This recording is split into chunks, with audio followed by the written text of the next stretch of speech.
Refreshing this week and freshing these opportunities, chatties? HDESS Mug 1 HDESS Mug 2 grams, Morning HD. G Morning Gang. Hot beverage H Day Wave another week of travel and work lurk H Desnies.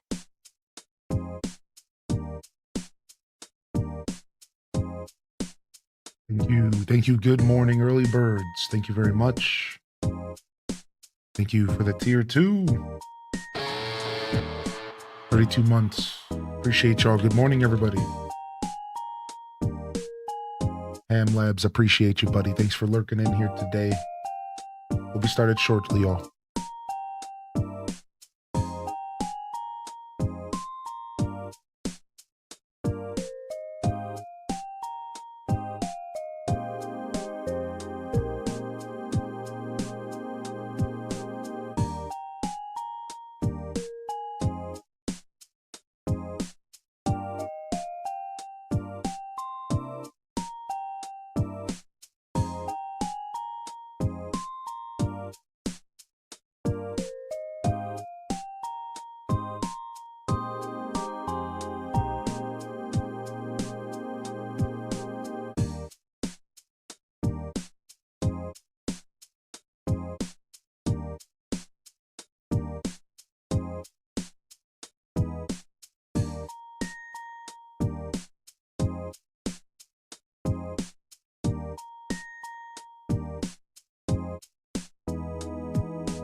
Thank you, Mocha, for the offline tier 1 first-time subscriber as well.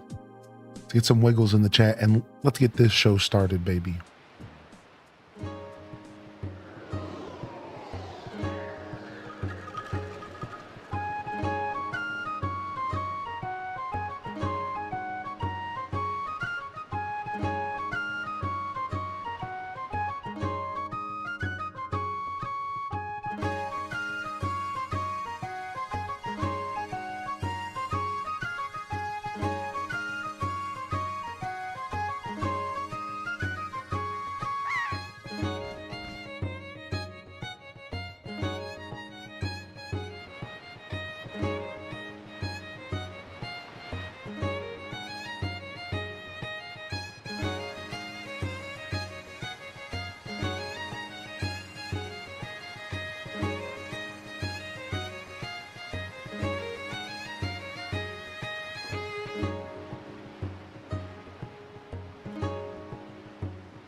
Good morning, everybody.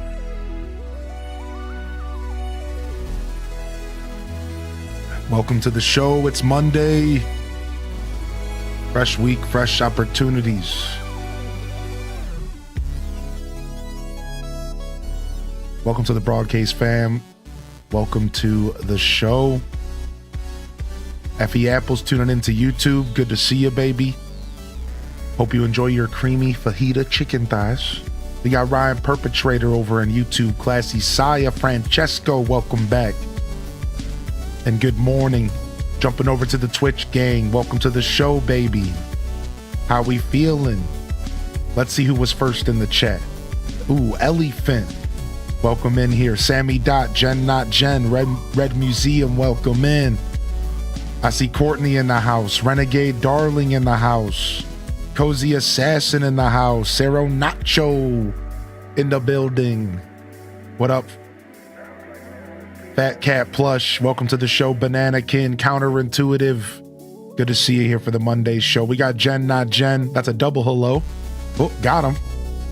You've been blessed. Matsuri, Ash370, Little Budum's in the building. Calico Reese is in the building.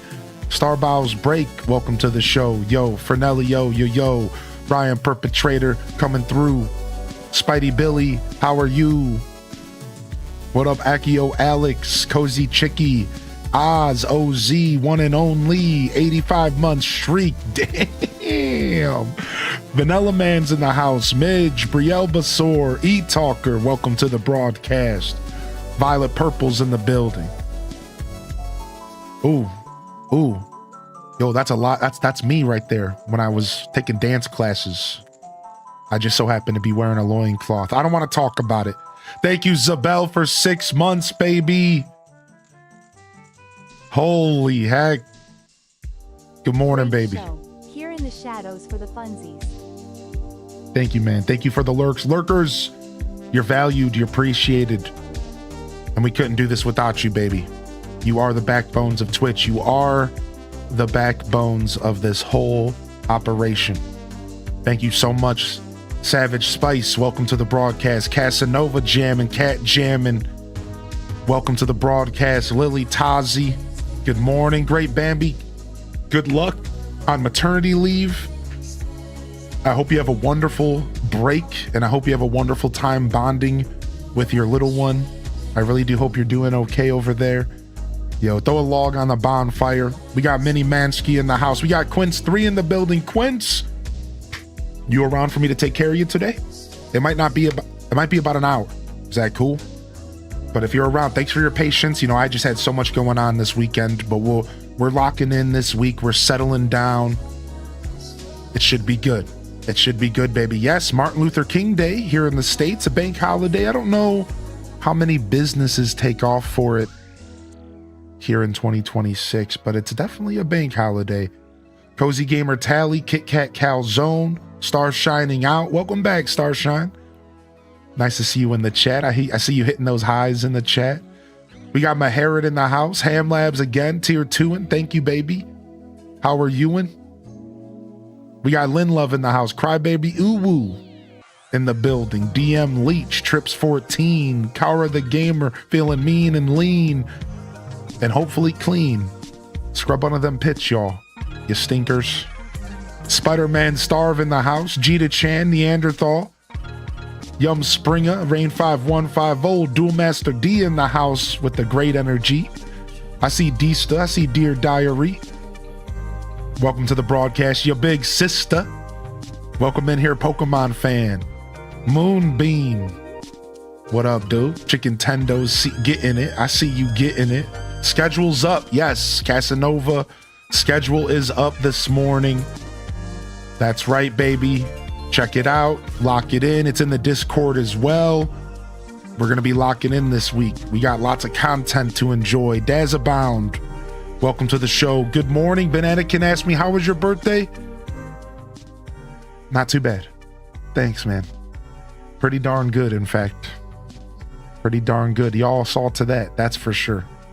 Good morning, Nug Isle over on YouTube. Dang, we forgot to turn off the latency on YouTube again this morning. I'll remember tomorrow. Anyways, it literally just hit my brain. Dang it. Oh, well, that's what I get for sleeping in. Sweet D, good morning. Spankum Nasty's in the house. The Mrs. Variety. Or I guess Miss. MRS is Miss, right? Anyways, Sammy Dot. Welcome to the broadcast, Majinx. Whoa. Hey. 710 is continuing the gift sub they got from Anonymous. Thank you, dude. Thank you, dude. Thank you again, Zabel, for 6, baby. And thank you for continuing that gift sub. It means a lot to me, and it goes towards my 70-30 split with Twitch, which is to say, it goes a long way. Thank you. Starbow's Break is in the house. Amusing Ashley, dude. Yo, amusing. Happy freaking belated birthday, baby.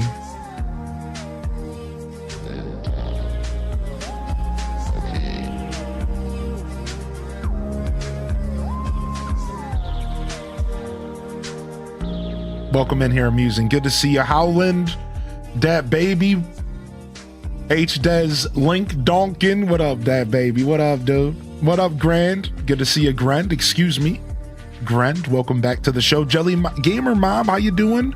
Good to see you here. Hope you've been well, man. It's nice to see you in the chat today. Yes, your big sister, my birthday was yesterday. That's right. We celebrated. We'll be celebrating all week, though. You know how it is. I'm stretching out. I'm taking a week over. Stop me. You can't. I'm wilding out. I get more than just a day. I don't care what you say. What up, Vanilla Honey? Welcome back, baby. Nabby Curry. Wicked Raven.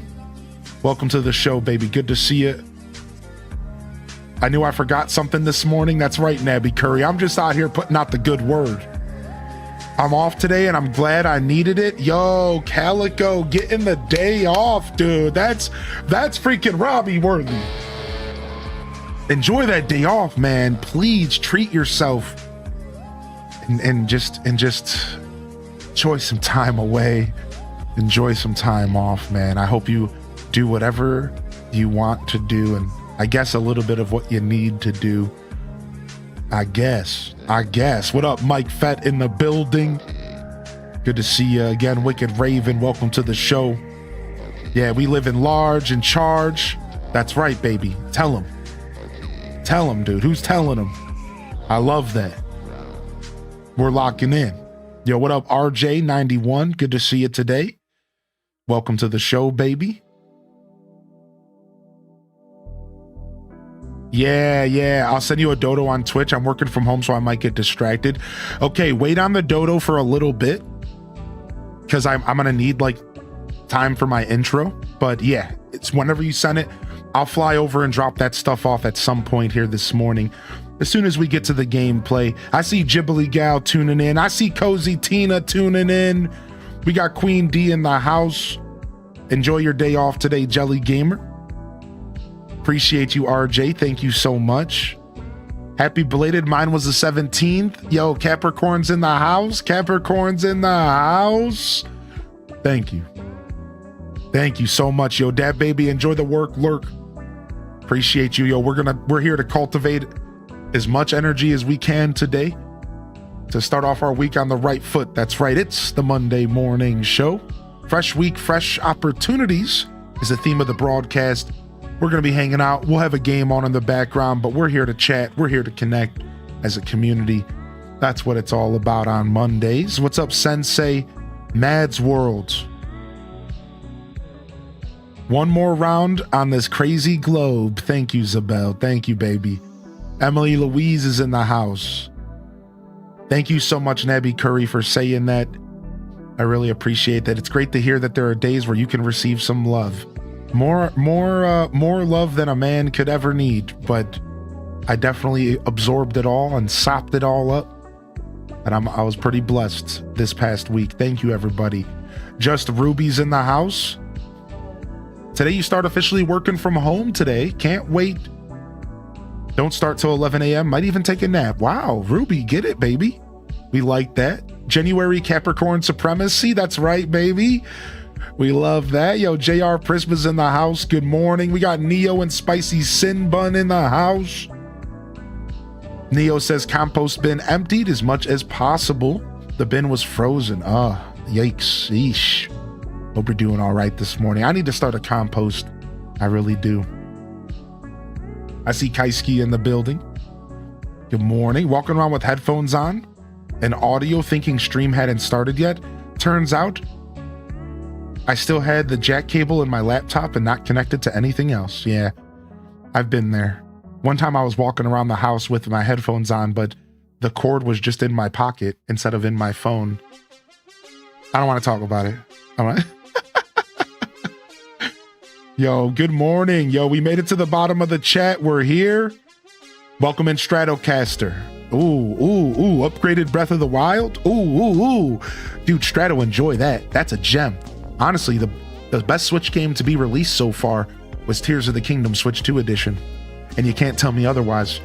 Listen, Bonanza's great, but Tears of the Kingdom Switch 2 edition is better.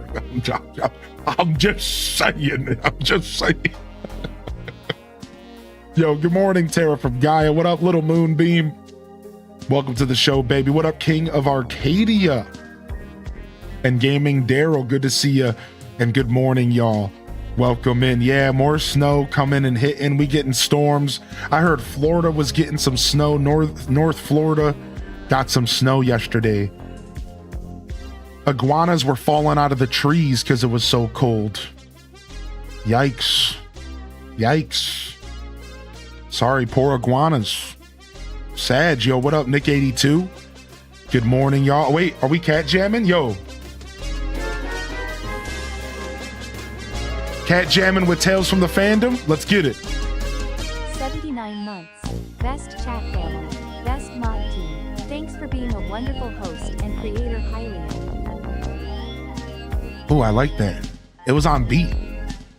Best chat fam. Best mod team.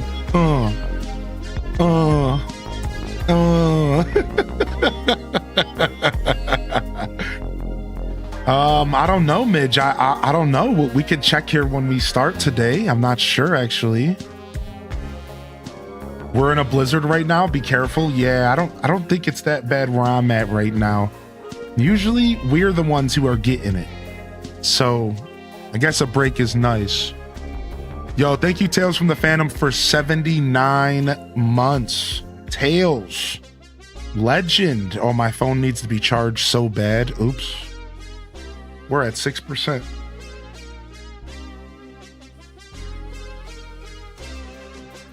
We're at 6%. Oops. Whoops. Whoopsie. All right, let's go ahead and check our beard real quick. Look at that. We don't even have to today. It's beautiful. We're gorgeous. We're gorgeous. We're gorgeous. But I knew that, you know. I already knew. I just needed to double check. I just wanted to take another look at it just to appreciate it. What up, Albus the Elf Cat? What up, baby? Good to see you today. No, thank you, Blood Raven. I'm okay. I'm playing turnips. I'm playing the long game. I don't need any help, but I appreciate the offer. Thank you sincerely. I am okay with earning my bells and my materials myself for the most part. And, you know, a little help here and there is totally cute and fun, but I'm not looking to get any help or any, like, I'm good. I thank you so much, but I'm here to play the game. I don't want to skip past the earning because that's the fun part, y'all. The earning of the bells is the game. The smashing of the rocks for stone is the game.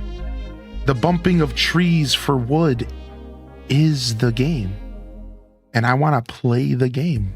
Yeah, I really do. I like having stuff to do, you know, stuff to look forward to every morning. I really appreciate you offering, but I'm going to go ahead and just play the game. What up, Looney in the Sky? Good to see you, dude. What up, G-Ski? You know, that's the game, man. I like it. I like doing all that stuff. That stuff's not chores to me. That's Animal Crossing. You know, does that make sense? That's just kind of my vibe, dude. But I really appreciate the offer, man. You sound like my wife with her phone. She always forgets to charge overnight. I know, man. I'm terrible about charging my phone. Yo, Ryan over on YouTube said they're currently playing Tears of the Kingdom. Yo, cheers, baby. That's what I'm talking about, baby. The Shining says, I started my island yesterday with my wife, and I tried it once when it came out, but I wasn't feeling it. I think having more people enthusiastic about it is making me like it more this time around. Nice, dude. I'm happy to hear you're also playing with your wife. The truth is, Animal Crossing is always better with someone to play it alongside in person. And it's been that way from the very beginning, back in 2002 to Shiny. It's always been the kind of game that's great solo, but even better with friends to play alongside. And while internet friends are nice, it's actually not the same. We're talking people in person to play alongside is a special experience that not all of us get to enjoy. Not all of us have friends or waifus or, you know, children to maybe play with, which is probably so much fun as a parent, right? So the truth is like Animal Crossing is best enjoyed with 1 or 2 people in your real life to play it alongside. I swear, dude. Because then you guys can talk about it and you have a reason to log in and you can check the shops and you can share items with each other and you can check their house out when they're not playing and you can see their progress. Maybe they played on their day off, but you had work. It's such a fun experience, you know, and then you're walking around talking to your villagers and they give you tea. They're like, oh, did you hear what your wife did yesterday? She was running around digging up fossils. And you're like, damn it, I knew it. She should have been working. You know, it's just fun, dude. It's a blast, man. It really is. And while it's not a necessary thing, you can still enjoy Animal Crossing, you know, single player just fine. It's so much cooler if you have at least one person in your life to play with, man. That's what I've learned over the years. But, you know, the online stuff is okay too. Oh, dude, yes, Neanderthal, right? Dude, it even tells you, like, the stuff you're missing. Like, it'll tell you, like, okay, you're missing 20 more of, like, your Koroks or something. Dude, it's seriously so sick. I want to do more of our Storyteller Sundays with Tears of the Kingdom, where we go through and listen to the voice memories. We haven't done that in 2 months, and I really miss it. Yo, good morning, Dolore. Hope your birthday was great. They said I was bummed I was on the road for most of it, so I missed No Man's Sky. I hope to catch you playing again soon. We're playing tonight. No Man's Sky at 5 p.m. If that's too late for you, understandable. We will likely do other night streams throughout this week and afternoons of No Man's Sky. I just don't have them scheduled, but I did schedule No Man's Sky tonight. If y'all are free, you can come on by. We're gonna do some more community solar system takeover. That's right, we're taking over our own solar system in No Man's Sky. It has begun. The Hyrule Gaming Group solar system is official. So we're gonna play some more of that tonight, y'all. Night stream status, and again, we'll probably be doing more throughout the week. I just don't want to schedule too much because I'm not really taking a day off this week, so I need to kind of give myself some space to maybe steal some time for myself here throughout the week. Yo, Kaisky, sorry to hear about the lag, dude. I have not had any lag since the update, but I'll keep an eye out if anybody else has dealt with that. I'll keep an eye out for sure. And yes, Duelmaster, I got my last piece of stone for ACHD yesterday. And it was pretty cool. I'm pretty happy. I got my expansion. I'm a little behind on chat, by the way. This is just chatting with extra steps. That's what we do here for the Monday show. We will get to our game eventually, but I'm still catching up here. I'm honestly still waking up. I didn't really talk much this morning so far. So these are my first words of the day. Yo, Charbear, good morning. Moody Cat, Mary948, and Looney in the Sky. Welcome to the show today, baby. Yo, Maharit, be safe. Take it easy. Simcetra, 3 out of 6 spots filled for my rock garden. Nice, dude. Very nice. We love a good rock garden, dude. We love a good rock garden. We got G-Ski in the building. They said I got a bad mental health day, so I'm here to cheer myself up. Aw. And hopefully we can help out a little bit with that. Loving the chat. For anybody having a bad brain day, you know, we all have them from time to time. I know all about those, baby. Yo, Mighty Owl's in the house. Welcome back. Welcome back. Bananakin says, I've been off work for the last 3 months due to a shoulder tear, and I drove for Amazon. I'm so happy that I'm not working in the snow. Sorry to hear about the injury, but I hope you're feeling better soon. Or I hope you're on the mend, rather. Cindy Alice, Andromeda, good morning. Minnie said I restarted my island on my Switch too, and I finally got to get that good grindy bits. Finally gotten to get the good grindy bits, baby. H does cat runs. Looney in the Sky says I started a fresh island a few months ago and my sister offered to give me 1,000,000 bells. And I was like, no, all I want is fruit. That's what I'm saying. I like the natural grind of the game. I think you stretch it out. It gives you something to work for, and then it gives you something to enjoy once you get it. Not everyone's the same, though. Obviously, some people are okay with just playing Animal Crossing like a regular game, kind of getting what they need to get, moving on and playing other games, right? I get that. That's how I was as a kid. I would play for 6 months for an hour a day, and then I would go play other stuff. I play for an hour, I go play other stuff. I've always been a very casual ACer. It wasn't until I started streaming that I really started playing this game like real hardcore. And by hardcore, I just mean for multiple hours, multiple days in a week throughout the whole year. That wasn't always my vibe. My vibe was very much an hour a day, maybe 6 months a year, maybe. And then I would usually like take a break, go do other stuff. I would fall into other holes, Zelda, Kirby, you know, whatever I was playing at the time. Magic with the boys, going to the park, touching grass. Yeah, we used to do that back in the 2000s. We used to do that in the 90s. Yo, what up, Mizzy? They said hello from Germany. Hey, thank you for your patience, everyone. I'm a little behind on chat. Just a heads up one more time. Hello from Germany. Guten Morgen. No, Guten Tag. Guten Tag. Yes, I believe that's what we should be saying. I believe so. What's up, Mime? What's up, Meimichi? Meimichi played alongside my now husband since City Folk. It's a nice memory playing online with him and talking through We Speak. Oh, that's cute. That is a Monday morning show memory right there. I like that.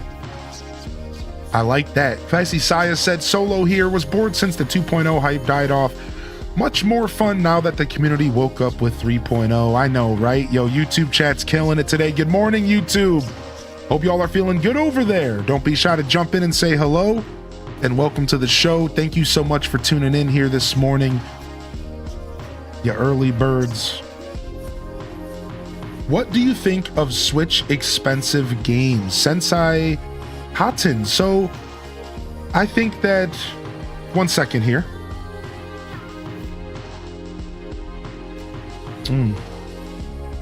Oh yeah. Oh yeah. Oh yeah, baby.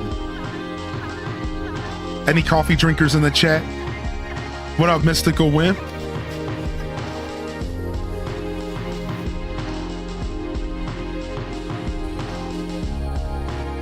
Yeah, Neanderthal, dude, enjoy that map, man. Dude, I just read that message. Dude, enjoy that map, Neanderthal. Hopefully it sparks some more life in your Zelda. Not that you, a Zelda fan such as yourself, need a reason to play some more Zelda. That's for sure, baby. So let's go ahead and answer that question. Again, we're a little behind on chat, but we're here to connect. So I'm gonna take my time. So if you don't get a reply right away, give me a minute or two, all right? Give me a minute or two. Sensei Hatan, welcome to the show, by the way. Chelsea Piper with 2-month primer. H-Des Sips. H-Des Coffee's in the chat. Do we still got coffee as a higher tier? We do. Sips and coffees, baby. Chelsea Piper, thank you. Thank you so much. Ryan Perpetrator on YouTube said I'm on cup number 4. He's getting it. I mean, my cup is the size of 2. So I'm technically on cup number 4. If I had to be honest with myself. We got Big Doggo on YouTube today. Good morning. So as far as Nintendo's expenses, you know, here's my thoughts on it. I think that it's truly unfortunate that the way that our economy and the Japanese economy seems to work as well, that the idea that you always have to be pushing for more sales, you always have to be pushing for more numbers instead of staying content with just being at a certain level. You know, it's known that Nintendo has billions of dollars backed up, saved up for a rainy day. It's known that Nintendo is one of the biggest companies in the universe. And the truth is that they don't really need to be increasing prices because they're not really losing money on anything but maybe the Switch 2 itself. So the pricing for that is fair. But I think $70 games, while they're somewhat inevitable with the ballooning prices and cost to make games, I think $70 and $80, especially $80, are pretty not cool. And they really put a barrier between the gamers and the games, and it's unfortunate. And I think services like GameFly, which still exist, are even more relevant than they've ever been. And people need to start remembering that those services exist. And renting games, and while we still have physical media left, borrowing games from friends, and that stuff might be something we need to start tapping into again while we navigate this weird time. While I'm not one to unnecessarily criticize, because I don't feel the need to add to a negative conversation that's already overly negative, I do think that it's really fair to criticize Nintendo for asking for a little too much of its gamers. From accessory prices to game prices. Not the console. The console's fair. But accessories and game prices are too much, and they are greedy right now. They are being very greedy right now. I don't think they need to charge the way they are. I think they want to. And it's all to push the needle, and it's all to appease these investors. And it's really unfortunate. And the best way to wrap up this commentary is, this ain't Iwata's Nintendo anymore. This is the Monday Morning Show.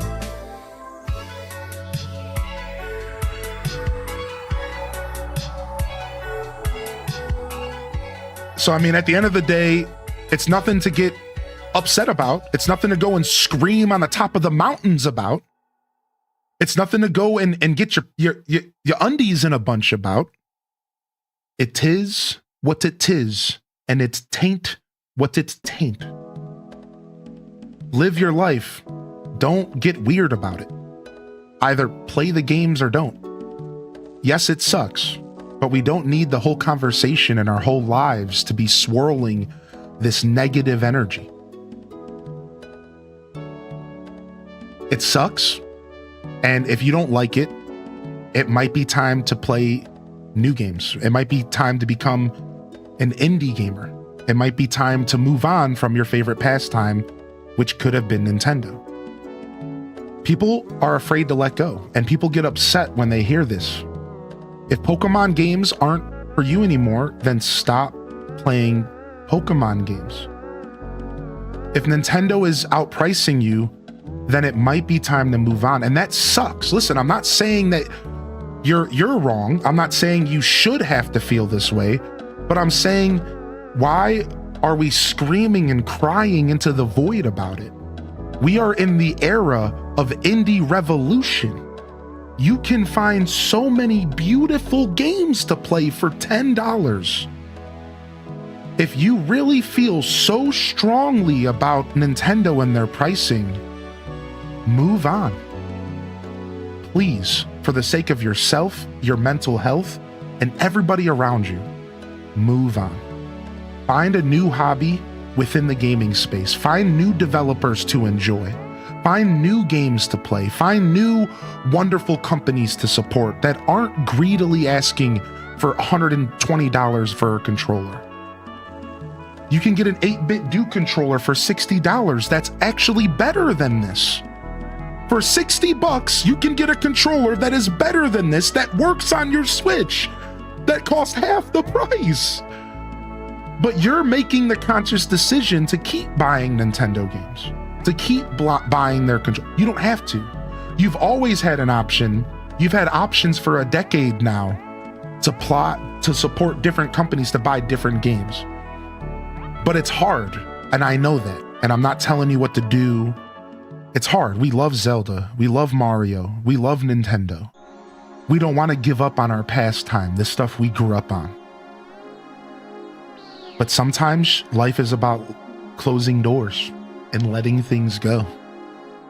And that's what I think about Switch expensive games. I bet you Sensei didn't think he was opening up that can of worms this morning. Welcome to the Monday Morning Show. Fresh week, fresh opportunities, baby. Good to see you today. What up? What up, Purrs Panda? Good morning. What up, Taylor? Welcome to the show, baby. Enjoy the lurk. Enjoy the lurk. And can we get some blesses in the chat for Taylor, who's lurking here? And you have my condolences, all right? You have my condolences. I'm sorry to hear about the loss. Enjoy the lurk, all right? Enjoy the lurk, and just know that we'll reserve a space in our heart for you. I'm a little behind on chat, all right? Let me catch up. Yo, Pink Teddy, good morning. Welcome back in here. What's up, Teddy? Welcome back to the show. And Jaina Banana, welcome back in here. Jaina as well, dude. It's wonderful to see y'all tuning in today. Let's catch up on the chat. Expansions to 60 is not released yet. ACHD, there's not a 60 expansion yet. We're going to release it soon, all right? Yeah, only one expansion so far. The next one is going to be about 500,000 bells plus materials. So just to give you all a heads up, about 500,000 bells plus materials. I'll tell you what materials you're going to need soon if you would like, so you could at least get a head start. But I can tell you the price of the bells, all right? I posted in the Discord, but my 5-year-old daughter played ACNH by herself last night, and she loved it. I'm a proud papa. Oh, H-Des love. Let's go. Proud papa Altanor in the building. And I'll have to check the Discord. Where did you post it, dude? I'm behind in the Discord. Again, Taylor, dude, you're never bringing down the stream when you're coming in to share your checkpoint in life. Checkpoints in life aren't always positive. They aren't always negative. That's okay, man. I just wanted to go back to that one more time. Thanks for popping in today, and hopefully we can give you a little bit of love. Be easy, be kind to yourself, please, and take all the time you need to grieve. Thank you so much, man, all right? Thank you so much. Let's go ahead and catch up on chat. We got Coco winning and Cinnamon Stick in the building. Good to see you in here, Cinnamon Stick. Welcome in. We're celebrating my birthday week this week, and we're going in on it, baby. Yo, Quake is in the house playing Indiana Jones in the Great Circle. I'm glad to hear Amazon Luna works well. Wow, really? The cloud gaming future's here, I guess. That's what they want anyways. Pages Peaches is in the house. Cozyology's in the house. Space Cadets in the building. Welcome to the show. Guten Tag is correct. Thank you, Mizzy. We got Blue Phoenix in the building. Welcome to the show, man. Yo, your first Magic pre-release. Yo, me too, dude. I even ripped some packs, dude. Dude, look. I did a draft. I did a sealed draft, but the cards weren't mine, Blue Phoenix. I didn't get to keep the sealed cards, but I did get 2 packs for my birthday that was given to me by my bestie. And I pulled Tristan's Command, which looks really clean. And I pulled Grub Storied Matriarch, which is like a weird goblin warlock. He looks like a badass. Yeah, MTG heads unite. Yeah, Lorwyn is released, dude. Yo, Quake, it's good to see you in here, man. I appreciate you popping in today, Quake, baby. Cheers, fresh Americano brewing this morning. I'm eating my overnight oats at my desk before I make coffee. Nice, Cozy. Get it, dude. Thank you again, Chelsea, for the resub. I'm just catching up on chat real quick. Let me catch up because I was yapping. Yo, E-Talker, I hope you're feeling okay today. I'm doing all right. I'm doing all right, buddy. It's good to see you, E-Talker. Check your library. They might circulate video games. Yes, this is what I'm saying, Looney in the Sky. Libraries, Gamefly, whatever. Like, there are some options, and hopefully we can start figuring them out, man. Hopefully we could start. Maybe Blockbuster's gonna come back. Dude, how many of y'all would use Blockbuster if they returned? Let's be real for a second. Let's just say Blockbuster came back overnight and you could rent games again. How many of you would start renting games again? This guy. Let's go. Where's the oil princers at? Bring back Blockbuster, please. We need you right now. They're scamming us, dude. Please, like, anybody, please, like, we need you. Like, please, like, we know that we turned our back on you, and I'm sorry. I know that we turned our back on you to Netflix, and I'm so sorry. But please, we need you in our trying time. We need $5 for the weekend. I can't do these $100 games and movies, Netflix subscriptions, ads. I can't. Please We need you, Blockbuster. Welcome to the show, Maria Crossing. Welcome to the show, baby. Good to see you. Welcome back. Oh my gosh. Yo, Cass the Casual, good morning. Welcome to the broadcast, Cass. Good to see you, baby. Yo, we got Kodhimi in the house. Welcome to the show, Low Energy Girl. Welcome to the broadcast. I'm soul tied to Nintendo. Yeah, you and me both. Right, and here's the thing, Low Energy Girl. That's the hard part, is when you're soul tied to Nintendo like me, it is hard to walk away, even when you're being treated unfairly as a customer of theirs. And while we only focused on the negative in that conversation, and there's actually a lot of positive things that Nintendo does for us, and we should always talk about those as well. So it's not all bad. Remember, it's never all bad. There are some great things being a Nintendo fan. It feels great sometimes. I'm also soul tied, and it is really hard, which is why I do pay the prices, and I do play the games, and I do bite the bullet. Yeah, it's tough. Some of us are soul tied, and I love the way you worded that. Like, that was such a beautiful, I've never heard that term before, soul tied. But I feel that in my heart. I really do. I think I am just stuck with this company. I'm going down with the ship, y'all. I literally think I'm just going down with the ship. Like, no matter what. Like, I think I'm just stuck. It's just the truth. Yo, Variant Hicks, good to see you, baby. Welcome back. Good to see you, baby. Welcome in. Holy heck, dude. Let me turn down these jams. Yo, Gold Aviz, long time no see. How you doing today, Gold? Welcome to the show, man. Welcome in here, Gold. Welcome back. Welcome back.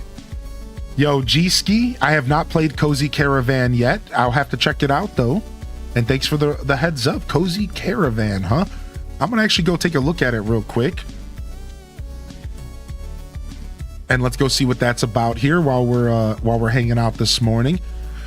And then Miss Beans Gaming, welcome to the show. Welcome to the show, man. I appreciate you. Yeah, I know, Miss Beans. That's what I'm saying, right? Like, that energy is not really cool at all, and I hate it. And it's like, it is kind of hard to be a Nintendo fan if you are on the internet at all nowadays, which is why I really do hope Nintendo actually cleans up their PR a little bit this year and throws us a couple bones. Y'all heard me talking about that since the beginning of the year, right? Right? Sound off, Bone Zone. Like, throw us a couple bones this year, please. Please, Nintendo. A couple bones, a $50 game here and there. You know, throw us a little bit of PR. Give us a little bit of love. Give us a rub on the back, because I feel like it was a rough year as a Nintendo fan last year. And maybe not for everybody, but for me, it was. It was tough. It was hard to even talk about Nintendo. The conversation was always weird. So I'm hoping that they throw us a bone or two this year, you know, like, give us something to be happy about and be excited about. And I don't know, man. I don't know. Yo, what up, Zane? What up, Titch? Good to see you back. Welcome to the show. Good to see you. Yo. I had a great birthday, man. I had a great birthday. We got Tam Perp rolling in. Welcome in here, Yuki B again. Good morning. I'm just catching up on chat. We got Soggy Chips. Welcome back to the Soggy King. Welcome to the show, baby. Ryan Perp said, in the retail industry, we have a saying that goes, don't shop with someone else's wallet, which basically means don't assume that someone else can afford and what has value to them. Exactly. Well said, King Ryan. Speaking wisdom in my chat this morning.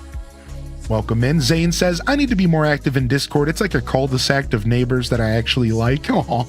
Our Discord's pretty beautiful, dude. And while it's kind of big and there's a lot going on, the goal of Discord here, let me explain Discord for those that are new to it real quick. Can we do this and then I'll keep catching up on chat? All right, hold on. Discord is not meant to be enjoyed fully, the whole Discord. You're supposed to find your own little communities to enjoy. Every text chat is potentially its own little community. So you see, the Deku Scrub Den is large, but you're meant to only engage with the stuff that you care about. You can right-click stuff, you can mute some channels. Speaking of, by the way, you can right-click and mute Island Game.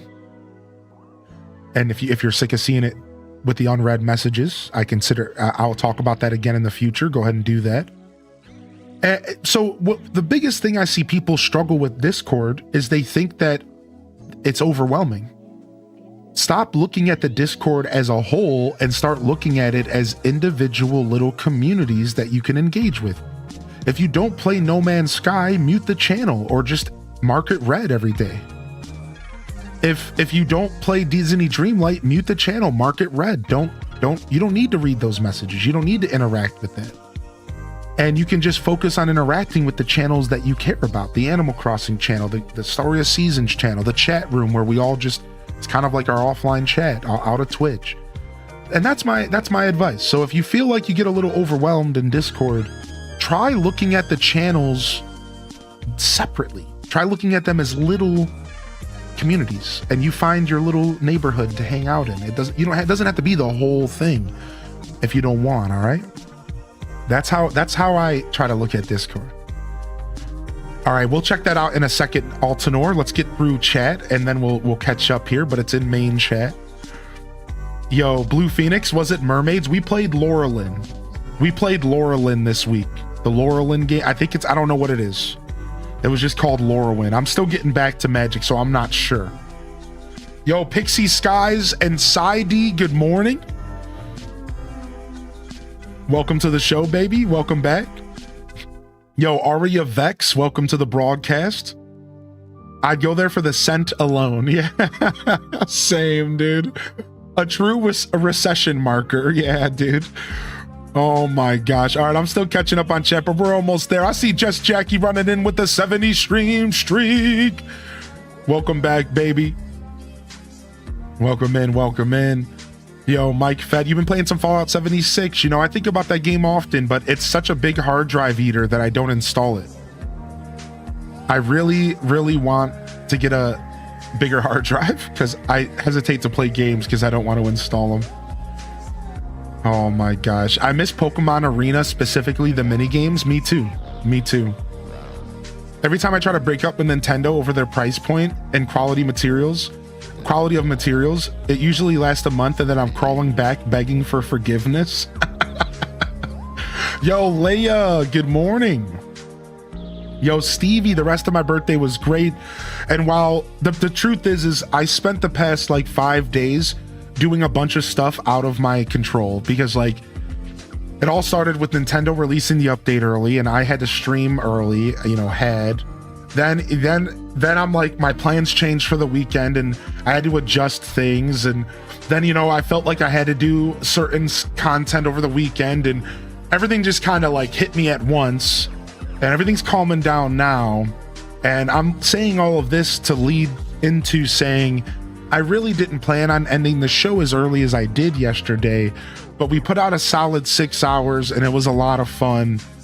And despite ending earlier than I intended, it was a lot of fun wrapping up and going and hanging out with the buddies. And normally the buddies hang out pretty late, but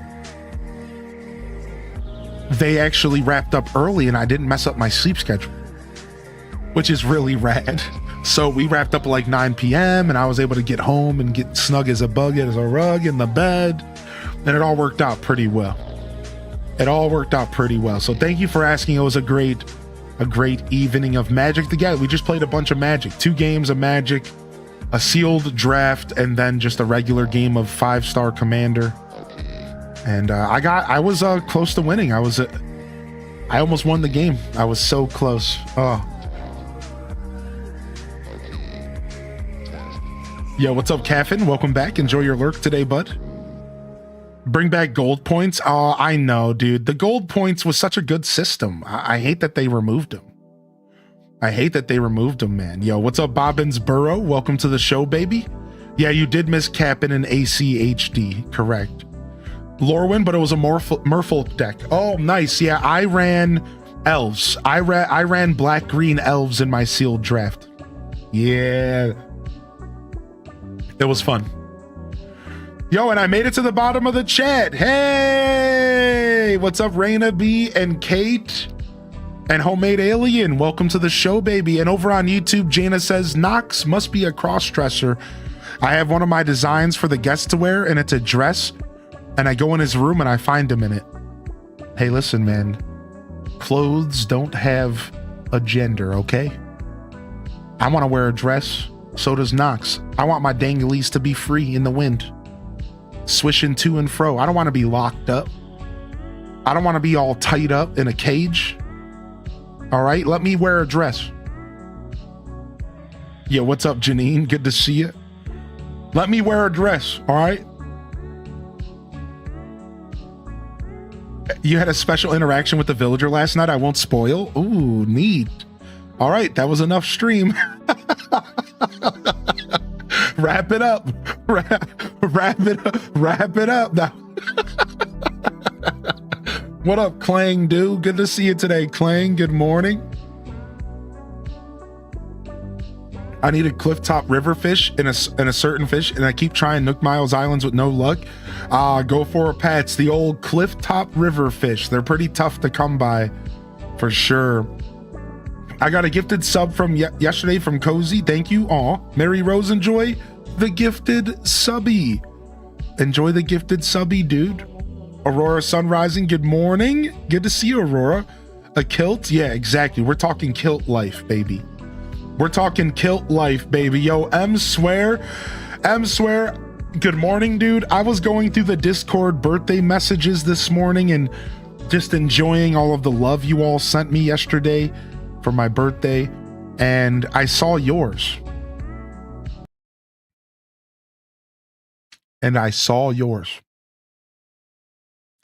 Good morning, M Swear. Thank you for that. I didn't know I needed it, but I guess I did. I guess I did. Yo, what was your favorite part about the update? So far, it's the fact that my island is full of a bunch of wonderful villagers that have never lived on my island, and that just hanging out. My island is now what it was meant to be the whole time. A place for villagers to hang out. You know, you design all of these wonderful spaces to sit in and to have villagers sit in and to be able to take cool pictures and to create little memories. And now my island's being used and it's great. And that's my favorite part. I did not restart, but I am redesigning. Correct, Mary Rose. And if you stick around for a little bit, you'll see how barren my island is right now. It's buck naked. Yo, Fernelli, good morning. Working from home today. We had a snowstorm. I might sneak in some ACNH. We won't tell. What up, Plush Nooks? Welcome to the show today. Cheeks out. It's my standard B-Day gif I send. Thank you for that. It made me laugh, dude. I have others. Kappa. You know, I think I'm good. I think I've seen enough until next year. Thank you. I think I'm good. I think 365 days between is good. We can wait till next year. Yo, happy belated. Thank you, Maria. Thank you so much, man. Oh, you don't have to apologize. That's okay. We're celebrating all week long, dude. What do you mean? We're celebrating. It's still my birthday right now, and you can't tell me otherwise. We're still celebrating all week long, baby. Thank you, Maria. We're here all week, baby. Birthday week only comes one time a year. And then after this week, I'm going to celebrate all month long. And after this month, I'm going to celebrate all year long. Because it's my fucking birthday year as well. You can't stop me. This man's losing it. Yo, what up, Cushy Bear? Good to see you, baby. I'm tempted to redesign, but I've had my island since 2020.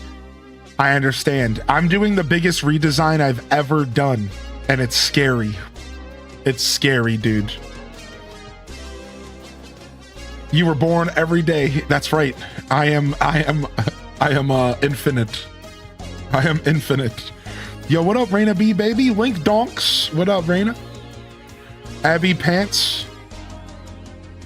Don't forget to celebrate unbirthdays too. Yo, beautiful. Beautiful. Yo, good to see you, Abby. Welcome to the show. You have a daily birthday every day. Why not celebrate it? Exactly. Exactly. It's been so nice to remove some of the bushes on my island. Yes, and just put them back in the storage for later.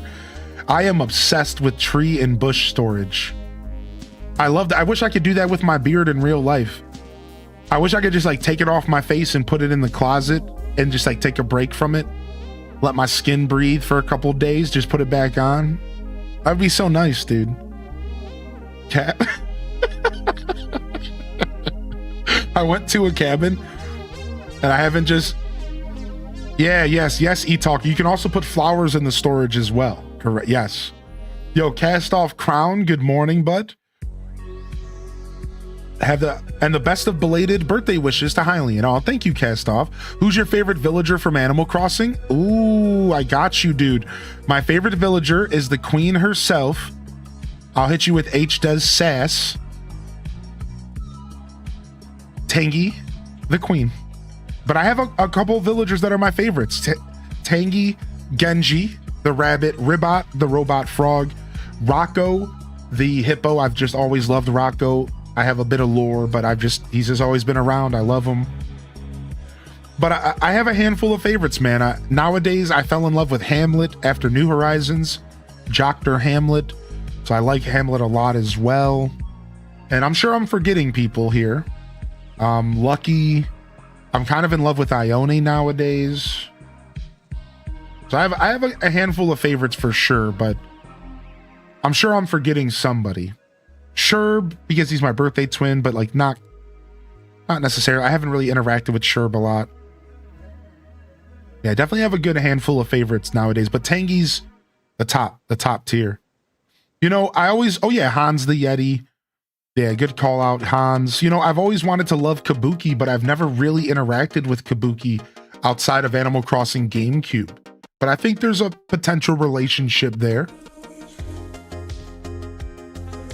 Okay, Raina, you better calm down in my chat like that. You've been loving Shep. Shep is pretty cool. I'm loving the bulk cooking. Wait, there's bulk cooking? Oh, I didn't think about that. If there's bulk crafting, that means there's bulk cooking. Say word. What? I didn't even think about that. There's bulk cooking? You have both of your birthday twins on your island. We were celebrating together. Aw, that's so cute. That's so cute, Elephant, dude. So Chelsea and Sherb, right? Chelsea's cute. You don't hear enough about Chelsea. Like, not enough people talk about Chelsea. I think Chelsea's an awesome villager. Your favorite villager's Uni Wow Hazel? Aw, she's cute. Hazel's cute, dude. And all of her Uniwow glory. What up, Browning Simmer? Welcome to the show, fam. Good morning, everyone. And if you are just tuning in, welcome to the broadcast here today. Hope everyone's feeling good. I hope you had a good weekend. And I'd love to hear how your weekend went. I'd love to hear how you're doing today, what you've been gaming on. You know, last night when I was hanging out with the boys, I did a streamer moment. I stopped and I was like, all right, everybody, what have you been gaming on? And I made everyone tell me what they've been gaming on. It was fun. It was fun. At they all had a very eclectic games. Like, it was nice because everyone just was playing something completely different. Like, I've been playing a little bit of Darkest Dungeon and a little bit of and I told a little bit of my streamer stuff like ACNH and No Man's Sky.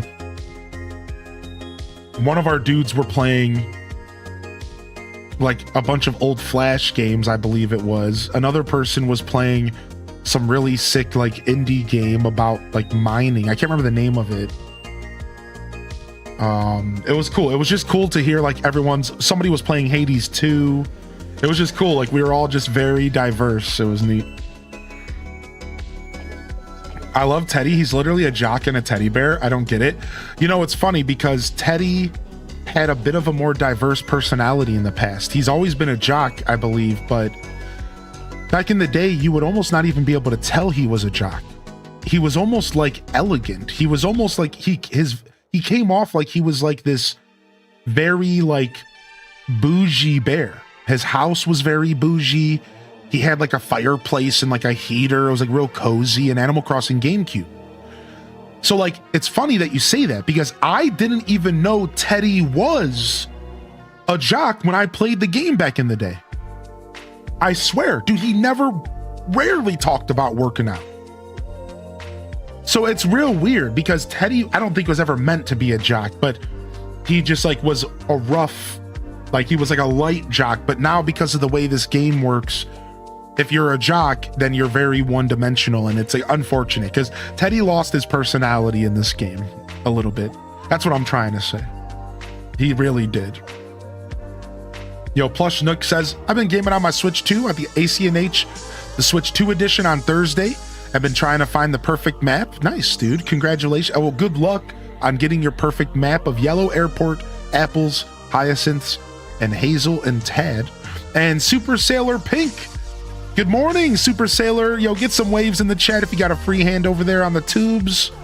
And welcome to the show today, man. Thank you for popping in, of course. I appreciate y'all. Dobie is the cutest old man looking wolf. I love Dobie, dude. Oh, I used to have a voice for Dobie. You see, when Dobie used to live on my island, we used to have this old voice for him, where he would talk with a little bit of a twang, but he was nice and old and grounded. Yeah. Hey, how you doing, Eileen? Welcome in here today. It's been a while. I haven't done the voice in a while. I gotta see him on the screen. But we used to have this perfect voice for Dobie. I used to love my Dobie voice. I had Dobie on my island, Bananakin, on Gale Island a long time ago. And I loved him, dude. Yeah. Hey, how you doing today, Bananakin? We had our little Dobie. I loved our Dobie time, man. Dobie was on my island in 2020, I believe, 2021. Yo, what up, Kels? Good to see you, dude. Dobie tried to leave my island and I kept him hostage. He ain't leaving. That's what Marlo sounds like to me. Yeah, I used Dobie for my Marlo voice. Correct. So eventually we got Marlo and I moved it over. So again, like, it's been a long time for Dobie, so I'm not doing it quite right.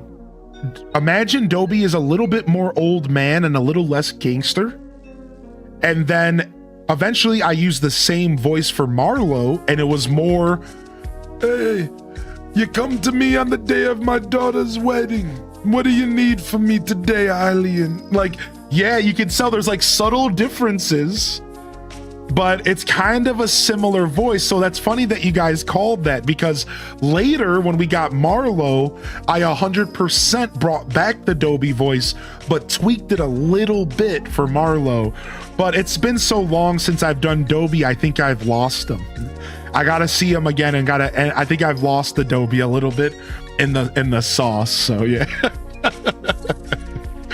Your favorite villager is Chief the Wolf. Dude, Chief is a great favorite villager. Yes, dude. Bananakin said, I had the game since it came out and he's never blessed me with his presence. He knows once he visits, he won't be leaving. I like how with Animal Crossing New Horizons, we just casually talk about how we kidnap villagers. He won't be leaving. I love Frobert and the voice you do for Frobert. Thank you, dude. I mean, I don't see any other voice that would work for Frobert, because like, he's just Phoebe and he loves working out, and you know, he's just a great frog. I love him.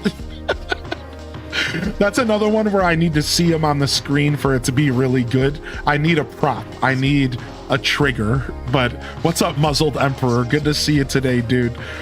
And welcome to the show, man. We've definitely made some good voices over the years. I'm pretty proud of a couple of them.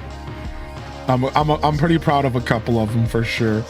Yo, what's up, Spartan Leonidas? Good to see you, baby. ACGC, I just live in fear. Yeah. Yo, Spartan! Salutes to Spartan, man. Good to see you, buddy. We got to catch up sometime soon, man. I would love to chat with you, man. I still think about the hug I got from you in person. Oh, what a hug. This guy knows how to hug. I'm still thinking about it. It affected me. When are you going to start voice acting, man? I don't know, dude. I really should start putting myself out there. The time you did Egbert's voice killed me. Egbert's voice. I know it. I'm just trying to think of it. That one's, it's not coming to me this morning. Like, I know the voice, but it's not coming to my brain. I need to see him. Egbert's voice is super funny, dude. Yeah. Yeah. That's how you dig Egbert's voice. Yeah. I'm Egbert. Yeah. I'm just a chicken on the town. Oh, yeah. You gotta get a little weird with Egbert, dude. You gotta. It's because of his face, dude. Egbert just seems like a yeah kind of guy, dude. I don't know. Yo, what's up, Amsterdam? Good to see you today, dude. Welcome in, yo, Durbear. Oh, Egbert's your birthday twin? Nice, dude. Nice. When's your birthday? What's up, Galaxy Starmite? Good morning. Good morning. Welcome to the show. Oh my gosh. Bam, bam. I like that you have trigger sounds for voices. I do, yeah. A lot of them are triggers, yeah. Is there new clothing in the game? I think so, yes. Yes, there's a little bit of new clothing, I believe. There's 800 items added to the game, including variations. So roughly 200 to 300 items probably, including some clothing, I believe. What's up, Pessimosaurus? Good morning. Almost sounds like chicken from Cow and Chicken. True, actually. True. Yo, Pessimosaurus, enjoy the lurk today, baby. Your Egbert voice reminds me of Leslie Jordan. Interesting. Wow. Yo, Tam Perp, thanks for welcoming the fam in here, Tam Perp. Dude, I appreciate you. Mods, y'all, I couldn't do this without you, man. Thank you so much, Mod Squad. Thank you so much. October 14th. Weirdly enough, he's also my very first guest at the hotel. Weird. Very weird. Better than Barreled. Sorry, Barreled. Better than Barreled. Yo, holy heck, man. Nice, dude. All right, let's go ahead and run the intro and let's jump over and pretend that we play video games on Monday, shall we? Boom, boom, boom, boom, boom, boom, boom, boom, boom, boom, boom, boom. I'll see y'all here on the other side.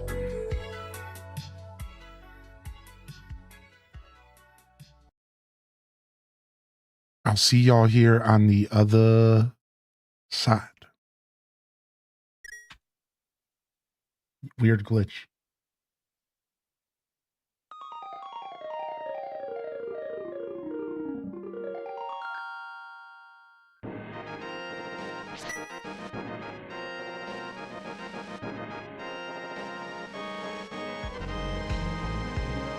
All right. It's the Monday morning show, and I'm your host today, Highly in Descent. And if you didn't know, then now you know. Fresh week, fresh opportunities is the theme of the broadcast here on Mondays. Just chatting with extra steps. That's right. You know, I've been asked, do you do a just chatting stream every once in a while? I do, every Monday. And while we do focus on games occasionally, and while we do have a game on in the background, we're really here to chat and connect as an audience, as a community, as the place to be here on Twitch on Mondays. 8 a.m. Eastern Standard is my normal starting time for my broadcast. If you're new out there, welcome to the show. I really do hope y'all are feeling good, and I would love to hear again how your weekend was, what you've been gaming on, and how you're feeling here as we dive into the last 2 weeks of January. Yeah, the last 2 weeks of January. This year is already off to a running start. I don't even know what happened to the last freaking 2 weeks. They're gone. They're just poof.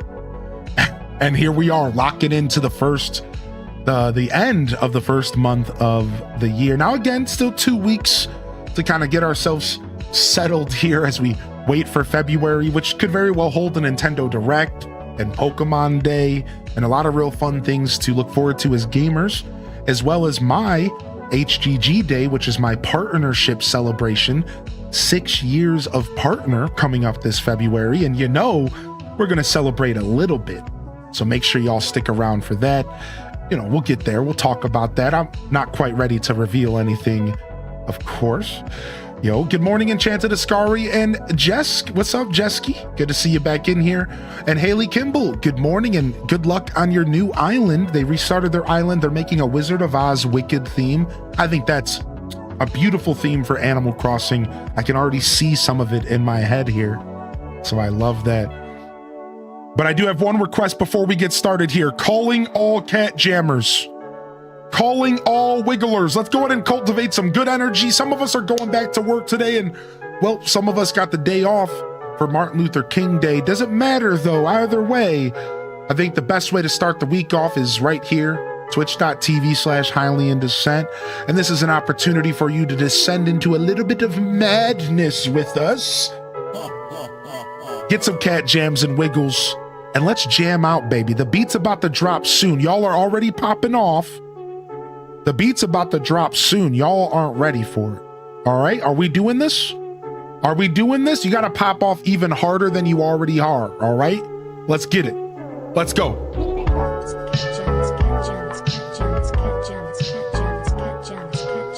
And a cat jam, and a wiggle, and a cat jam, and a wiggle, and a wiggle, and a cat jam, and a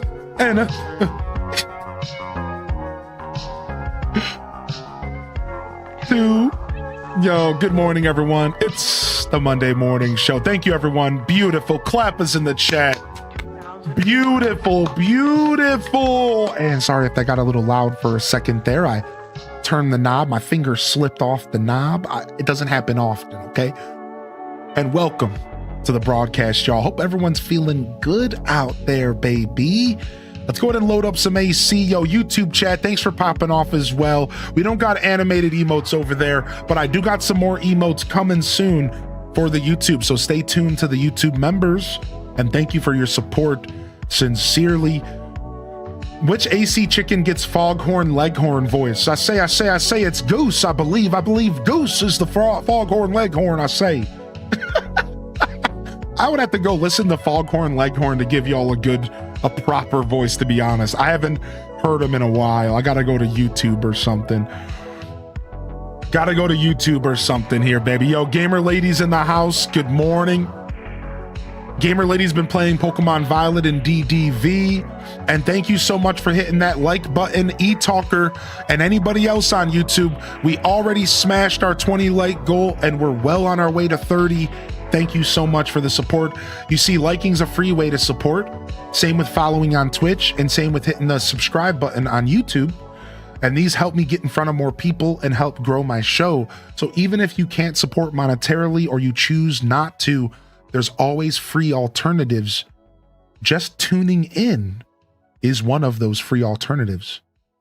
And thank you. I could never ask for anything more than just you enjoying my content. Thank you so much. Yo, welcome in here, everybody. And good to see you here. Kaisky, I see you sliding in. Brandiferous, I see you getting hype in the chat, baby. Yo, that was beautiful. That was a beautiful cat jam. Oh my gosh, dude. Oh, I'm scrolling back. Oh, y'all were getting it. Oh, beautiful, dude. Oh my gosh. Thank you, everybody. That was amore. What up, Pixie Skies? Good to see you, dude. Welcome to the show. Yo, Astronomical. Welcome to the broadcast. Seth P. Good morning as well. How did you decide to get the first villager of a voice? I don't know. The first voice I did on stream was probably Tangy. And I started voice acting on my channel well before New Horizons. I've always been doing voice acting since the early days of Animal Crossing GameCube in 2019 and Stardew Valley. So I've always been interested in making my show a little bit unique and including reading dialogue fully. I understand that not every gamer likes to read text. I'm one of them. I skip through text like dropping a bad habit.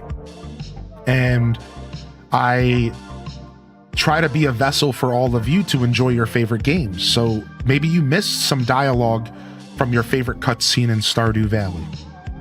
I'm here to read it for you.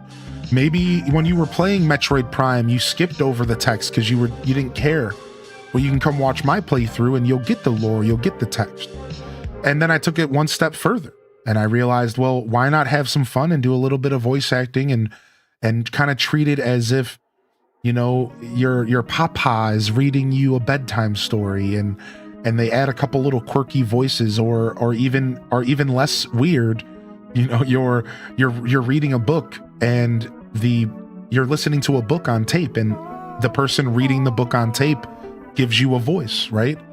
That's where it all started. You know, it was just logical in my brain. I'm an entertainer. Why would I not entertain you by creating an experience that is memorable in your mind? It just made too much sense to me. And after a while, I realized I was actually pretty good at it. And it's fun for me. And really, that's what it's all about. Just me having fun, because y'all enjoy that. Hey, I need help. Does anyone in the chat have a villager they can't move their house? Because I can't move one of my villagers. Strange. I've never dealt with that. Maybe there's like some kind of rule, like they're too new, like they just moved in or something. I don't know. I'm not sure. Yo, Tiff Trilla, good to see you today. What up, Tiff Trilla? Welcome to the broadcast today. Something interesting I found out with the Nintendo collab items, specifically the game consoles, is the attention to detail. The power buttons or switches actually move. That's beautiful. Listen, when Nintendo wants to, Nintendo does amazing things. But only when they want to. Yo, Pixie Skies, thank you for popping over to YouTube, and good morning. What up, Pixie? Who's going to play Tingle in the Legend of Zelda movie? Danny DeVito? He would be a good Tingle. To be fair, Danny DeVito would be the best choice. Show up yesterday, but happy belated B-Day. I hope you had a wonderful day. I don't speak much, but I love to lurk on your streams. Thanks for your hard work, H-Day Hype. Yo, Okamina, thank you for the birthday love and the 5-month resub. Can we get a little bit of H-Des Hype in the chat for that? They called it out in their message. H-Des Hype's in the chat for a 5-month prime. Thank you, Unicorn, for the 100 biddies, and good morning, Unicorn. Hope you recovered by the 24-hour stream. I'd say I've recovered mostly. My voice is getting the run of it, though, because I just haven't had a break from talking for days. But otherwise, I'd say I'm pretty well rested overall.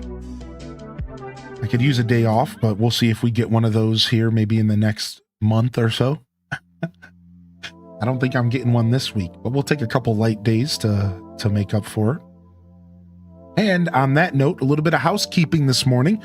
We do have the schedule available. So you'll find the schedule in the Discord, and I'll link that over here in the YouTube chat real quick as well. And I appreciate that. Let me go ahead and put this over here. And yo, eTalker, please stop spamming links in my chat. You know, every once in a while is cool, but you don't need to keep doing that all the time. Thank you. And also, you'll find my schedule over here as well. And you can find that here on Twitch. So I'll link this here, and you can follow this link on YouTube to help you kind of have a better idea of what to look forward to this week, all right? So there's my schedules in the YouTube chat, and there they are in the Twitch chat as well. And if you are looking forward to checking out my show this week, the schedule is up. We'll be here for most of the week, as you can see. And if you have any questions about the schedule, you're welcome to ask. And for those of you that don't plan on checking out those schedules, if you're just not that kind of person, I'll just tell you, we'll be doing AC mornings and variety the whole week. So you can expect Animal Crossing New Horizons alongside variety throughout the whole week. We're going to be locking in and celebrating 3.0's release. And of course, we'll be continuing some playthroughs that we've been doing, and we're cleaning up. We have some variety that we've been jamming out on, you know, so we'll be doing some variety content. And I guess as far as games that you can expect, I'm not quite wanting to share too much because I got to sit down and think about what I want to play this week. But On Saturday, you can look forward to Saturday morning cartoons and Ocarina of Time, The Sealed Palace, Episode 5. And on Sunday, Farm Together 2 and the Community Mega Farm will be back. So come on by on Sunday for that as well. Tonight, we're going to be playing No Man's Sky, and that's going to be a blast. So come on by for No Man's here at 5 p.m. Eastern. And that's just a rough idea of what y'all can look forward to, okay? So otherwise, I believe there's a couple games that we were jamming on. Pokemon Legends ZA is something I want to pick back up this week since we finished Mario Galaxy finally. Otherwise, I think there's a couple other games that we left hanging. Again, I literally just like need to here, let's just actually go look real quick, because I'm like, dude, I know we were playing a handful of stuff and I don't want to jump around too much. We're not starting Stardew quite yet, and we have some time in between Stardew. So I'm thinking we're going to get a Scuffed Eats episode in here soon, maybe even as soon as Sunday. It's not scheduled, but we'll see. Otherwise, I would love to sit down and do a little bit of picking at some of the games from our 12 games of Christmas. I'm thinking I could enjoy some Retro Crossing as well. People have been asking for a little bit more DDV. I want to play some more Fantasy Life as well. So yeah, looking at the games we played last week, I'm thinking this week some more Fantasy Life, maybe some Legends ZA for variety, if that sounds good, everybody. Maybe some DDV, maybe. And we'll hold off on 2 Point Museum. Unfortunately, we just don't have time. We're going to have to hold off on 2 Point. I want to get back to it. We're going to have to hold off on Zelda Star Wars as well. We're going to have to hold off on it for now. Sorry, not Zelda Star Wars. Brain. Holy heck, brain. Star Wars Legos. So Star Wars Legos and 2 Point Museum are going to be pushed off for now. I know that y'all want to see those games, but you're gonna have to wait a little bit. I will finish them up. I will come back to them. I want to play more of both. And yeah, so again, to recap, y'all can look forward to a handful of shenanigans here as we go forward, and it should be fun. I think this week some Fantasy Life and some Pokemon is on the docket, alongside a ton of New Horizons, maybe some Retro Crossing, and of course, some No Man's Sky, some Sealed Palace on Saturday. If it sounds like I'm saying a lot to you, it's because we got a lot to do, baby, and we got a wonderful show ahead of us. So I'm excited. All right. Yeah, Taco, we'll get to that eventually. I'll figure it out. Thank you for the reminder. I'm excited for the Cult of the Lamb Woolhaven update this week. It'll be a great palate cleanser to switch between AC and that. Nice, dude. Nice. I don't think I'll be picking up Cult of the Lamb myself. I was thinking about playing the update and picking it up again, but I just don't have time in my schedule to be playing any new games. So I'm just chilling. Yeah, unfortunately, I was really thinking about hitting Cult of the Lamb back up again, but I just have too many games going on right now, and I'm just not interested in adding more to my schedule. Yeah, so y'all will have to wait if we do some Cult of the Lamb again in the future, but I'm gonna have to skip it. There's just too much going on, and I'm not quite done with ZA, and I'm not quite done with Fantasy Life yet, and I think that I would like to go and wrap those up before I go forward. So Zelda Star Wars, is that where Ganon is Link's father? Yeah. To be fair, I forgot about the Cult of the Lamb update, which is brutal. I need to be writing down these game releases on my schedule, man. Yeah, so yes, Farm Together 2 this Sunday, correct. It should be fun. Yo, what's up, Whimzu? Yes, Zelda Star Wars. Yeah, dude. Holy heck, man. Yo, thanks for the follows coming in, and we had a subscription on YouTube. Thank you for that as well. Plush Nooks asks, when do you think Nintendo will announce the next Direct? February, I believe, is going to be the next Direct, everybody. So sit tight for that. I believe we're getting a Direct in February. Yo, what's up, Alpha Vega? Good morning. ZZ Gaming. No Man's Sky went well. We only did like 2 hours of No Man's because I didn't have time, unfortunately. But No Man's went well. I'm looking forward to playing more tonight. I'm looking forward to it. I would love for Nintendo to expand on the console concept in game. I know. I agree. It would be nice if they went a little harder. I think there's only about 5 or 10 games for us to play. It would be cool if there was a little more, but I'll take what I can get from Nintendo at this point. It's bitterly cold in my part of Ohio, and I had to get out and do some blood tests. Yo, astronomical, I think it's pretty cold here too. I don't need to be looking at my phone because it's about to die, but let's go take a quick look-see here. Yeah, it feels like 0 degrees outside. You know what? I'm gonna go turn my heat up. I think I might need to do that. Holy heck, dude. Yeah, I'll be here all week. I don't think I'm taking a day off this week, but we'll probably do a couple lighter streams. Yeah, I don't think I'm taking a day off this week, but I'll probably do a couple lighter streams, like a couple 4-hour streams. So yeah, a couple little babies just to give me a break, you know, like tomorrow I'll probably only be here for 4 hours. So give myself a little breather. What up, Twin Sons? What up, Dilbo Sowagons? And welcome in, Spider Punk. Good to see you here. Welcome to the show. Welcome in. Yo, burrito salad and tater tot. Ohio is AI generated. No, I believe that North Dakota is AI generated. Ohio is as real as it gets. Right down to the hell is real signs on the highway.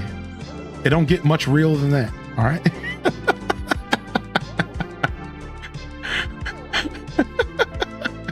It don't get much real than that, all right?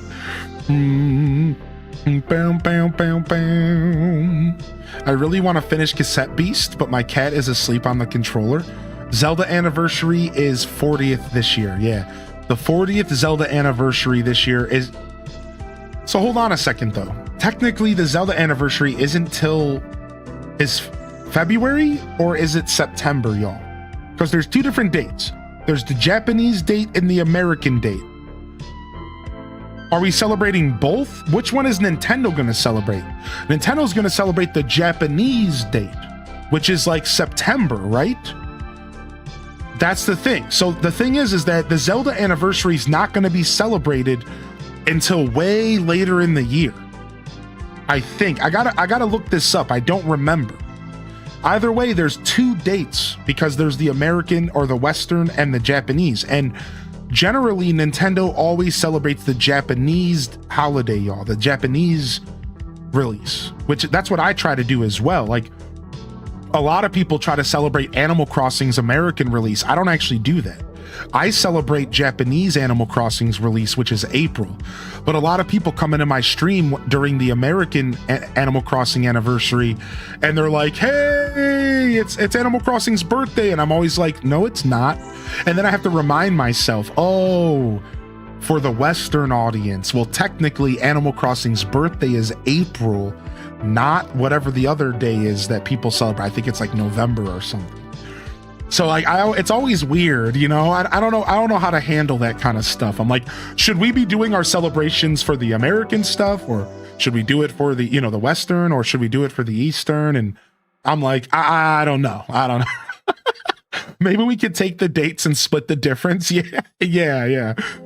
So okay, February 21st is for the Japanese Zelda Anniversary. So this February, wait a second. That's next month. Dude, we might be getting a Zelda announcement next month. Ooh, dude, dude, I hope, man. I'm randomly getting hyped, dude. Wait a second. Dude, Is that why they gave us Zelda items in AC? Dude, maybe. That's a good thought, actually. Yes. Yes, dude, I'm a romance Ganon. Yo, what up, Pastel Gongju? Do you think, but you don't think they'll make DLC for Tears? No, I think no DLC for Tears. I think that they're going to do a remake or a remaster. They're going to announce a remake or a remaster of an older game. That's what we're getting next. We're getting a remake or a remaster of an older game next. And it's likely going to be something on the cheaper side. If I had to guess at Nintendo's current track record, it's going to be something like Oracles of Ages or Seasons, which is totally welcome.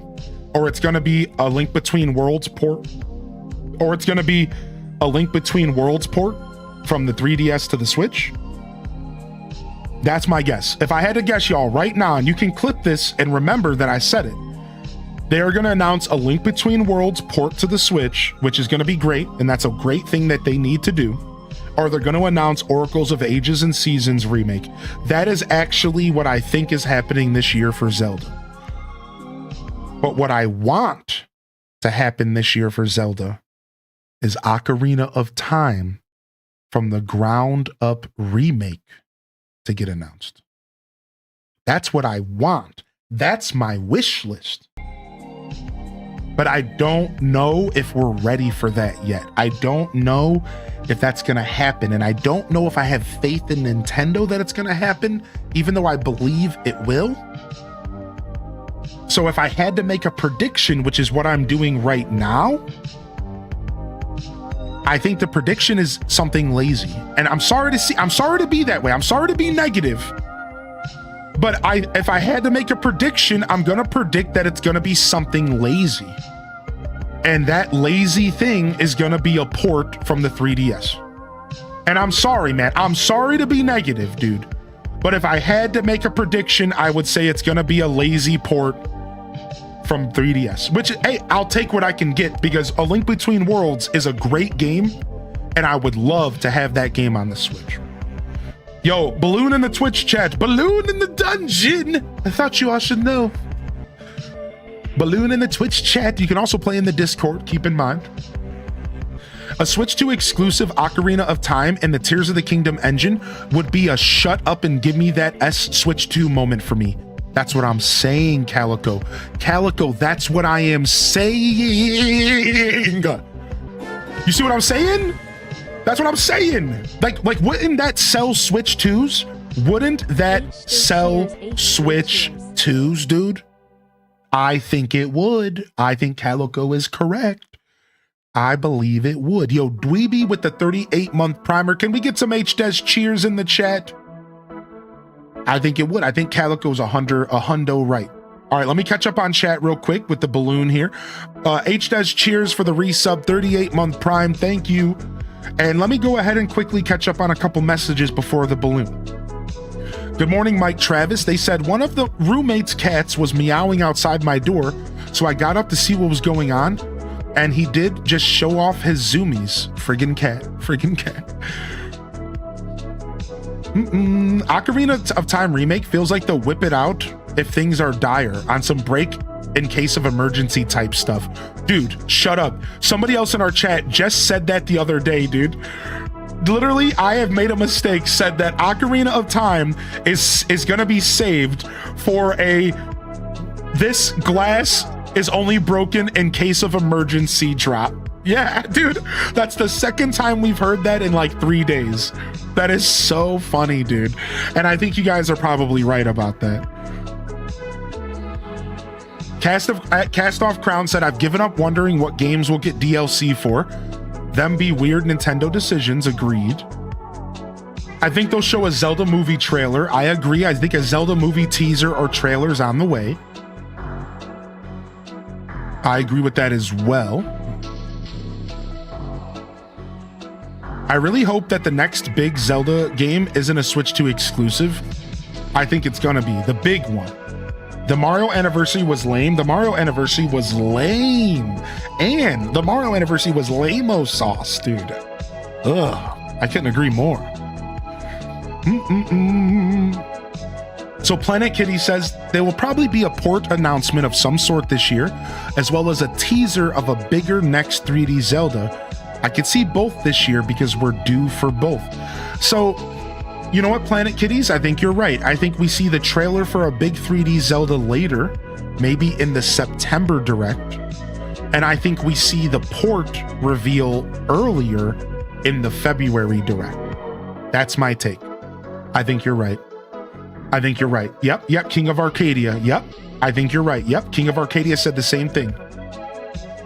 Vanilla says, I think Ocarina has too little substance for today's gaming market to warrant a new coat of paint. It would need to be a true new adventure. That's what I'm saying, Vanilla Man. I'm saying from the ground up remake. Exactly.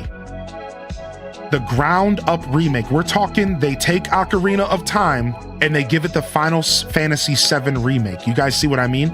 When I say the ground up, they give it the Final Fantasy VII treatment. right? Just brand new game, but same story and concept, a reimagining of Ocarina. Take the same beautiful, iconic adventure and fuse it into the modern gaming journey. Right, exactly. Because if they don't do that, it's just the 3DS again, right? Like, they already did that, y'all. That's the thing you got to remember. They already ported Ocarina to the 3DS and they gave it a new coat of paint, and it's great. So if they're gonna just do that again, they're just gonna port it, dude. And I already called that. I wouldn't be surprised if Ocarina of Time 3DS gets ported to the Switch at some point. They don't need to do that because they have it on the Nintendo Switch Online subscription on the 64. But I think they will, because I think the 3DS port of Ocarina is actually really clean and it was received really well by most audiences. So I do see that game coming to the Switch 1 and Switch 2 family. I really do see that, right? So I think a fresh coat of paint does not make sense. I think you're right about that. I think it has to be a remake. I did that too when I knew CJ was coming. Yeah, CJ is here, dude. That's right. Remember, you could play in the Discord. Let's not get too spammy with the selfishes. I don't know why I joined in. I don't know why I joined in. I shouldn't have added to the fire here. Yo, what up, Dank Root Hydra? Good to see you. No, you're okay. Every once in a while is chill, Mammoth. I'm mad at myself because I shouldn't start the fire. Yeah, like it's just every once in a while is chill, but it's like, wait a second. Yeah. You're good, man. You're good. Good to see you, Mammoth. And also, I like that. I want to be clear.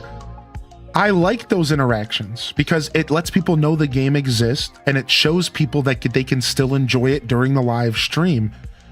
Look, not everyone's tuning into the offline chat. Not everyone's playing in the Discord. So it's really fun, I think. It's really wholesome for me to see y'all dabbling a little bit, dibbling a little bit while I'm streaming, because it's real nice for me, all right? So I just want to make it clear, I like that. We just have to be kind to those that are here for chatting and connecting. People here call this place home. People, this is, for some of us, this is our source of community. And let's always keep that as the focused first. That's what we're here, all right? And that's really all I care about. Otherwise, y'all can do whatever you want, you know? Would you recommend donating Bugs and Fish? So donating Bugs and Fish is just a way to make the number go up. And as a community, we're just trying to see how big we can make the number go. We already broke 500 bugs and 500 fish. Otherwise, there is a Phineas badge you can earn, an achievement based off of how much you donate. So I don't actually recommend donating fishes and bugs unless you don't really care about earning bells. So it's like your choice. It's, you know, it's like your choice. So like if you want to be a part of the donation squad and just kind of help the number go up and just have fun with it, or if you want to earn some bells so you can hunt some villagers, then sell them. I do recommend selling over donating, but the donation feature is totally a valid way to play the game and have fun with it. So it's my villagers, Lazy Stoneheart. It's my villagers. I apologize. Yeah, it's my villagers. And if you're in the Discord, there's actually a pinned message with all of the information available. So I encourage all of you that are playing ACHD that are in the Discord to check the pinned messages for all of the different commands, as well as some infographics. Right? Oh, Lazy Stoneheart. That is unfortunately only attached to Twitch because that is not my bot. The Isabel bot is actually somebody else's on Twitch. So I would have to write my own. However, I am doing that. Yes, I am actually currently writing my own villager announcement bot for Discord to solve that problem. But it's not a priority quite yet. And I want to focus on the game itself first. So good news. One day, yes. Now not so much, not yet anyways. Thank you, Lazy, for clarifying, and I'm sorry I got your question wrong there. I don't always comprehend everything I read because I read too fast. I learned the secret of speed reading in my 20s, where you don't even read the words in your head, you just see them and then comprehend them. But then sometimes that makes my reading comprehension fall off the cliff, and I have to read like a paragraph twice. So while it's a great tool when I'm reading like a book in a quiet room, in the perfect setting, sometimes it kind of catches up to me and I have to pause and be like, wait a second, read these words. Stop just skimming. Read these words. That's why y'all ever notice that sometimes I will reply to a message like an hour later that pops in my head? That's because I skimmed it, I internalized it, but then I just moved on. And then like an hour later, I'll be like, wait a second, I never replied to that. And it just happens because speed reading is a thing, man. It's a great tool, but it's also a little bit troublesome sometimes. I had the day off, so I'm going to be lurking and meal prepping. Woke up to quite the winter wonderland today. Posted a pic in the Discord because it's actually beautiful. I'm going to go ahead and take a look at a couple things from the Discord in a second here. You reply in your head, correct.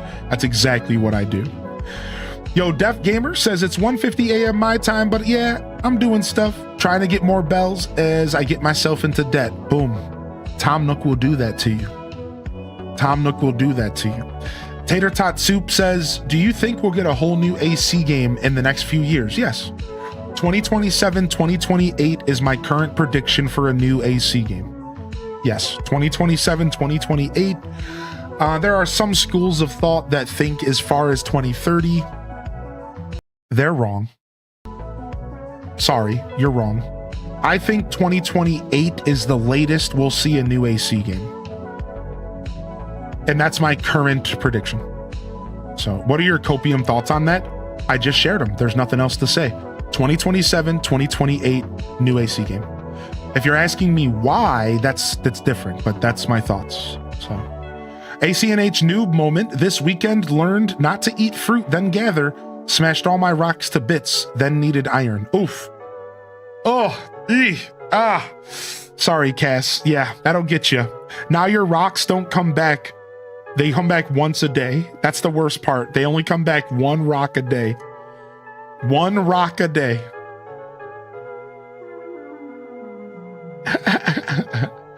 When Hylian's go-to game from the ACNH consoles? I don't got them yet. I'm taking my time, Seth P.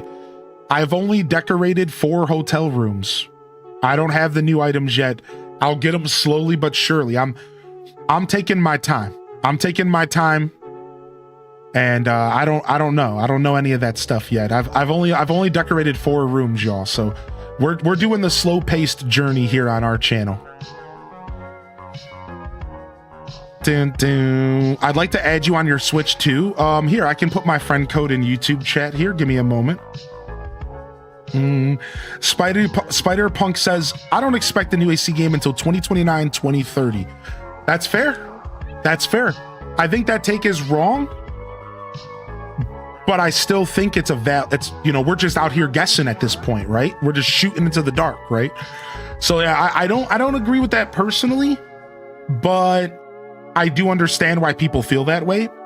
If I were to argue my point, which we're not doing that, all right? I'm not about that life. I don't really care. But if I were to defend my point, they're not making I don't think the next AC game is going to be from the ground up. I think the next AC game is going to use the same engine. So it's not going to take 10 years. And that's the big thing that people are overlooking. Why I don't think there's any reason for them to use a different engine on the next AC game. So if you think about it, they already have the foundation of the next game created. Therefore, they just need to create the new game within the engine that they already have. Therefore, it's not going to take a decade to make the new game. It's only going to take a handful of years.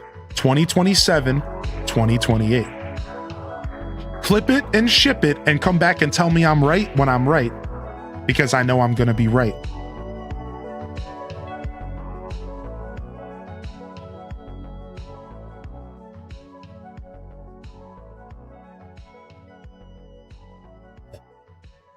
They could make it a little different. So when we talk about the engine, y'all, it can look very different. So what does the engine mean? So I think people get a little scared when they hear this term.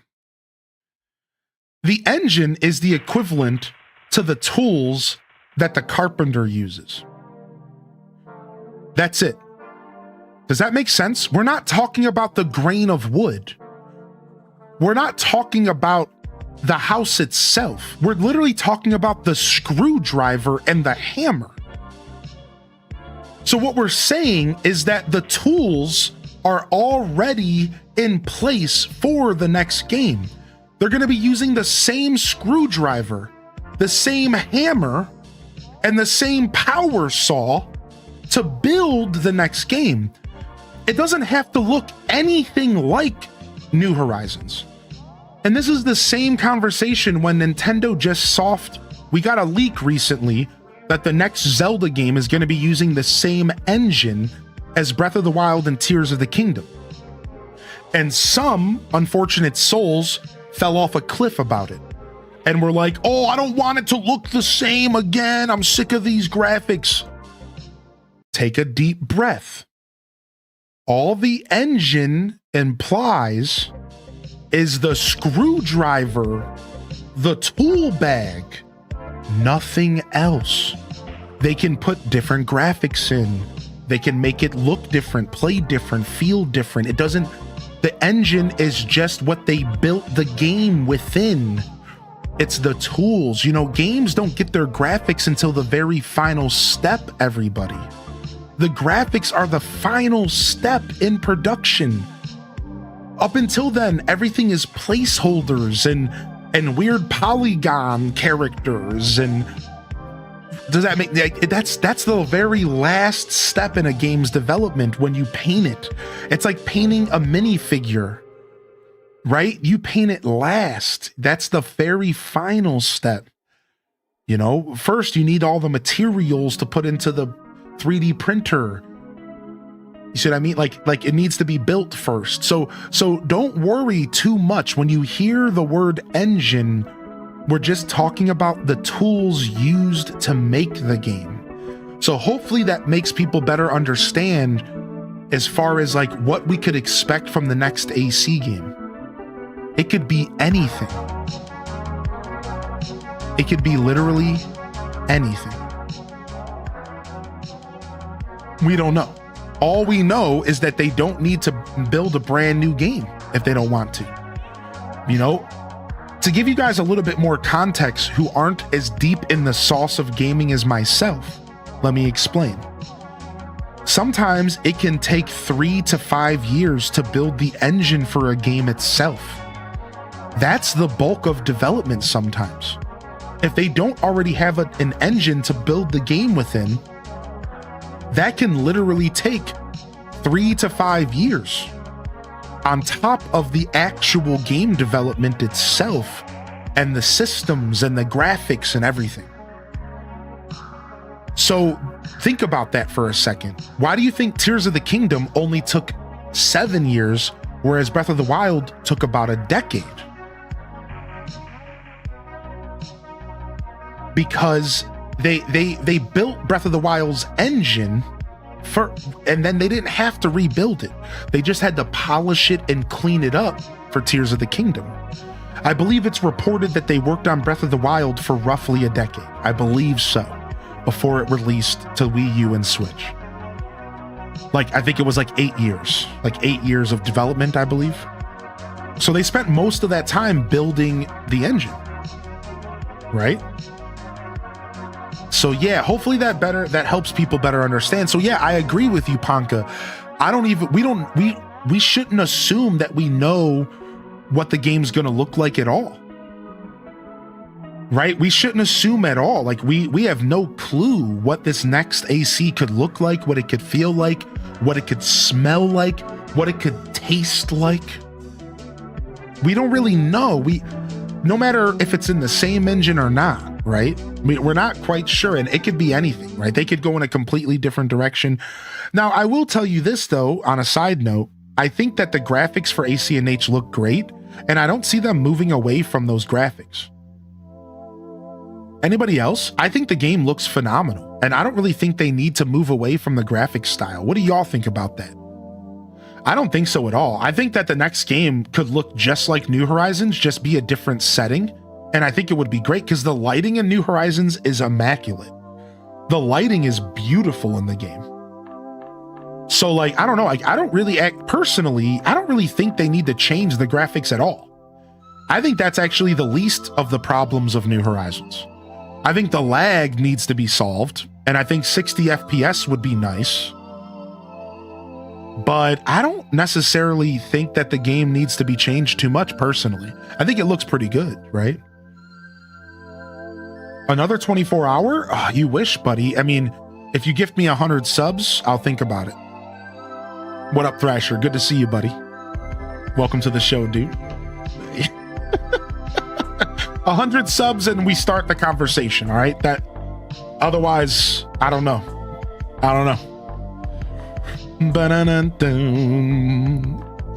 Yo, good. I hope you're doing well today, Panka. And yeah, I hope that it's not a copy paste. I do hope it's not a copy paste from New Horizons. I do hope so. I hope it's not just a copy paste, because that would be kind of disappointing.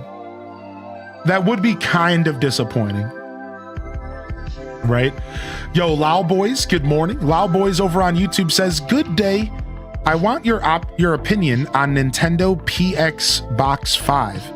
It has Xbox, PlayStation 5, and Nintendo Switch all in one system. What? That exists? So did somebody build it? I never heard of this. What? What are we talking about? What? Yo, Lao Boys, good to see you, man. They had too much time for a copy paste. I'd be a little mad. Yeah.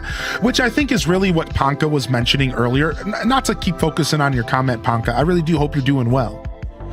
And I appreciate you, dude. I was just, I'm just yapping. We're just here Monday show yapping. But yeah, dude, like, I agree. I think if a copy paste would be very disappointing for a lot of people. So they do got to mix it up. I'm really hoping for something like AC Wild World or AC World, a mix of New Leaf City Folk and New Horizons. Spider-Punk, are you by chance a fan of older Animal Crossing? Because you're speaking to my soul right now. Oh. Give me a little bit of New Leaf and City Folk. Just give me a little bit of New Leaf and City Folk, baby, please. Just a little bit, right? Just a little bit, dude. I love New Horizons, but come on, just give me a little bit of that old school, a little taste. I just want a little morsel, just a little breadcrumb. Please. Please, you're speaking my language over here, baby. I just want a little bready crumb. Yeah, please, low energy. Oh. I wish they wouldn't jump to Switch 2 exclusive so fast. Yeah, it's tough. And you can kind of blame the economy for that. If I had to guess, I think Nintendo planned to stick with the Switch 1 for longer than they probably will end up switching with it. So here's the thing. First off, I think Nintendo's going to be sticking with the Switch 1 for a while. And they're going to keep making games accessible to Switch 1, especially ports and remakes. However, I think that Nintendo, if I had to guess, and this is like weirdly just based off of nothing but speculation. If I had to guess, I bet you Nintendo starts pumping out Switch 2 exclusives a lot faster than they had originally intended, because they originally probably went into this economy like, okay, we can ride both out and we can really make an experience for both gamers. And then all of a sudden that shit hit the fan. And now it's like, well, they have to get their install base higher. You have to realize that Nintendo just went from, oh, we can casually get people to convert to Switch 2 to, if we don't start selling Switch 2s now, nobody's going to be able to afford them. So if I had to guess, there is a panic right now for them to sell Switch 2s and get a bigger install base. And the best way to do that is the games. So yes, unfortunately, I think they're going to be getting Switch 2 exclusive titles out a lot faster and a lot quicker. Like they're going to be really pumping them out. I think unfortunately, you are going to see them pushing for y'all to convert to Switch 2. They're going to keep trying to increase that install base, because once you have a Switch 2, then you're open to buying the games, and it's all about getting more people to convert, right? So it's unfortunate, but I think that our current timeline leads to them not releasing a ton of Switch 1 content after the end of this year. My prediction is that by the end of this year, most new games will be only Switch 2, and remakes and ports will be available on Switch 1 along with indie releases. That is my prediction. And by the end of this year, only indie releases and small little ports and third parties will be Switch 1, Switch 2. And Nintendo's big boy titles are going to be all Switch 2, if I had to guess, y'all. But I'm not really speculating this off of any, like, chat, I'm not a business major. I'm not an economist. Please take my words with a grain of salt. Let's just all hope that's not the case for those that don't want to upgrade yet. I don't want to be the doomer in the room. I'm just kind of sharing my thoughts, right? Like, but I'm not that smart. I don't know what I'm saying. I'm really, I'm just speculating off of some news I've read and a little bit of research I've done. So all right. Let me catch up on chat because I did miss a couple messages really quick. What's up, Sunny? Good to see you in the chat, Sunny196. I see you throwing it back in the chat here this morning. Hold on. I'm going to catch up on chat really quick. I've been missing a couple messages. Are you excited about Pokapia? I'm excited about Pokapia. I am excited about Pokapia big time. Big time. And we'll talk about our island designing plans here shortly. I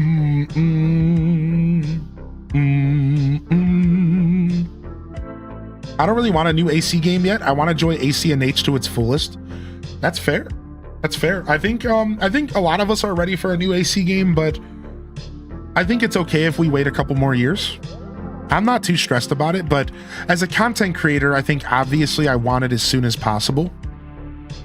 All right, I'm just catching up on chat real quick. Yo, what's up, Def Gamer? You heard me right, baby.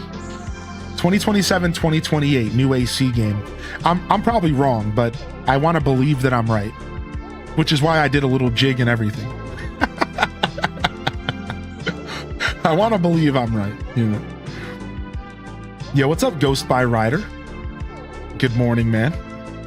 I'm glad y'all enjoyed the analogy with the tool bag, because that's the best analogy I could ever make for how an engine works with gaming. Yeah, it's a tool bag. Just think about it just like that. Yeah, I'm noticing less lag with the update personally. Yes.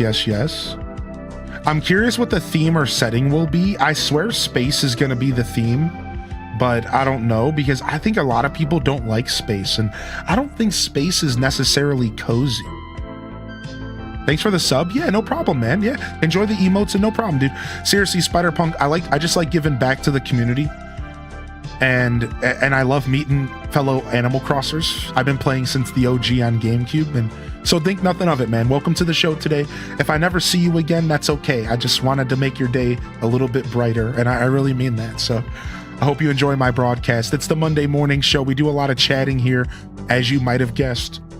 And we'll play some games today as well, all right? All right, speaking of, let's see what Isabel has to say for us real quick. It makes sense, though. If you think how they stopped supporting and adding the DS and older consoles once they release a new one, right? Exactly. I agree for sure. New games just won't be able to run on the Switch one. I mean, for how long did they make games for the Wii U after the Switch? Not long, yeah. Plus, to be fair, and maybe this is a little bit harsh, but I think Switch 2 owners don't want Switch 1 games because they hold back the Switch 2 games.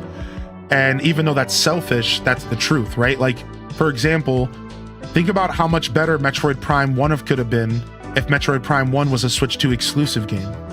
Think about how much better Pokemon Legends ZA could have been if it was a Switch 2 exclusive game.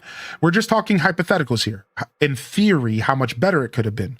Think about how much better Mario Kart World could have been if it wasn't actually originally being developed for the Switch 1. I mean, now, obviously, they took advantage of the Switch 2 to the fullest with that game, but even that is a light example of how, truthfully, when they're sitting there developing games for 2 consoles and one of them is weaker, you aren't getting the best experience. So as a gamer, I kind of prefer them to focus on one console at a time. And unfortunately, that does mean Switch 2 exclusive games. Because, I don't want every game that comes out in this generation to be held back because it also needs to fit into the Switch 1 specs. And again, I know that's harsh for those that haven't committed.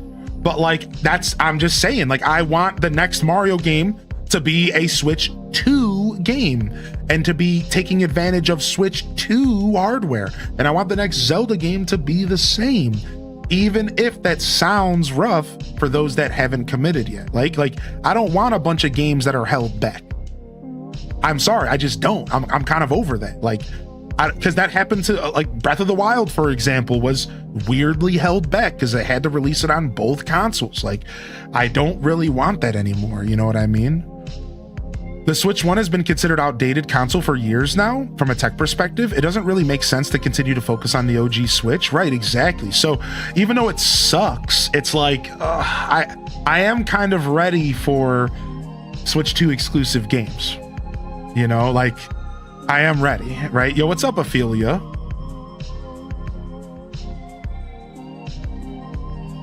All right, let's see what's going on here. Good morning, everyone.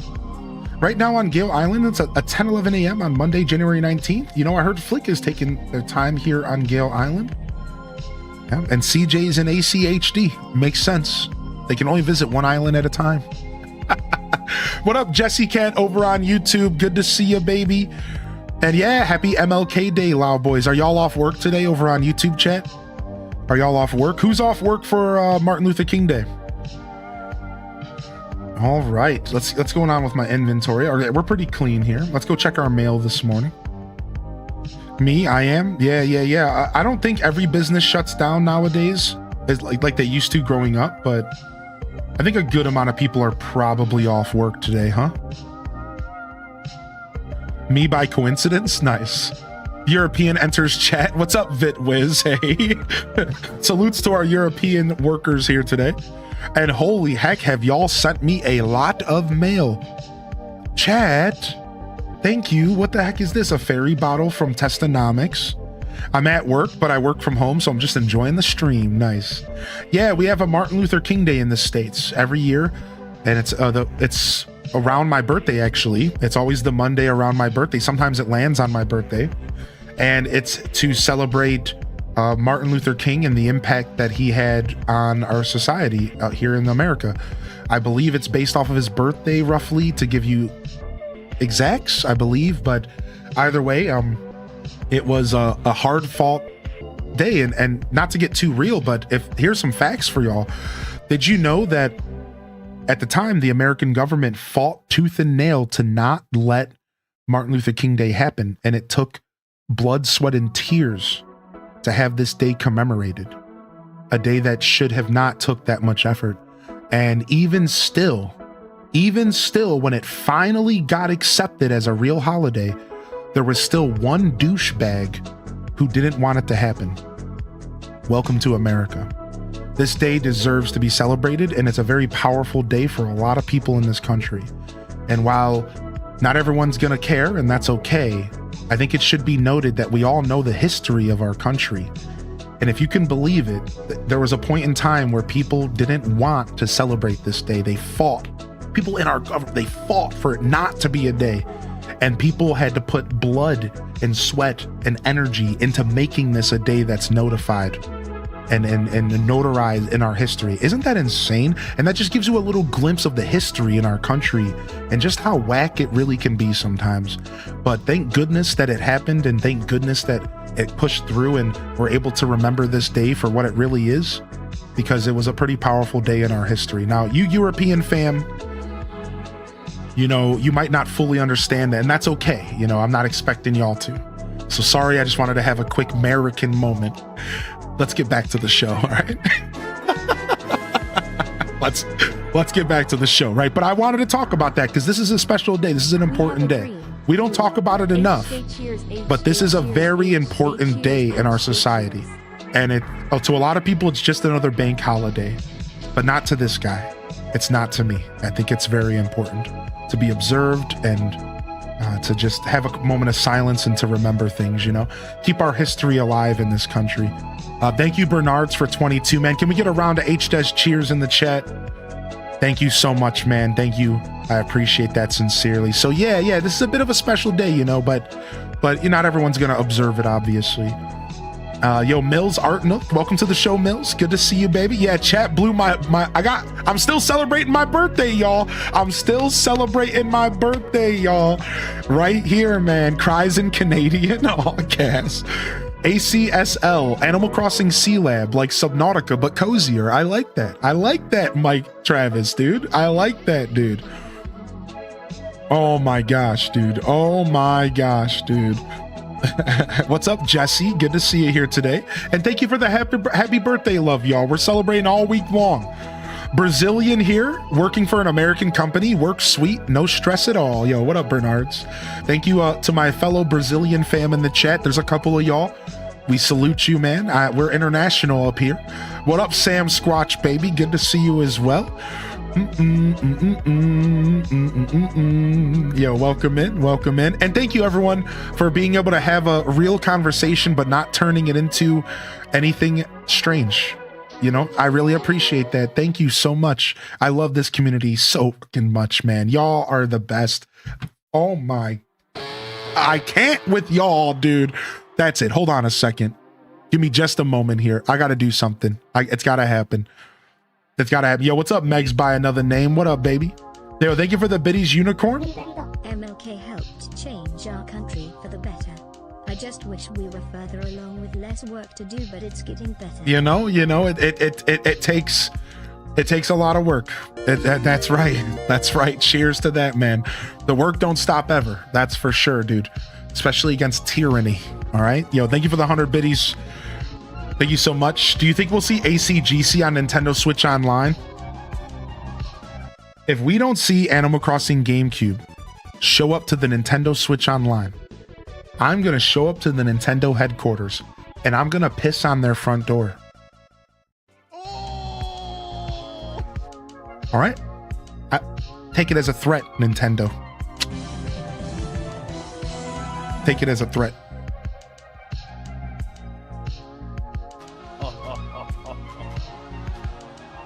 We can understand as Europeans. Cool. Cool, right. I just don't want to assume, right? I just don't want to assume, you know what I mean? Yeah, that's right, Maharit. Every day, man. Thinking on the US on, I think all of us, and all of the US on MLK Day, his overall message is important for us in the UK and Europe too. And that's really special, right? I think it's honestly a worldwide message, right? And again, I just don't want to assume. I don't know other cultures, so I try not to say too much on other cultures, but what a beautiful message, because I agree, like, it is a worldwide, global message. It really is. It really is. It really is. Aw, that's crazy, Mama Teller. I never heard of that. That's interesting. What's up, Mama's Gamer? Mama's Gaming, welcome to the show.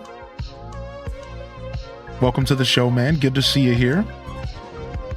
Yo, Akela K's getting gritty in the chat. H-Des Gritties.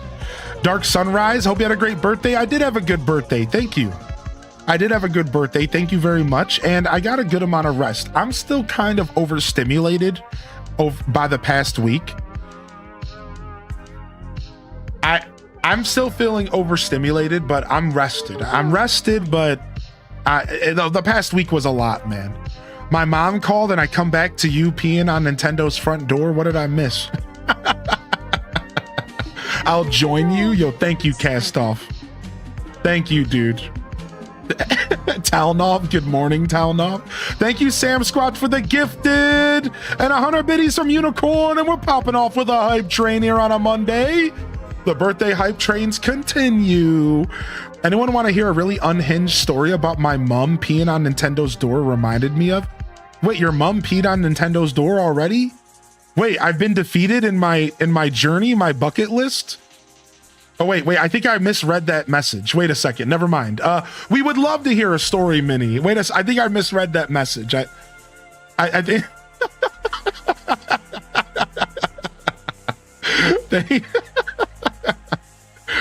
Yo, thank you for the items, chat. Apologies, my scavenger hunt to help celebrate your birthday bombed. This is for Lizard Queen. I figured that they might be able to get it. You might be able to get it to them easier than me. Thanks. Aw, I'll make sure I get this to Lizard Queen, dude. You have my word. We will make it happen. Injustice anywhere is a threat to justice everywhere. MLK. Ooh. Got me, dude. Ashley next door says, I'm a stay-at-home mom, but I have to get up at 6 a.m. to get the kids ready. Oh, well, hopefully the kids are off and you're having a great morning so far. Having a great morning so far. Yo, thanks, HD. Yeah, no problem, dude. All right, I got some stuff from Daisy May here because I bought turnips. I got some more Zelda items from the fam. What's up, Bwick? Good morning. I got Majora's Mask. Elephant, happy birthday. Hope you can use this on your island. Thank you, Elephant. Thank you so much for the birthday love. Ryan Perpetrator says, Happy birthday, Hylian. Wishing you another year of prosperity and growth. Nothing but the best for the king of Animal Crossing. Love you, buddy. All the perps. Let's go. Whoa, holy heck, dude. Thank you, Perpetrator. Thank you, man. Thank you so much. Some lady in her car was rude while we were driving and nearly caused a bad accident. My mom followed her till she parked her car, then got a cup and peed in it and poured it on the lady's car door handle because she was angry. My dad was in the ICU at the time, so she was properly unhinged. Oh my gosh. Oh my gosh. Oh my god. That is proper unhinged. That is proper unhinged, dude. Holy heck. Holy heck, dude. For good vibes, laughs, and moments ridiculous. This gifts for the community incredible. Happy birthday from Lily. Aw. This community is pretty incredible, if I had to say so myself. Why does that sound like something my mom would do? Ashley next door said.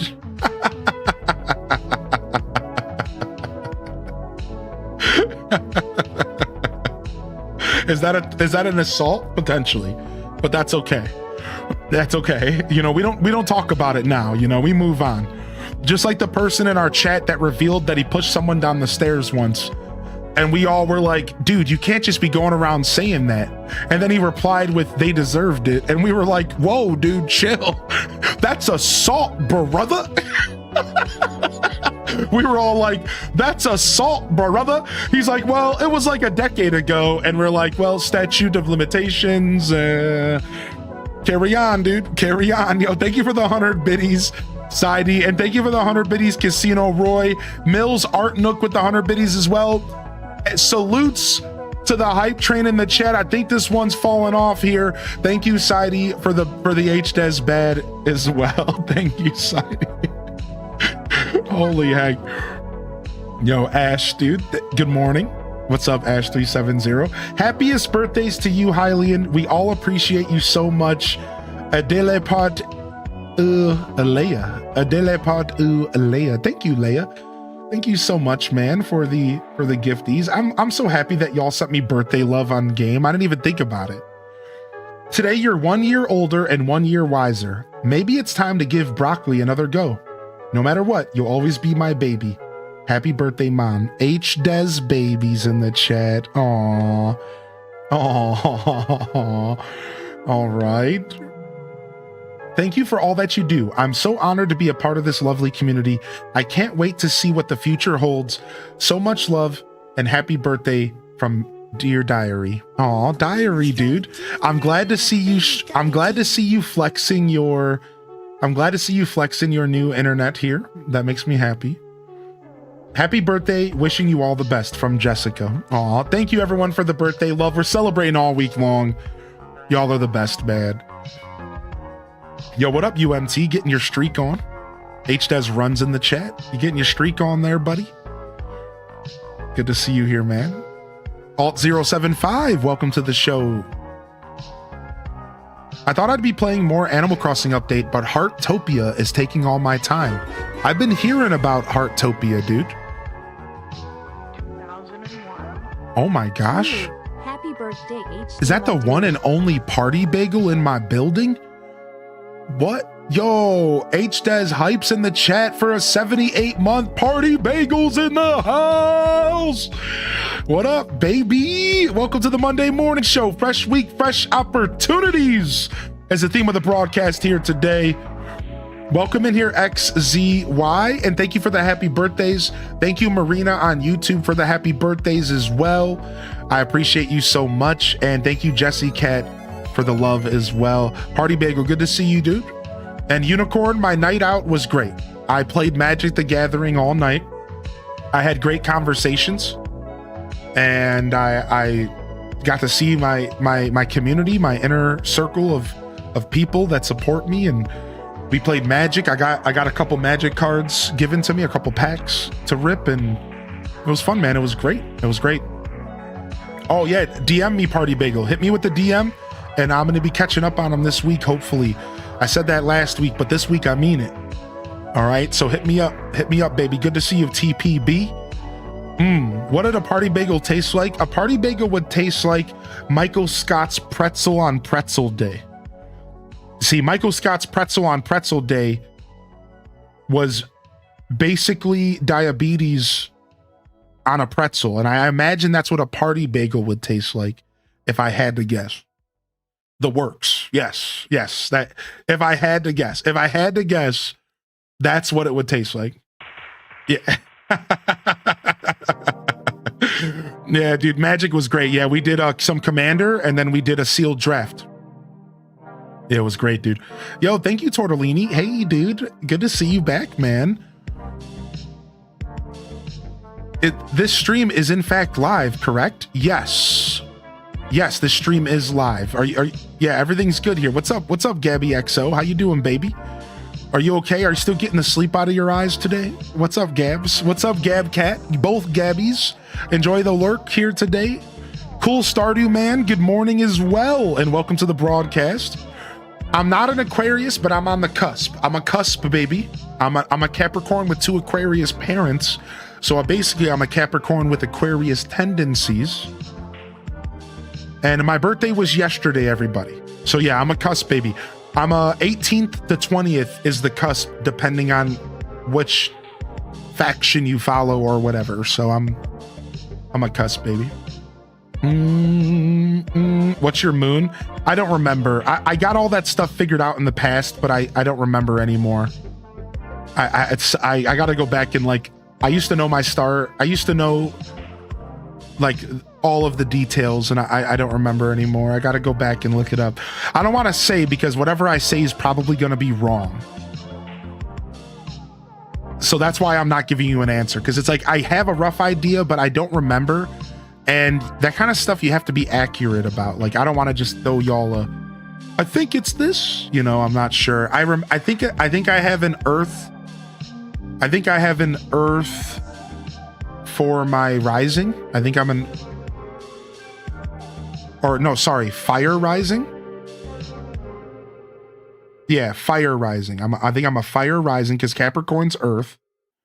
I'm an Earth sign with Fire rising. And that's all I remember.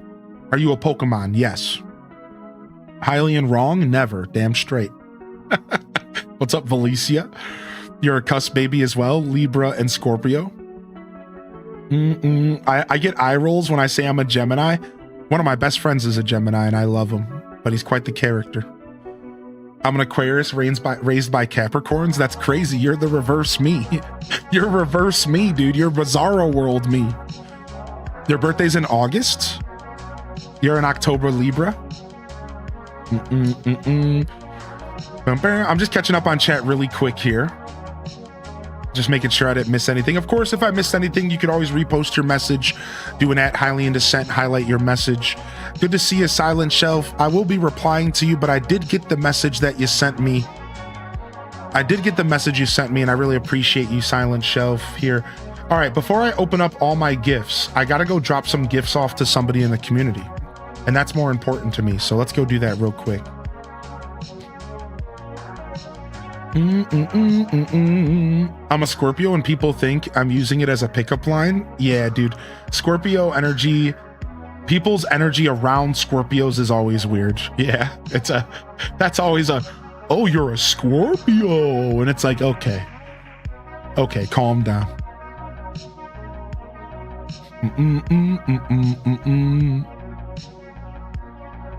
I'm a typical Sagittarius according to my mom. I'm too scared to find out what she means by that.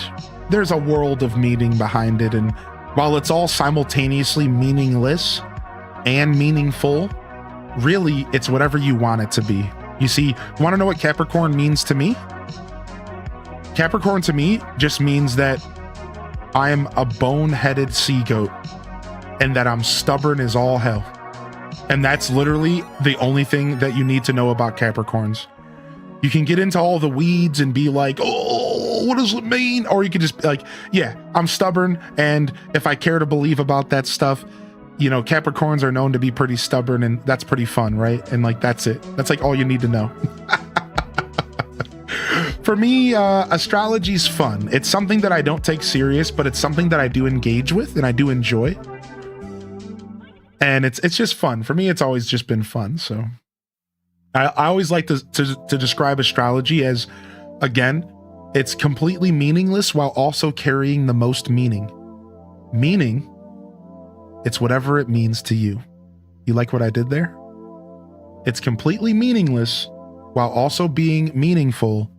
Meaning, it's whatever it means to you. That's astrology. That's it. That's it. You don't overthink it. That's astrology. All right, let's see if we can get in here. Do do do do do do do do do do do do do do. Too early for me? Yeah, should I have hit the math meme for that? Should I have hit the math meme for y'all on that one? Okay, it looks like the code might have died off, so let me go ahead and send him a message real quick.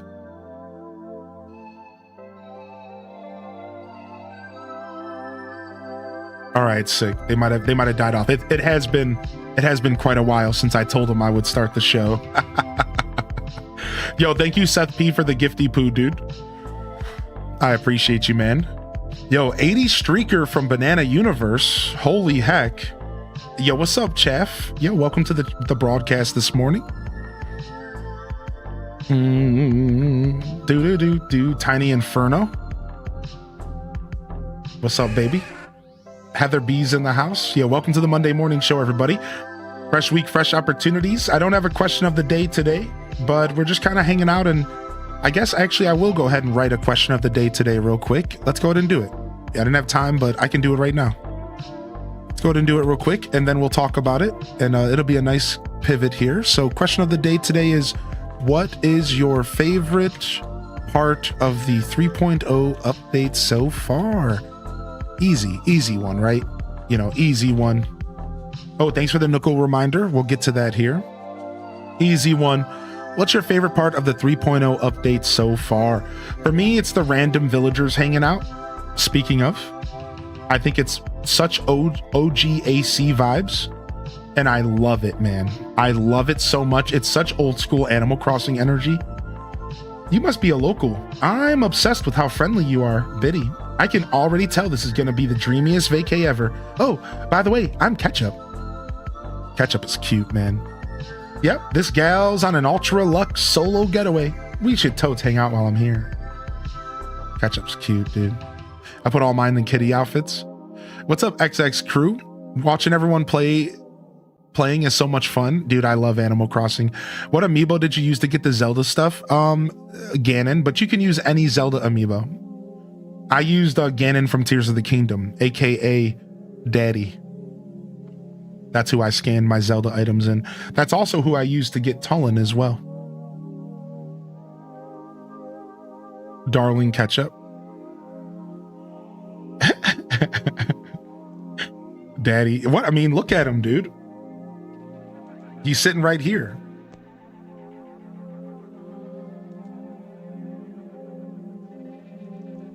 Homie's whole chest is out. Homie can't even keep his shirt on. He's basically LL Cool J. He's basically LL Cool J. Homie can't even keep his shirt on. Like, let's go, man. Put the pecs away, dude. Get out of here. Freaking giving me the vapors. Give me Papa Dort. LL Cool G. YouTube chat says bulk crafting. Yo, what up, freaking Chill B? They said, did anybody watch Love is Blind where some chick picked a guy purely on his star sign? Yeah, that didn't work out. No, I never saw that. What up, freaking Chill B? Good to see you, dude. Oh my gosh. You just added me? Okay, thank you, Pink Teddy. I'll get to my friends list stuff eventually. Hey, thank you for the sandbox. Hey, that was very kind to you. That was very nice. That was very, very nice, dude. For out of context, we realized that we never purchased the sandbox in game, so we couldn't use it in the hotel. Because apparently I've just never purchased it and I've never cataloged it. So it was pretty nice. Gerudo nipple? What? You better put that magnifying glass away. Hylian, if you can, you should put the Glizzy outfit out for your visitors. Oh my gosh, why is that the best idea ever? Just glizzing around town. Heart, squid, jukebox. Silent princess. Majora's mask. Hold on, I need to check my DMs real quick.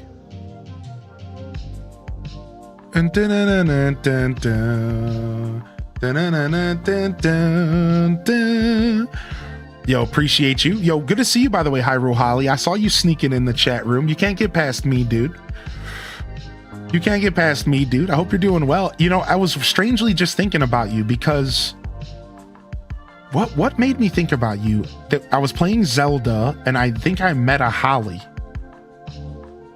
And I was watching a Zelda streamer named Holly, and I was like, "Oh, what's up, Hyrule Holly?" You know, I was thinking about you, man. I hope you've been well.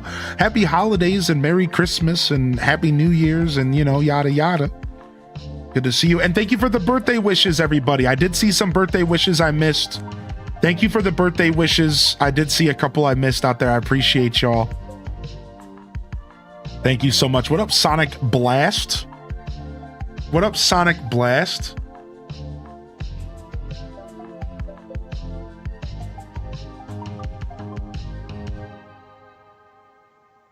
Good to see you, man. Welcome to the show.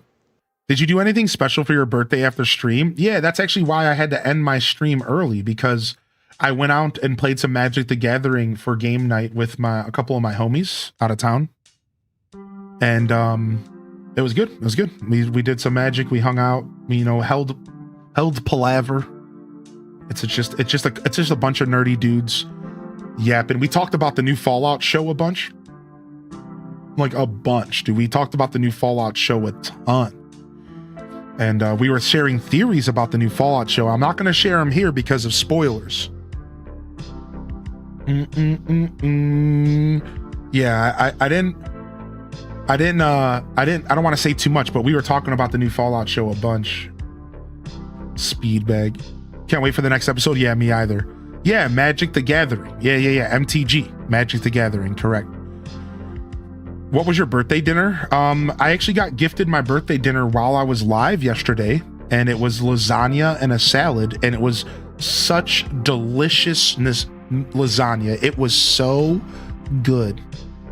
And then that was it. Otherwise, at the house I was at for Magic the Gathering, we had cheese and crackers and summer sausage laid out and some stuff like that, like snackage.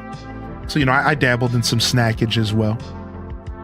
Yeah, some of the new cards are pretty, I agree. The art of the new set is really nice, yeah. I'm far too deep in Pokemon TCG. Listen, I can tell you, Sam Squatch, right now, you cannot play more than one TCG physical cardboard game unless you have way too much money to spare, because it's impossible, dude. These card games are way too expensive, all right? I did see that, Taco. I did hear about that, which is crazy, right? It's crazy. Yo, what's up, Mocha, by the way? Thanks for the first time sub. Can we get a round of love in the chat for Mocha, the offline first time sub? Holy heck, dude.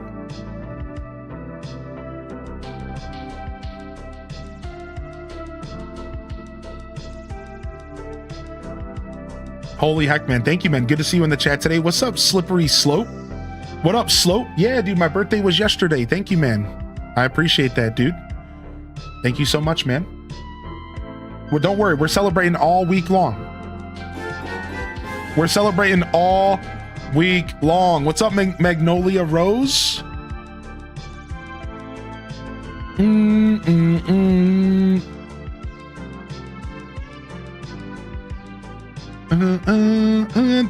Did you have any birthday lasagna leftovers? Heck no. I ate that whole thing of lasagna as soon as my stream ended. I smashed it. Here's a present. Thank you. I smashed it, dude. I smashed that lasagna.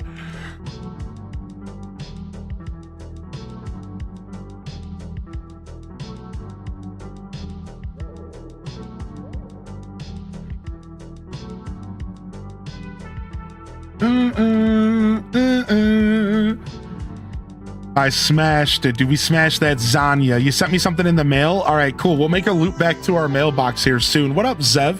Thank you, Sarah Nacho, for the gifted sub, and Magnolia Rose with the 14-month primer. Thank you, primer.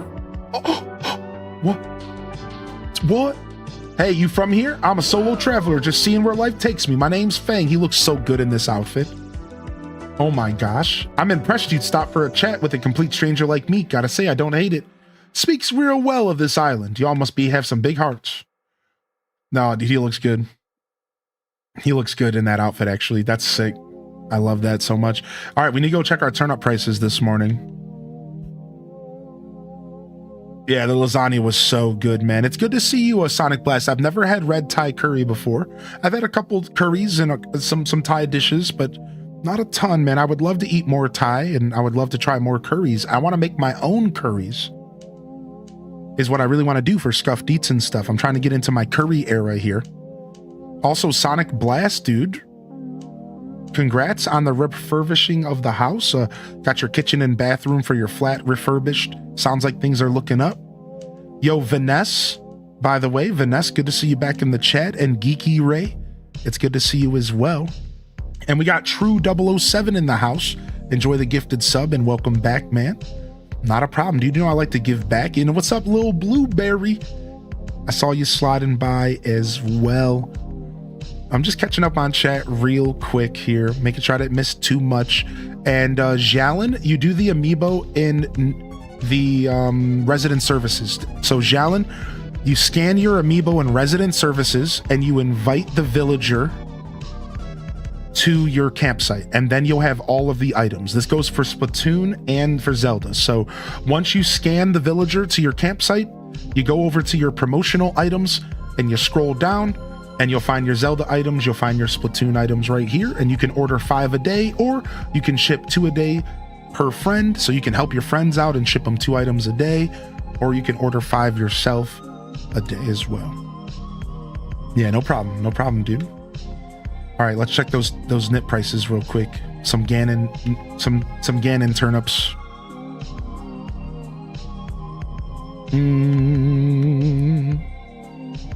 You're moving? Oh, dude, being nervous and excited to move is the literal experience of moving.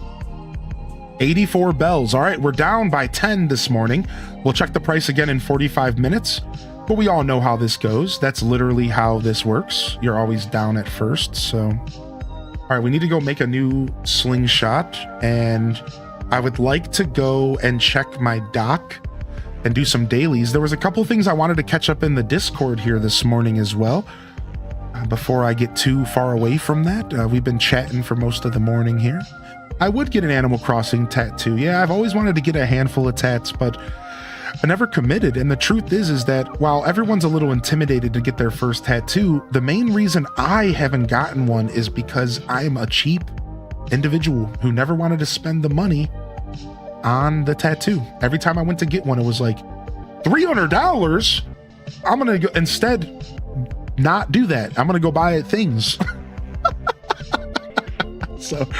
So now I would really like to get a tattoo, and as I get older, I'm getting closer and closer. I told my lady friend in my life that I want to get one with them because they have tats, and they've said yes, but they've never like really pushed it, and I haven't really pushed it. But one day maybe I'll actually do it.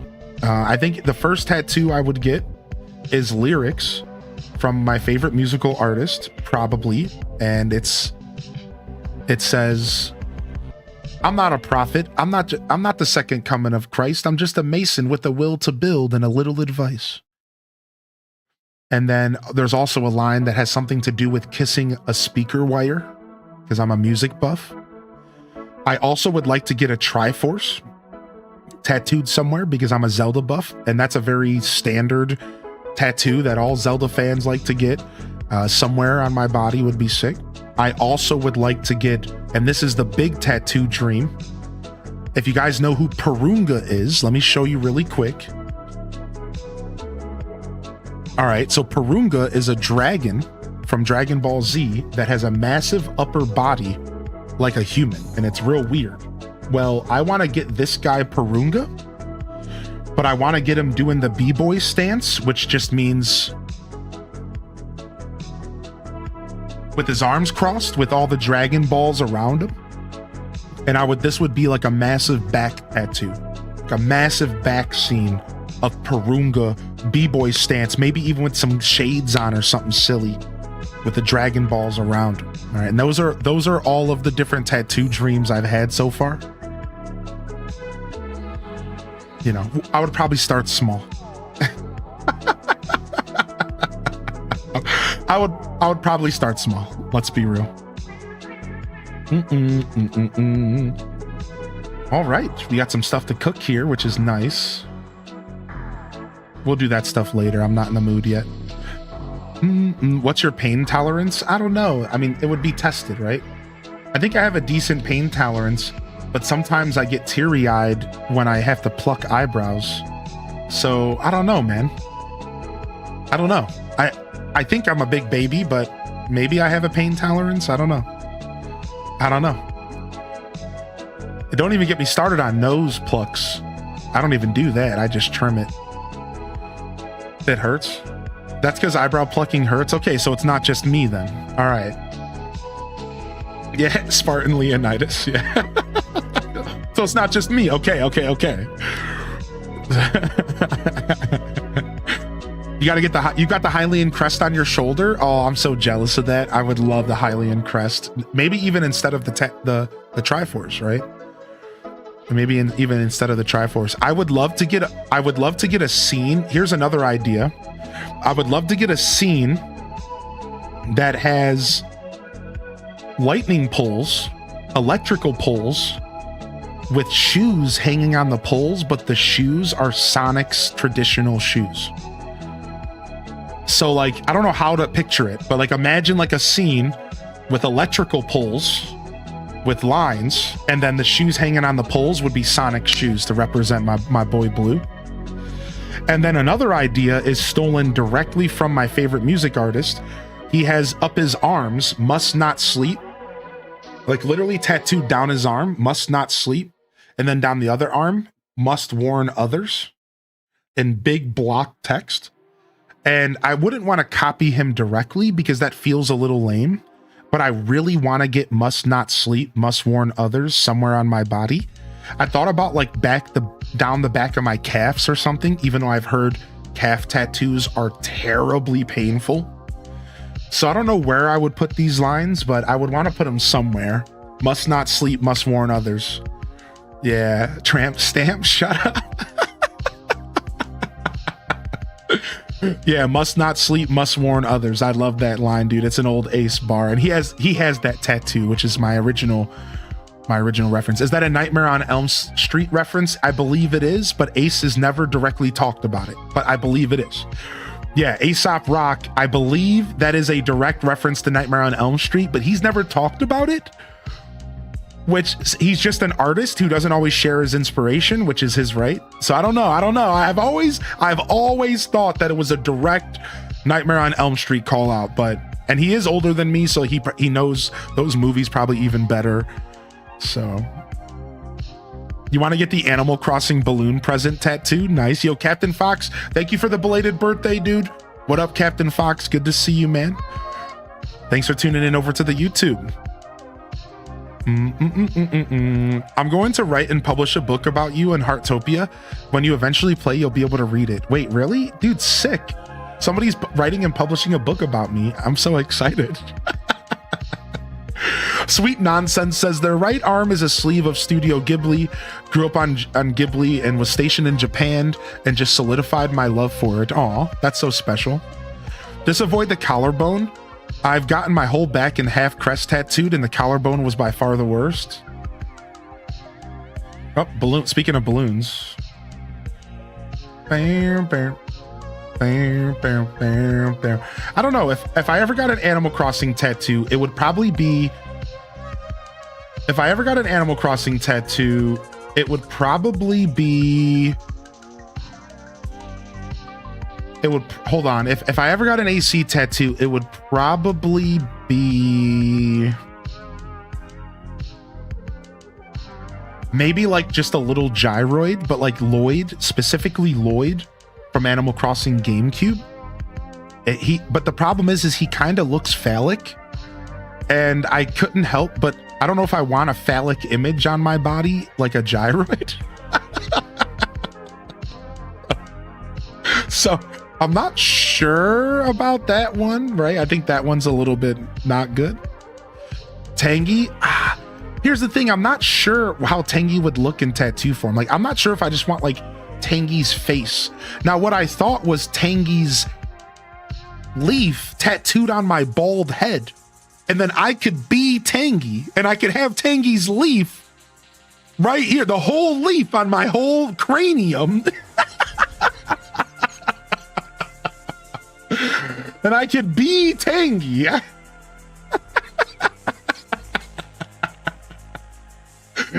That's what I was thinking, but I'm not sure. I don't know how Tangy would be, you know? Like, I'm not sure if I would want Tangy on me. Like, I don't know if that just fits. That's just not that best of a good, you know, not everything is a good tattoo idea, I feel.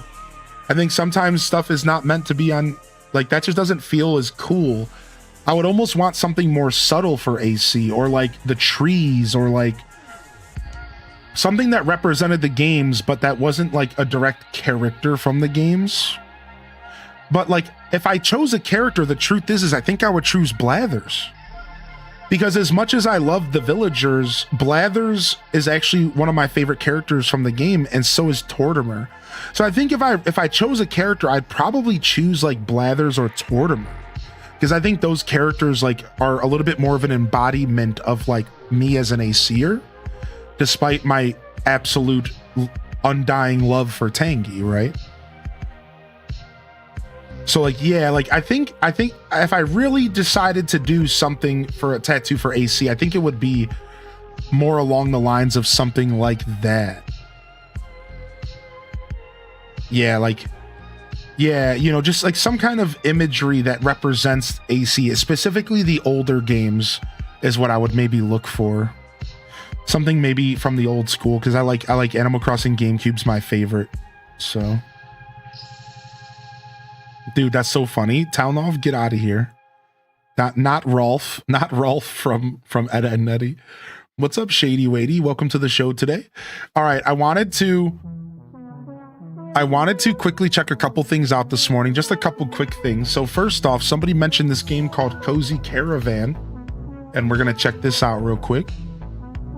They said it reminded them of Grand Bazaar. So let's take a quick look at this, and then we'll change up our jams here.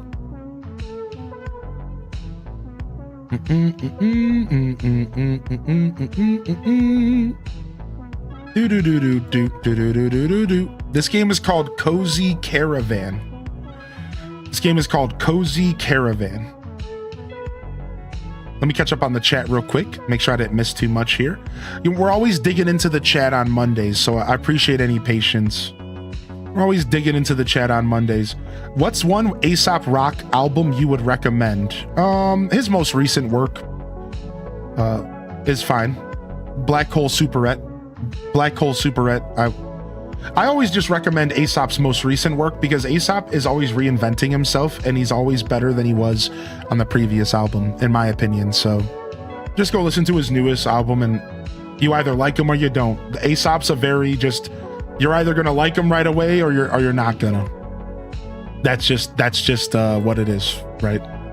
So good question over on YouTube here. Aesop is a wild shout out. Are you a big hip hop head? Yes, I've been listening to hip hop my whole life. I've been a hip hop head my whole life. Yes, correct. I'm a massive hip hop head, and I've been jamming on traditional style hip hop is my forte, aka boom bap, aka golden era, aka hip hop that still follows the original traditions of break beats, sampling. The art of sampling is a really wonderful, DJing, graffiti art, and all of the true elements of hip hop. Don't get me started. I could talk for hours about this, but yeah. That's my forte. But the truth is, I'm actually a music buff, and I consider myself a music appreciator.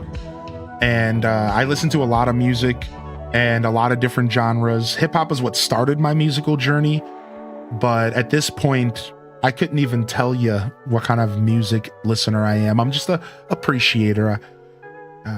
Currently, I've been listening randomly. I threw on some old Deadmau5 recently. And I also threw on some old System of the Down's first album recently. I'm always listening to Aesop. And again, for those that don't know, that's AESOP Rock. That's not the other guy, ASAP or whatever. He's cool. But if we're talking about Aesop Rock as in Aesop's Fables is the reference. Otherwise, I haven't listened to a ton of music recently. I've just been chilling. I've been listening to this guy named DJ Seinfeld for some random techno music to jam out to while I'm doing work on my island game that I'm coding. It's nice to have some just consistent beats hitting my ears. And then lastly, I guess to call out something I've listened to recently is I got inspired by the community to go back and listen to Incubus's first album, Science, or one of their first albums, not their self-titled, and I got inspired to listen to Science and I was jamming out to that, which I love Incubus. I've seen them live, which was great within the past couple of years. And yeah, so just sharing some of my music journey. And I always like to talk a little bit about what I listen to, because despite the fact that my main journey is hip hop for sure, I very much love music and I don't like to be put into a box. So when people ask me that wonderful question, I always like to jump in and be like, however, I'm a very diverse music listener. I really love music. It's my second passion next to gaming, my first, and food, my third, because I'm a chef as well. So yeah, music is a very big part of my journey here. And hopefully one day I'm able to start sharing that musical journey with all of you. I do have plans to write music and to showcase it here to my community. I've already wrote songs and stuff, but I'm not too deep. One day we'll get there. I'm just catching up on chat real quick. Hold on a second here. And what do you guys think?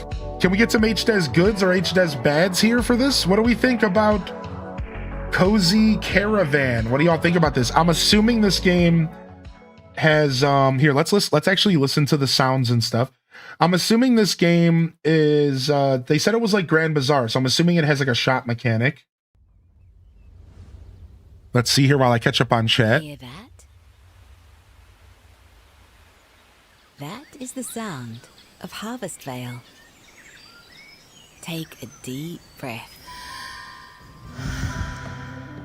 Welcome to our world of kindness. Meet our lovable residents. Come with us. The country boy frog is dope. Reminds me of Huck. Explore. Share. Who's for pizza? Okay, guys, we're out of pizza. All right, Bubba. It's a relaxed, slow-paced way of life. But we love it. Join our world for a time. Pass the days with us. Dude, rock skipping is so cute. Shut up. Anyone you want to be. Shut up. And who doesn't want to end each evening by the campfire after riding around with a giant bumblebee all day? Feel more relaxed already? Cozy Caravan.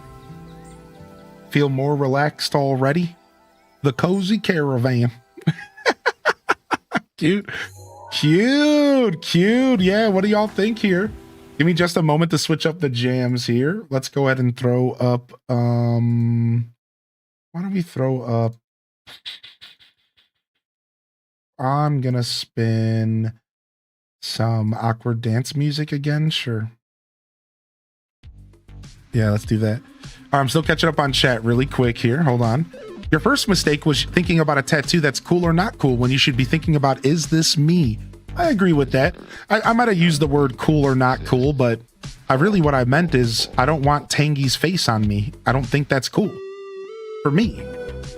I just use the word cool because that's just how I speak, right? But that is a beautiful point. That is a beautiful point. Yeah, right. It should be for you, not what for others. I agree with that. Yo, what's up, Off-Duty Gamer? I'm a lurker, and I know you love farming games. I'm curious if you've ever seen or checked out Star Sand Island. Yes, I am hip to Star Sand Island. Let's go ahead and pull it up since we're talking about it. I am hip to Star Sand Island, and while I'm not going to do the same treatment I just did for that trailer, and now I don't think I have any intentions of playing this game, I'm going to be honest, but I am hip to this game. We have talked about it a little bit on the channel, and it looks pretty cute. This is what's up, Off-Duty Gamer? Good to see you. I'd recommend a red Thai curry sometime. Yeah, I'm gonna try it out. Dude, you got me inspired, Sonic Blast. Is this game on Nintendo Switch 2? No, both of the games I'm showing right now are on Steam, I think, only. If I had to guess, I think. Yeah, dude, Buick, I just got a chance to see Incubus like 2 years ago, and I was so honored to be able to finally see him because I've been listening to him my whole life. That's right. Fungus Among Us. Yeah, Radical Edward, dude. Yeah, I was so honored to be able to see him finally. They put on such a good show. Hip hop is also this huge ass frog's favorite genre. Get out of here. Cozy, what are you saying? I love music, man. I consider myself a lot of the same. That is awesome. That's cool, man. I love meeting fellow music buffs and fellow music appreciators, dude. It makes me really happy, man. I love that, man. That's the best thing about Twitch is being surrounded by like-minded individuals. What kind of music do you listen to, dude?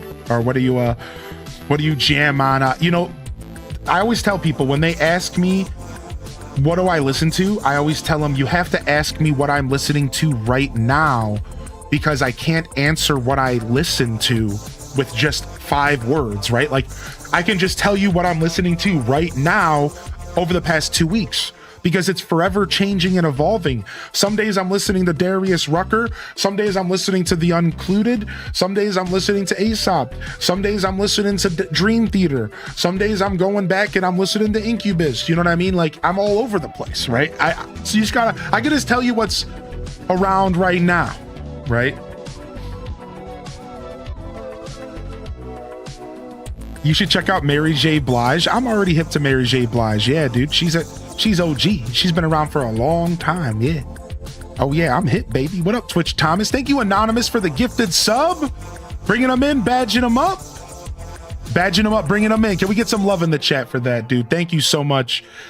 Yeah, there you guys go. There's Star Sand Island. What do y'all think about that one as well? I don't know. I don't know if I'm playing that game. I'm going to be real. I think I'm skipping that one. I think I'm skipping Star Sand myself. But, you know, I said that about DDV. I played that. I said that about Hello Kitty. I played that. So who knows? Yeah, who knows, man? Who knows?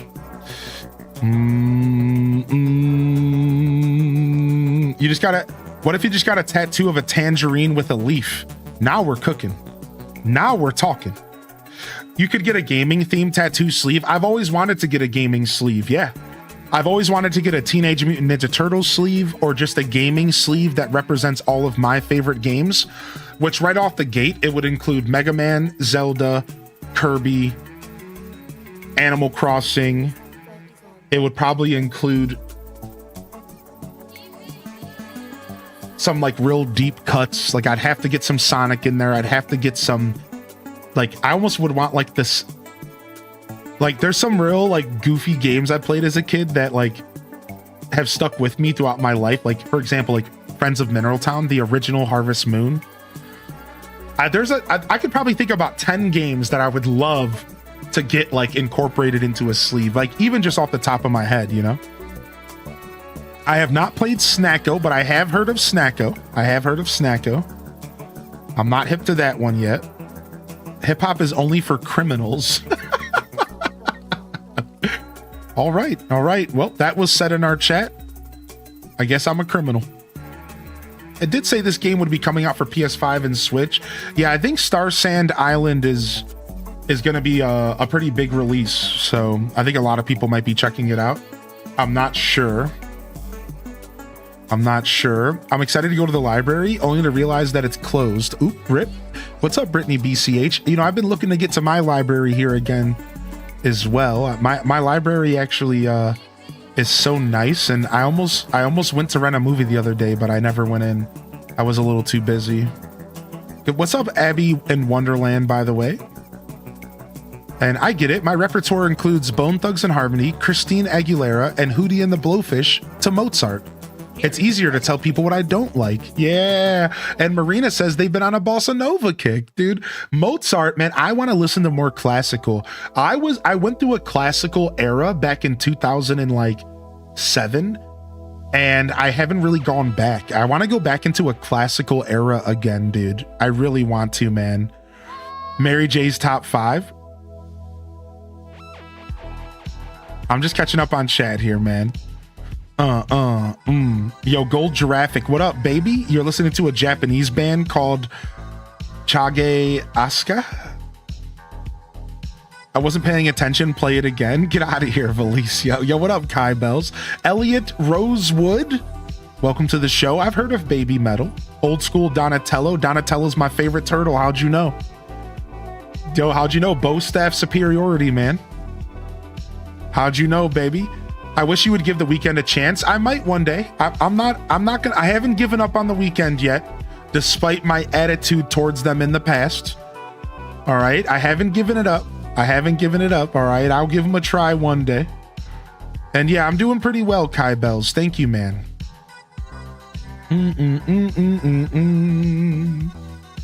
You have Mario and Luigi and the 1-up and the Super Mushroom, plus a Superstar tat and a rainbow, and I have Yoshi as well. We're all criminals in our own ways. You should get Spy Fox eating a bowl of cereal. Shut up, Chell Dog. Why is that amazing?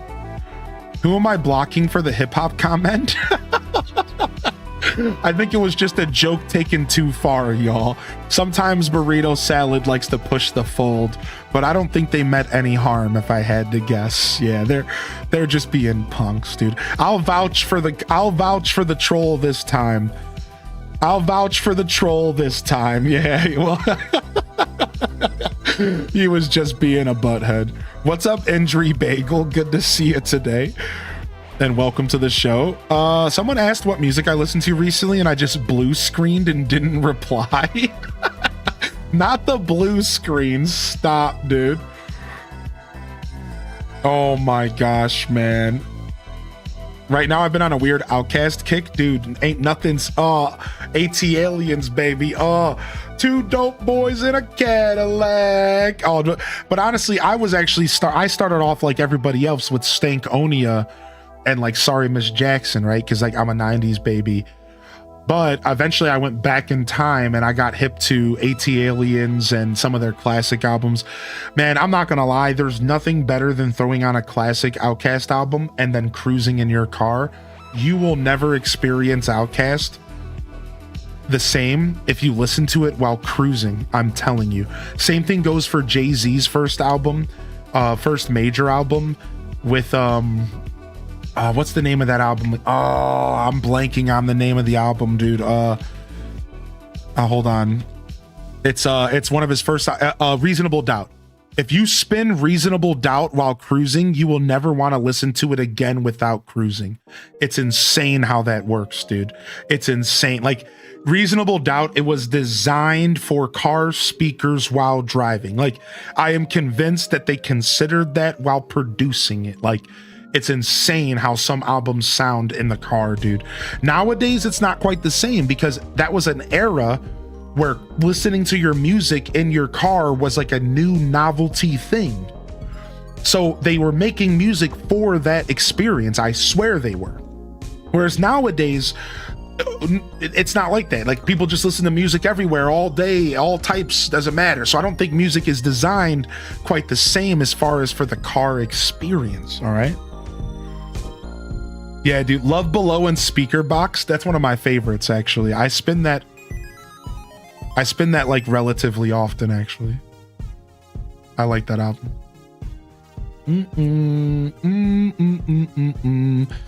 The classic chatter who doesn't play by the rules but has a heart of gold. What's up, Green Lanyard? Did you play the old Rugrats PC game? I did. I was a big Rugrats head. I got a new gaming chair and I looked to see, and I can still return the one I got in November until the end of the month. I was expecting to take the loss. Nice. Very nice, very nice. All right, here, I had something else I wanted to share as well. Let me jump into the Discord. I think there was one or two things I wanted to share out of here this morning real quick. And this one right here is one of my favorites. This was our buddy Altanor. As a proud papa, they said they got their 5-year-old to start Animal Crossing for the first time. And I said to myself, we gotta talk, we gotta share that. We gotta, yo, Altanor, but a proud papa emerges in our chat. Throw a log on the fucking bonfire, man, because that is a beautiful thing to be proud of, dude. Shout out to the proud papas out there doing it right and getting them locked in. Nice and young, man. I like that, dude. I like that, dude. That made me very, very happy. That made me very, very happy. I also want to go ahead and quickly do a moment of housekeeping for the later morning squad rolling in. And by that, I just mean, hey, the schedule is up this week. All right. So real quick, if you are interested, the schedule is up this week. All right. And you can find it right here on the screen. You can also find it in the Twitch chat, and you can also find it in the Discord as well. All right, I'm gonna go ahead and link the Discord and the schedule here to both chats. And yeah, we're gonna be here all week, y'all, and we're gonna be jamming out on Animal Crossing, of course, as well as some variety, which could include, but not limited to, Fantasy Life, Pokemon, and you know, whatever else we feel like doing. We also got No Man's Sky scheduled tonight. There will be a night stream, so come on back for some No Man's Sky as we continue our solar system takeover. And of course, Saturday morning cartoons comes at you here with the continuation of Ocarina of Time, The Sealed Palace. And on Sunday, we're going to be jamming out on our community farm with Farm Together 2, the community mega farm returns, y'all. All right. So hopefully y'all are here for that. And we'll see you this week. Now, I'll probably do a short stream or two to make up for my lack of day off this week. So, you know, don't expect me here too long. Maybe tomorrow and maybe again on like Thursday. I'll probably do my minimum, which if you're new here, my minimum is 4 hours. I always offer 4. I try to be here for 6, but I love being here for 8. My average over 6 years is 7 hours. If you can believe it, my average length of stream over 6, almost 7 years total, every time I go live, thousands of streams, is 7 hours average, which is just absolutely bonkers. And I'm very proud of that. So we're out here putting in the work, and I hope y'all are enjoying the show as much as I'm enjoying putting it on. And that's it for our housekeeping moment. Now, we do got something special to do here this morning, and we're going to go ahead and dive into it right now. I think it's about time that we go ahead and recap the 24-hour stream Slumber Island. And I'm real excited about this. I'll explain what we did and I'll talk about it here shortly as we get over to the bed and take a sleep. And let's go ahead and dive in. My birthday gift is all set to arrive at the P.O. Box tomorrow. Aw, okay, cool. I'll go to the P.O. Box here tomorrow in my afternoon. All right. I'll go ahead and I'll do that. Thank you. Thank you so much, man. Y'all didn't have to send me anything, dude. Aw, thank you so much, y'all. So yeah, let's go ahead and do a tour of what we created as a community, and I'll give y'all a quick introduction on what you're about to see in a minute if you're not caught up to speed here. And we're gonna dive into this journey here. So that's our next goal here for the show this morning as we come together for some AC content. Not that we've done much in game today. I know, we've just been yapping, man. It's the Monday morning show. Just chatting with extra steps. We'll have a game on in the background, but we're here to connect as an audience. Thanks for tuning in, everybody. And welcome to the show.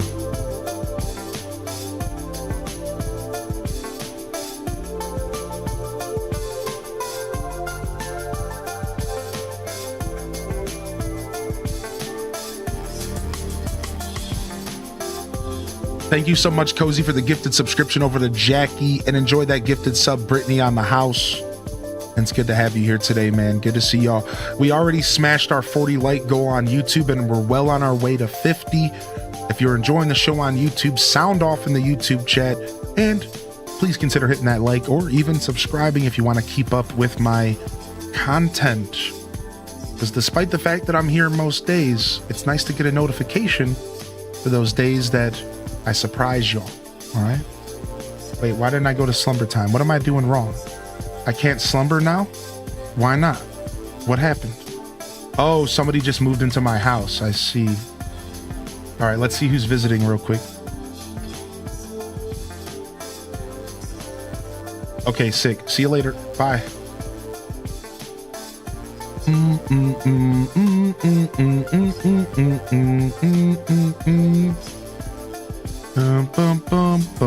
Is there a reason for no day off this week? No complaints. It's just something you usually do when there's a new release or something.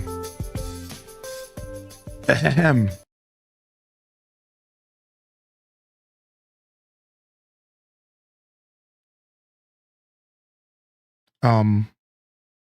3.0 just came out 5 days ago. Yeah. There's maybe a reason why I'm going to be here all week.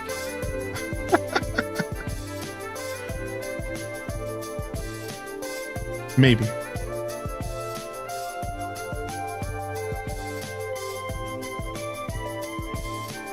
Oh, I'm still transformed. Okay.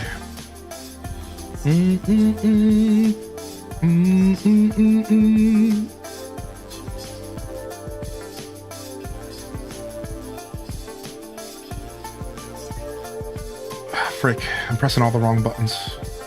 I hate that I can't lay in bed with my outfit on. I have to remember that.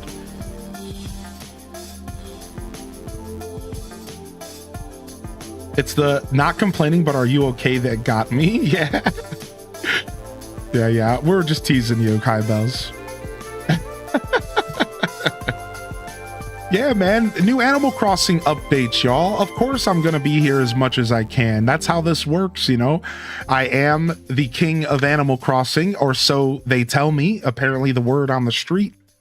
But, you know, I'll accept. And also, I have been doing Animal Crossing content for those that are new here since 2019. This is my main game on my platform.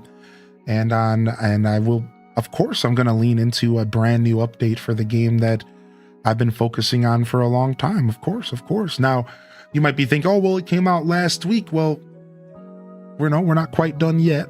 And plus, to be fair, I didn't even get a chance to play as much as I wanted to last week. Despite the fact that we did a 24-hour stream, as well as played for 7 hours on Wednesday, I did end up taking off Friday, and I barely even played on Saturday. So, to be real, I kind of didn't even do the streamer thing that I should have done. I showed up on Saturday playing Ocarina of Time, The Sealed Palace. And let me tell you, if that's not a testament to my year of letting go, I don't know what is.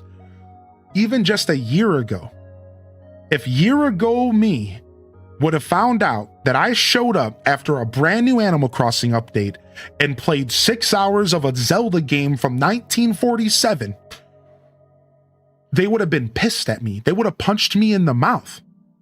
That is how mad they would have been a year ago. They would have said, what are you doing, dude? This is your chance to find more growth. This is the grind time. But I showed up and did what I wanted anyways. And well, so we're going to make up for it and we're going to be here all week. Yeah.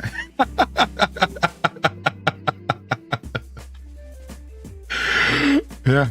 So. Yo, what's up, Twin Tutors? Good to see you. Calling me silly with your eyes. I thought the stream stopped. Oh, you're okay, Kai Bells. Just giving you a hard time. I never try to give people too hard of a time because I don't like getting too hard of a time myself from people.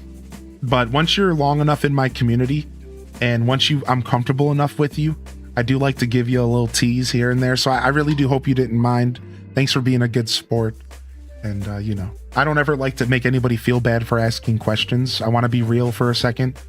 It's always okay to ask a question. No question is stupid in my book, besides for the obviously troll questions. Because that's how we learn as a human. That's how we learn. Hylian's ornery today? I don't think so, actually. I teased one person. I don't think bad-tempered or competitive. I don't think I've been competitive or bad-tempered at all today. I don't think I've done that once, but I guess I'm going to be ornery about your comment about me being ornery now. So I guess, well, you got me. You won that one, Cosmic, but I would prefer not to be labeled, especially when I'm not doing anything. That's No thanks. I don't think I deserve that one. That's what my grandma used to call people, ornery, all the time. Well, ornery is a term that's meant to be like somebody's on edge or like angry. So, excuse me for interpreting it that way, but I was like, I think I'm having a pretty good day here. I'm like, what does this person mean? Are you watching the same show? Or okay, I certainly have days where I wake up as a grump magump, and that's why I was confused, because I'm like, I know what those days look like, and I don't think that day's today. I gifted a sub to someone, and when they had to go, they said they were going to leave the stream on for their chickens, and it made me happy. You're talking about Tegan, dude. Yes, dude. Tegan the chicken human. Yeah, they leave us on for their chickies all the time. All the time. All the time. Mama said that alligators are ordinary because they got all them teeth but no toothbrush. It was What up, Flip Toast? Good to see you today, my dude. Welcome to the show. Welcome to the broadcast, man. Welcome in. Welcome in. Dude, I love that. All right, we're going to go ahead and do this, but we're going to step away for just a second for our first checkpoint of the day. I'm going to stand up, get some water, and I'll be right back here. Y'all. I'm going to leave y'all with a little bit of Rainbow Road, and this will be our first checkpoint of the day here, dude. I'll see y'all in just a minute.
All right. Oh, this is Rainbow Road, baby.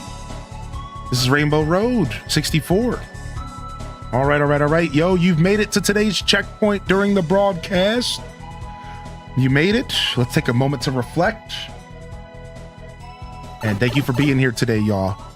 Sound off if you stuck around through the break. And thanks for tuning in here, of course. And we hit that 50 like goal on YouTube. I saw that. Thank you, everybody. What up, Frozen Kisses? And what up, Mac Daddy?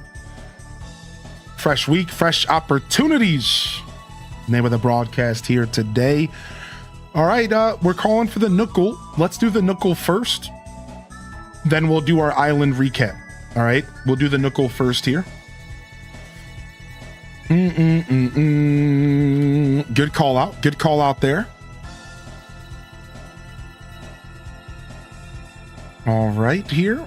Let's get that going. And thank you, everyone, for your patience. Sound off with an emote that best represents your mood here today as we lock into the next round of our stream. I want to see emotes that best represent your mood. Any emotes, they don't gotta just be from my collection, but of course, you know I love seeing the motes from my collection. You know I love seeing those. Of course. How are we feeling today, everybody? Let's go ahead and throw up dated new aesthetic. And let's get our daily Nuckle going.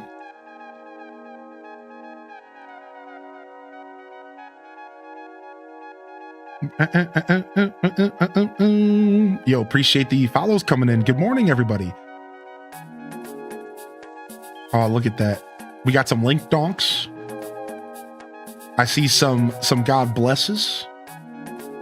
I see some Ruby boings. I see some H does sads. Oh, I hope y'all feel better. Sorry to hear it. Feeling sad today. What up, Carrie? What up, James Spartlow? Hopefully we make y'all feel a little bit better today. That's what the Monday morning show's all about. Fresh week, fresh opportunities. What opportunities are you going to snatch up this week, baby? We try to start off the week on the right foot, cultivating as much good energy as we can so that we can get ourselves off to a good start, a running start here. What up, Cheesy Biscotti? I do have a Breath of the Wild playthrough up. Let me go ahead and pull it up for you real quick. Give me just a second, Cheesy Biscotti. I believe my Breath of the Wild playthrough is, it might not be yet. Let me check for you. No, I have to release it. Okay, I did not release Breath of the Wild yet. It's only Tears right now, but I do have a Breath of the Wild playthrough ready to be released. I just haven't gotten to it. So I can, if you give me a couple days, I can get it out. I have no problem doing that. It was next on my list, all right, Cheesy Biscotti. So stick with me there. It looks like I have not released that one yet. It's on deck, waiting to be released. It's only private at the moment. But I need to clean up a couple of the videos, so I gotta give them titles and stuff. All right. Yeah. Give me. I can do that here. I'm not taking a day off this week, but I should be giving myself a couple short days.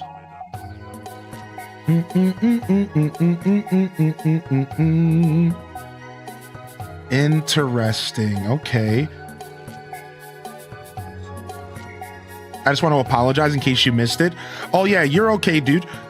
Yeah, you're totally fine. You know, that's what the year of letting go is all about for me, is like just letting people say whatever they want to say about me and not internalizing it. But it's the start of my new journey and I'm still not quite there yet. And yeah, sometimes I read a message and it catches me off guard and it makes me question myself in what I'm doing. So it's not that you offended me or anything. I just, in a brief moment, you did make me question what I was doing for the day and how I was interacting with people. And that's on me. That's not on you at the end of the day. That's why this is my year of letting go, because I'm teaching myself this year to stop caring what anybody thinks about me and how I'm interacting. And if you interpret me as ordinary, then go ahead and do that, because that's your interpretation. That's not me. And I'm really strongly locking into this year. It's my year of letting go as a creator, because I got to stop caring what people think about everything that I do. I got to stop caring about people misinterpreting my words. I have to stop caring about people misinterpreting my energy, because that's not really my business. Your interpretation is yours, but what I'm doing over here and my intentions are my own. And while there's a balance, that's my year of letting go. So no worries, dude. No hard feelings. And just a little bit of advice, y'all. A little bit of context gets lost in text, and you would all do yourself better justice by adding a little bit of context when you're joking. A simple kappa in the chat goes a really long way to let us know you're not being serious. And a lot of people forget this. We are all texting. I don't know what your context is. So I genuinely, in that brief moment, read your message as highly into sense being ornery today. And it was like, wait a second, am I? Whereas a simple kappa would have said, oh, they're capping. And I would have moved on. And again, while that's on me, that's not on you. I'm just asking for us all to come together and remember that when it comes to text, there is no context. And adding an emote helps a lot, dude. Whether it's a laugh, an H does lol, an H does kek, an H a /s like you're on Reddit. Something to give me a little context really goes a long way. So in those moments when I'm reading 1,000 messages at a time, I don't accidentally read a message the wrong way. So just throwing that out there for anybody who needs to hear it. Context matters, and it's lost in Twitch chat, right? You could say, like what's a really good example of this? All right, let me show you guys. Wow, this guy's really putting on a show today. Wow, this guy's really putting on a show today. You see how I can add context because I'm speaking? The first one was excited and happy. The second one was, this guy is a jerk and he's being sarcastic. But you see, you don't have that luxury with text. You have to apply that for us, man. And that's all we ask. So when you come and you say, wow, this guy's putting on a show today, putting a lull after it or something would make me feel like you're joking and maybe my show sucks. Or if you were to put a heart after it, I would take it as a compliment and say, thank you, you're enjoying my show. You see, context matters, man. And I hope more people realize that. I again, it's on me for how I interpret stuff. And I'm trying, my year of letting go, I'm trying not to stop interpreting things at all. I'm just trying to let people be and just live my life. That's my whole year of letting go, but it's just kind of throwing a lesson out there for anybody who needs to hear it, man. All right. For anybody who needs to hear it, man, it goes a long way. A little bit of context. All right. Let's go ahead and do our daily Nookle. Hylian is my sugar daddy, Kappa. Okay. Now we're just getting weird. Yeah. That was a fire bar. Yeah, no problem, baby. What up, ostrich breath? We also have our own definitions of the same thing, and communication is hard on a good day when texting. Yes, exactly. I'm also having a year of letting go. Yo, Ghoul Protocol gets it, man. We're having a year of letting go, man. I always love the Monday morning show. Thanks to the holiday I could make it. What up, James Spartlow? Good to see you, my dude. Good to see you, my dude. Welcome to the show. I'm new, but I super enjoy the vibes here. Thank you, Coffin. I appreciate that.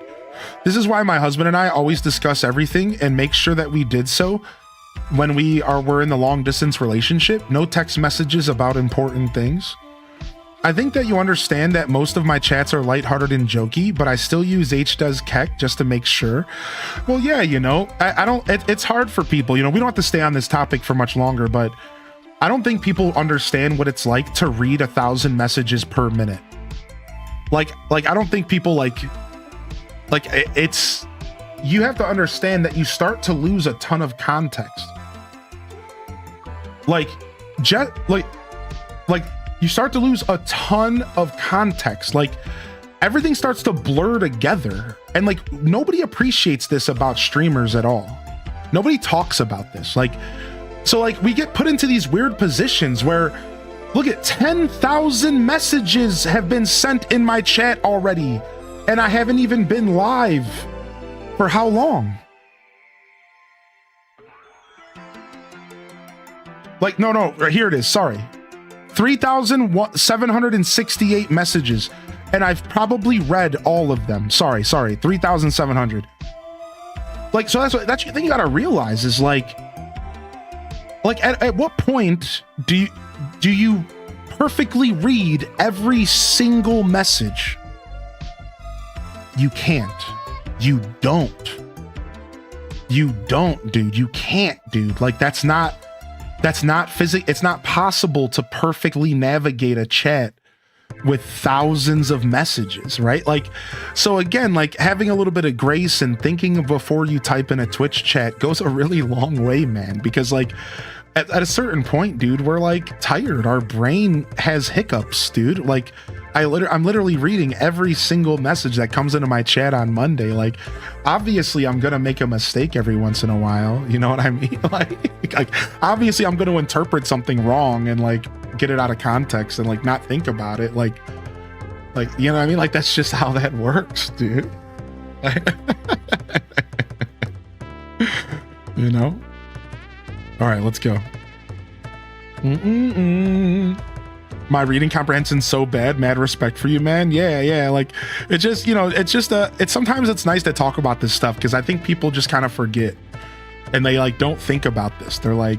They're just here for the show and it's great. And I'm glad y'all don't think too hard about it, you know, but it's like, do your eyes get tired from all the blue light? Sure. Yeah, sure. Hey, what's up, Jelly Selly? Good to see you. All right, we're going with Monique.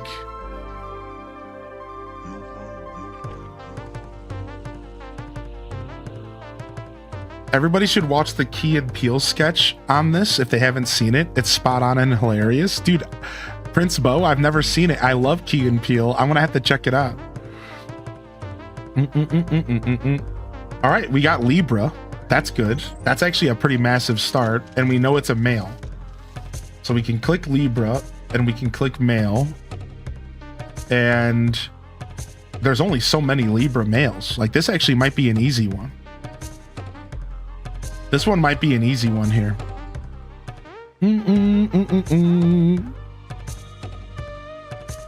We know they can't be... I mean, we know they can't be a cat. That's like all we really working with here. We know we can't be a cat. That's like all we're really working with here.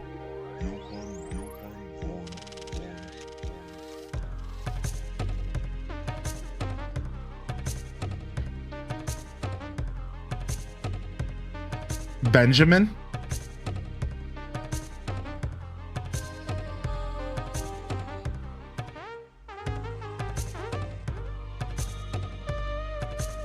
I don't see him. Benjamin's not in here. Antonio? Ugh, we kind of got beat up there. Simple? It seems like Simple is one. We can do that. That helps a little bit.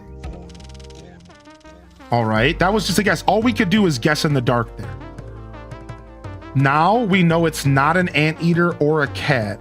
We probably should have went with something that was more popular animal-wise, but we know it's not an anteater or a cat, and they like Simple. It could be Teddy. You guys think it's Teddy? I think it could be Teddy.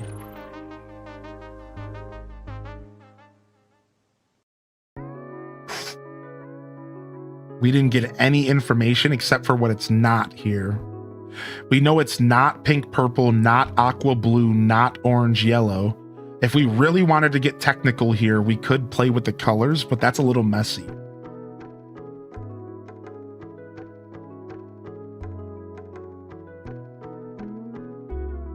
We know it's not a jock. That's actually, oh my gosh, we messed up. We messed up there. Oh, I overlooked, dude. Oh, we dropped the ball. We dropped the ball big time there. Yikes. All right, we got Lazy. Lazy's locked in. We dropped the ball there, dude. All right, it can only be Benedict, Clay, Cranston, Egbert, or Elmer. Benedict, Clay, Cranston, Egbert, or Elmer.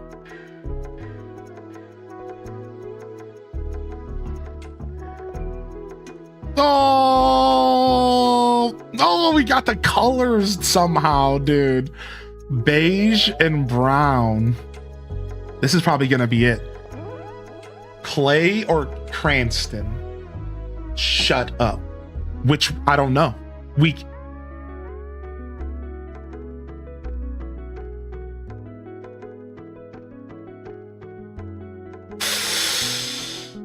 got played, dude. We got so played. We got so played, dude. Oh, we got so played, dude. That sucks, man.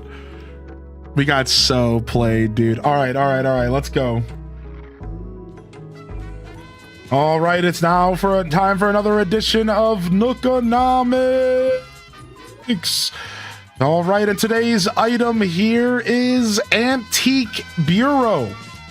Bureau. Berea.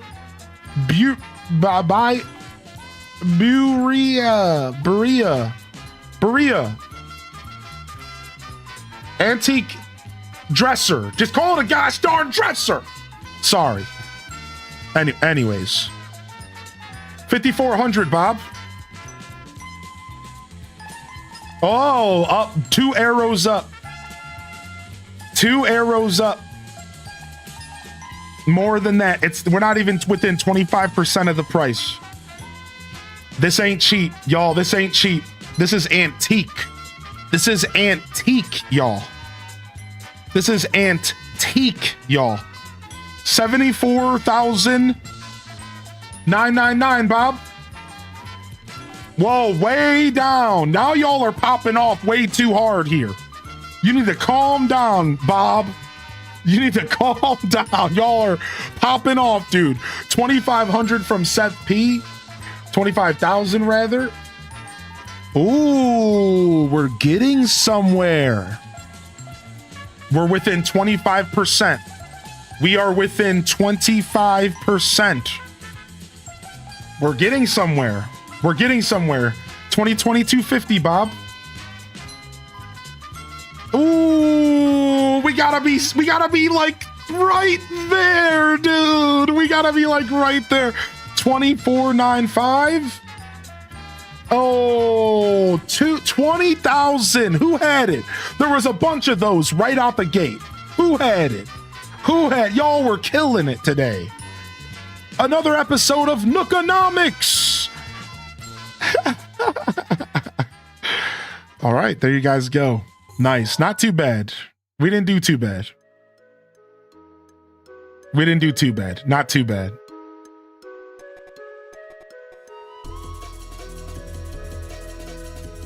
I went $1. I was at $19.99. Dude, holy heck. Antique. Holy heck. Congratulations, y'all. All right. Let's go ahead and do our tour here.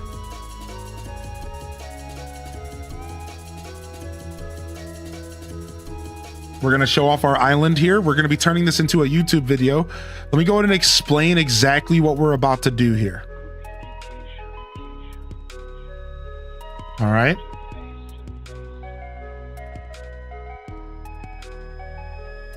And let's explain what this is really quick. Okay, so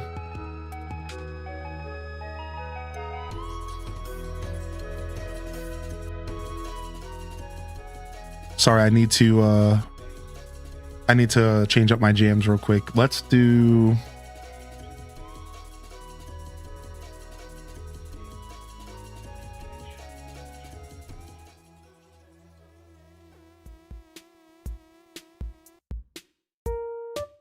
all right, sick.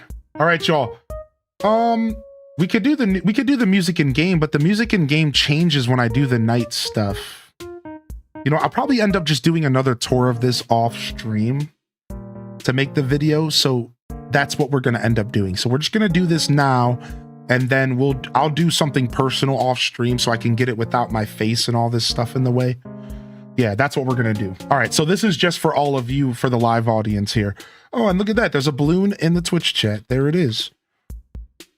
All right, nice. So let's go ahead and explain this. Everybody, if you are just tuning in, welcome in. We, over our 24-hour stream that just passed this past Thursday, We did 24 hours of Animal Crossing 3.0, the new update that came out. And one of the things we did on this journey was a Slumber Island. We had over 40 different players design on this island, everybody. Over 40 different players came together to design what you are about to see right now. And it all starts right here. Again, this was 24 hours of content we designed into the wee hours of the morning. And it all started with the entrance that I worked on, as well as Midge worked on this as well. I'm not going to remember every part of the island that was worked on by who, but I know that this was a joint effort between myself and Midge. And we have our beautiful entrance to the island.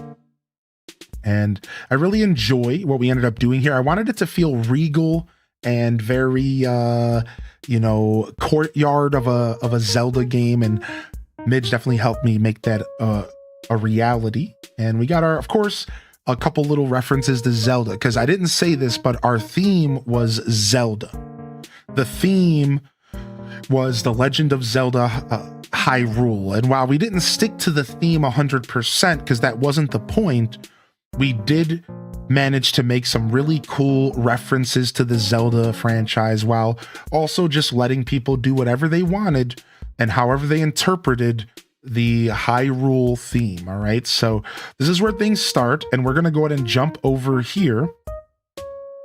And as soon as we walk this way, we enter the entrance to the Ocarina of Time Forest Temple. And if you've played Ocarina of Time, this is quite the shout out. It's honestly perfect. It's so on point. The stump, the ocarina to represent Saria, the tree that has the freaking key in the chest, and then the broken down temple, and in the back where that shadow is, that's actually the entrance to the Forest Temple in Ocarina, which is really, really cool how they put this together. And we have a little bloopy here, which is sick, and some rupees that are following the bloopy into the woods, maybe to a cave, which is really rad. Down here, we have a Korok puzzle, and you're going to find these throughout the whole island. We have Korok puzzles that were put down by Kita Bonita. So if you guys can wrap your head around this, Breath of the Wild, Tears of the Kingdom, this is a Korok puzzle. And you're supposed to take these magnetic blocks and put them together to get your Korok. If you can kind of wrap your head around that, if you're a Zelda fan, a super cool idea that they put together here. Welcome to the show, Exhaustion, and thank you for the love here, the birthday love. We're celebrating all week long. And then down here we have Chaos Queen, who decorated the outside of the house and created a wonderful experience here out and around the player house. Only my house is in the game. And this turned out really well. And we're going to go into the player house, and we're going to start there. The first room was done by Rachel Green Tea, who created a wonderful entrance to a house that does kind of fall in line with that Zelda vibe that we were asking for, that Zelda energy, that Hyrule energy that we were kind of asking for here. So Rachel Green Tea put out a wonderful start to our house journey here. And when we jump up here, we have a separate design. I believe this was by Bloom is Chaos, who kind of followed in tow with the main room. And this is more so just a homage to Zelda. This is just maybe what potentially it would look like if I had an attic and I had a lot of money and I could create this in real life. I probably would. So this is really fun. And it's kind of like a combination of paying, again, homage to Zelda, but also maybe just kind of keeping on theme with the room below. And this turned pretty cool. This turned out pretty cool, showing off a bunch of the new items. And as we go into the basement, we have one of the more unique designs we got out of the 24-hour event. Jelly Selly hit us with Hateno Laboratory. This is supposed to be a recreation of Hateno Laboratory in Breath of the Wild and Tears of the Kingdom. And they did a really good job. And I think my favorite part of it is utilizing some of the items in the game to create kind of the energy from the room, like the things up top that are dangling down to kind of create some energy. And then my favorite part of this room is actually the ladder, which is such a sick little reference that brings everything together. And as soon as I saw the ladder, I was like, duh, this is Hateno. Also, I love what they did to make Pura be a part of it, because unfortunately we don't have a cute little girl that actually is like 100 years old that turned themselves young again. We just don't have that. So instead we have a pair of glasses, and check it. I think they did a pretty good job with what they were working with. And I really enjoyed that room as well. Next up, we'll go to the 3 bedrooms here. And they did a pretty good job with these rooms as well. This first room here is actually supposed to be the entrance to a shrine. Or sorry, a shrine itself. This is a shrine. And this is a shrine, but also I think the player was maybe intending to just kind of pay homage to Zelda again. So it's got a bunch of Zelda stuff, and it's a little ethereal and it's out there. But the key thing here is that if you take a look at this, they use the samurai to be the representation of the old sage that you talk to at the end when you finish the shrine from Breath of the Wild, which is so clever, and it works really, really well. And then there's Shocked Pikachu, because Shocked Pikachu. All right. And then we go to the back room. I believe the back room was designed by Rainbow Mario Party, and their description of this room was, well, the cats need a room, so we gave the cats a room. And while we could fit more cats in here, they didn't feel the need to do that. So I present to you the cat room, and this is where the cats live. And that's it. It's their home now. It's their bedroom. And the last room here was a simple yet effective design that is supposed to be what I believe some sort of meditation room.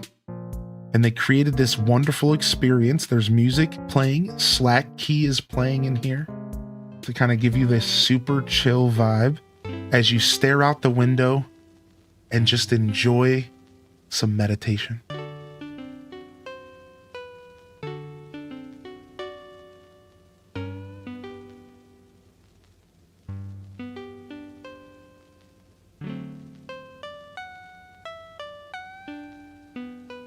Yeah. Yeah. Pretty cool. Pretty cool. And that's the start of our journey here. So we got the house out of the way, but boy, do we have quite an island to design. And to be clear, this house was designed by 6 separate people. 6 separate people had their hands on this house. Welcome to 3.0. Slumber Islands are going to be so fun here and down the road. And we have an announcement at the end of this for the next Slumber Island we're going to be starting this week, as soon as potentially tomorrow or Wednesday. So sit tight for that here, but let's keep going. As we continue down our journey, we enter our next little design done by a separate player here. And it's a wonderful little camp spot, a campsite spot, in reference to Breath of the Wild, Tears of the Kingdom, and just a place to stop and rejuvenate yourself and maybe cook yourself a light meal here. And I love what they did with this. It's very cottagecore and it's very nature adjacent. And we're going to actually cut down this way and we head over to what I believe to be a similar vibe, maybe even something along the lines of a stables. This is similar to something along the lines of a stables here, which seems really good. Let's hydrate. All right. We need horses. We do need horses. Yeah, what's up, Floral Escapes and T Davies? Welcome in. All right. And then they added a little bit over here. A nice little spot to sit on the side. Just a lot of fun. Just a lot of fun. And then as we go down here, we enter the Great Fairy Fountain And we're going to be coming back to look at all these designs briefly during the nighttime as well. So right now, this is not fully given justice, but if you've played Zelda, you have to admit this is probably one of the coolest little representations of a great fairy fountain that I know I've ever seen. And I was very taken back by this design. It was very creative. And this was done by Cozy, here our moderator, as well as this. And they decided to do a little shrine. You could maybe even think to yourself, this is one of the different lakes, you know, not lakes, but, you know, the springs, the spring of courage, the spring of strength, you know, all the different springs in the game. So this could be like one of the springs right here in like a cute way, but it's more so, I think, just to be kind of a special little spot to get your blessing shrine on, right? It's pretty neat. And as we go over here, we actually go down to a separate design by the lovely Tam Perpetrator, who decided to design the beach here in front of Cozy's creation. And did a really good job making this beach feel real good. Remember, this is all done within an hour. Everybody designed their section with only an hour time limit. And this just looks so good. Look at this, man. A beautiful beach, really bringing things together over here as we head over to a wonderful, almost battle scene with the old decayed guardians here. As we go up this way, and watermelons, because watermelons, hydromelons, I suppose. As we go back this way, we're actually going to cut up over here, and we are going to go up the second path. And this is my only other addition to the group here. And it was this path right here. And I decided to kind of add to another build. I like building around other builders, and it was fun. And you take this path up here and we step over to Sol Shepherd, I believe. No. It wasn't Sol Shepherd. I don't remember who designed over. It was Keisha. Karen Keisha, I believe, designed over here. I think this was Karen Keisha right here specifically. And they created the Goron. This is the Goron Hot Springs, everybody. The Goron Hot Springs. And look at, they got the hearts around it, and the hot springs, and the mines, and all of the things to represent the mountains, right? And this is really cool. So we got the Goron City and the Goron Hot Springs here, which is a cute little addition to our island. And over here, we have a nice little farm. I'm not sure who added this, but... And as we go up here, we get our beaches. Now, not all of our beaches are fully decorated, but... you know, I just want to show off the work that was done. All right, and then we're going to turn around because we have a lot more to show off back this way. So let's go ahead and head back here. And my favorite part of this was that some people designed near each other and integrated their designs together. And some people decided to, you know, separate and make their own thing and make their stuff stand out. And speaking of standing out, right next to these, we have two designs from two different players, starting with one here. Take a look at this. A fucking full blown out stables. Our second stables on the island. And I feel like this one really did a good job as well. It's so neat how they created that stable experience. Using the tent up top was genius. And it really, really came a long way to create the stables. And as we go over here, don't forget about the Korok. Yahaha.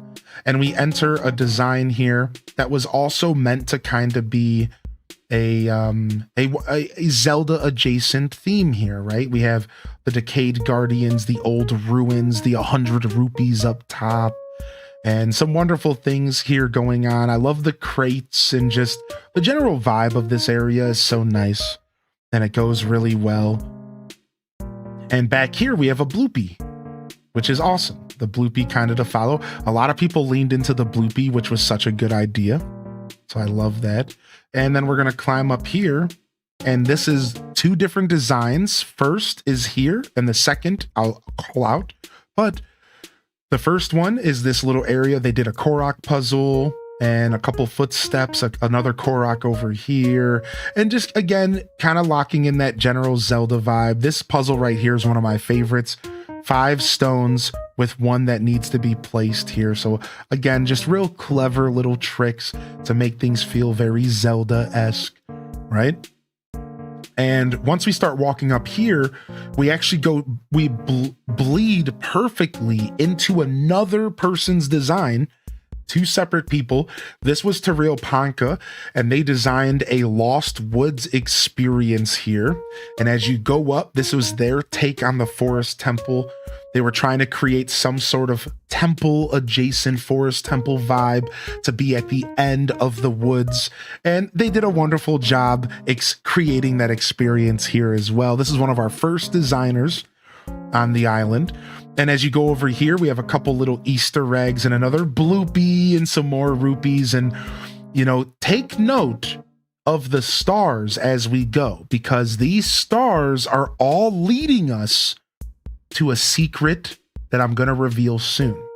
So pay attention to the stars. But before we get too far ahead, we got to jump down here. All right. And we gotta go and see what Kita Bonita was up to, because this was really cool. So Kita Bonita started her design over here, over here, and they decided to create the fishing hole from Ocarina of Time. This is the fishing hole from Ocarina. The wood is supposed to represent the log in the middle of the lake that has the big fish that you want. If anybody played Ocarina, you know. If you know, you know. And this is supposed to be the entrance with the little trophy, and all supposed to represent the guy that runs the shop. And they did a really good job making this interesting and trying to create something that's so hard to create here. You know, I find this to be really neat, so I really enjoyed that. And a bloopy is a blue rabbit that gives you bells if you attack it. Or, sorry, gives you rupees if you attack it. I have bells on the mind. So, as we go this way, and we break away from this right here was designed by our resident troll for the night. And while they didn't get to exactly design what they wanted to, they did end up creating a cute little shrine to Karaoke, but it didn't quite look this way before I de-trolled them. And, you know, we're just going to move on. All right. And as we jump over, we enter Star. And I just want to point this out again. The stars are leading us.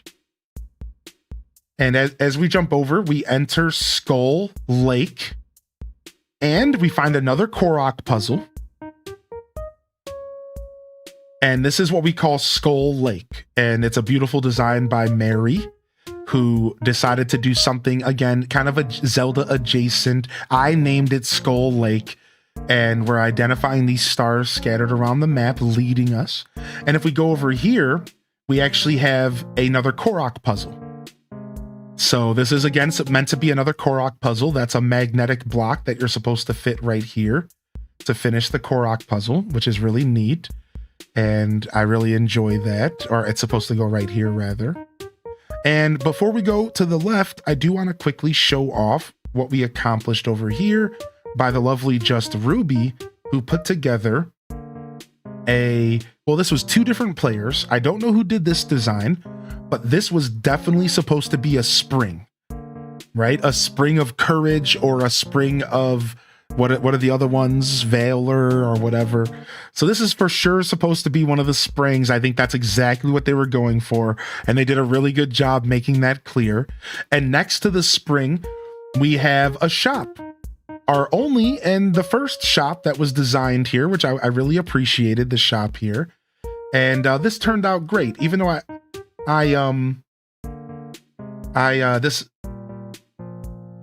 sorry, my brain fell out of my ears for a second. What I was trying to say was, I don't know if Ruby had enough time to do everything they wanted to do, but they were very proud of the shop. And then there was a couple additions put outside and from a couple other creators. So, but I know that every version of Hyrule requires some sort of shop. And I was so happy that somebody thought about this during the design. I was actually so so happy that somebody considered like a Link to the Past shop or, you know, a Kakariko Village shop. I was really happy about that. So I just wanted to note how happy that made me. I thought it was really neat. Also, if we go up here, wait, can we just pause for a second and take a quick look at this new item that I haven't seen yet? Hello, is that a what is this? This is amazing. Yeah, Marina. What the heck? All right, so as we go this way, now let's figure out where the stars have been leading us. But first, we have to take a stop right here to our friend Toad's build. And Toad put together this cute little campsite stopping point with a Korok puzzle that you would want to put an apple here instead of putting your butt, but you can also put your butt. So this is a cute little experience that they created, kind of a little scene here in the little nook. Yeah, a little nook. What's up, Cozy Cuties? Welcome to Twitch today. And I love what they did here. And as I climb down, the stars scattered around the map were all leading to the Light Dragon, which was such an interesting addition from Elliot Rosewood. And they put stars around the map to kind of lead you to this direction. And our Light Dragon has officially made it, which is really neat. And they did a really good job with this. And down here, we have some Goron Mountain stuff. Maybe this windmill is supposed to be Kakariko Village, because right to the south of this area is our farm. And I interpreted this farm as like Kakariko Village. So we got our little farm here, and the farm translates directly to a swamp. And of course, it wouldn't be a Hylian Descent Island without someone getting a little swampy. And this was actually designed, and this is really cool. 2 separate people did this, just like the entrance. Tara from Gaia started it, and I believe Pessimosaurus maybe might have finished it. And this is really neat because 2 separate people came together for this. And I really, really love that. I really love that you can't even tell that 2 separate hands touched this. And I really appreciate it. It goes to show just how beautiful the Slumber Island experience really is. And as we walk up here, it wouldn't be right if I didn't show y'all one of the most hype areas on our island, Legends of Zelda DDR. That's right, dude. You can play doubles or you can play with a friend. And this was a super silly design that was done by Random 18. And they jumped right in. They were one of the first designers and they knew what they wanted to do out the gate, even before we chose the theme. However, the theme was only meant to help creators who needed help to think how to design. The truth is there wasn't really a theme. I just wanted us to come together to design something amazing. And I only gave a theme because some people need direction when they design. And I think some people appreciated that direction. But to be honest, I never intended our island to be anything. I wanted just to see what we would come up with. And this is the kind of stuff I was hoping to see. So I love this addition to the island, and I absolutely appreciate it. And we have ourselves a full D&D DDR station to jam out to. And as we walk over here, we have the Great Bay from Majora's Mask. That's right. This is the Great Bay from Majora's Mask. They did a little bit of a very simple yet pointed design to create the Great Bay experience from Majora's, from the turtle down to a little bit of death, down to the stone that you learn the freaking song as Zora Link from, right? And it's all just a little nod and a little representation of Majora's Mask. If you've ever played it, it's really good. If you've played it, if you haven't played it, you might not catch the little references here, but it's really good. It's really, really good. And as we walk down this way, we are moving our way into what I believe to be such a fun build that was done here by the community. These are 2 separate builds, even 3, I believe, as we walk into this beautiful area. This is what I would believe to just be interpreted as a wonderful forest walk and a little nod to Rossetti hanging out here, which was perfect. All right, as we go this way, we meet the Hyrule Feast. That's right, a massive feast, the Hyrule Feast. This was done by one of the community members. Just one little area to represent a big feast here in the lands of Hyrule, which I really appreciated. And if we walk up these stairs, we enter an old battlefield. One could maybe even say something along the lines of Hyrule Field. There's death, there's destruction, it's dilapidated, there's guardians, it's gritty. It really does feel like the Battle of Hateno, like right outside the Battle of Hateno, dude, right? It's so nice. And this was Exhaustion who put this together, and it just feels so good, and it fits the feel of that abandoned post-apocalyptic vibe that you get from Breath of the Wild and Tears of the Kingdom. And I really appreciated this build myself. And as we go this way, we go over to the this is supposed to represent Goron Mountain, which is super cool. Somebody threw this up here. And we roll over to 2 separate builds. I'm going to talk about the one on the right first. I believe this was just somebody's representation of their interpretation of Hyrule, and they just wanted to have a little bit of fun here. So I love that the Triforce is hidden behind this kind of shrine mechanic in this cave, and you know, you can get Zelda vibes from this, right? And they went a little further and they added what was supposed to be, listen to this, Divine Beast.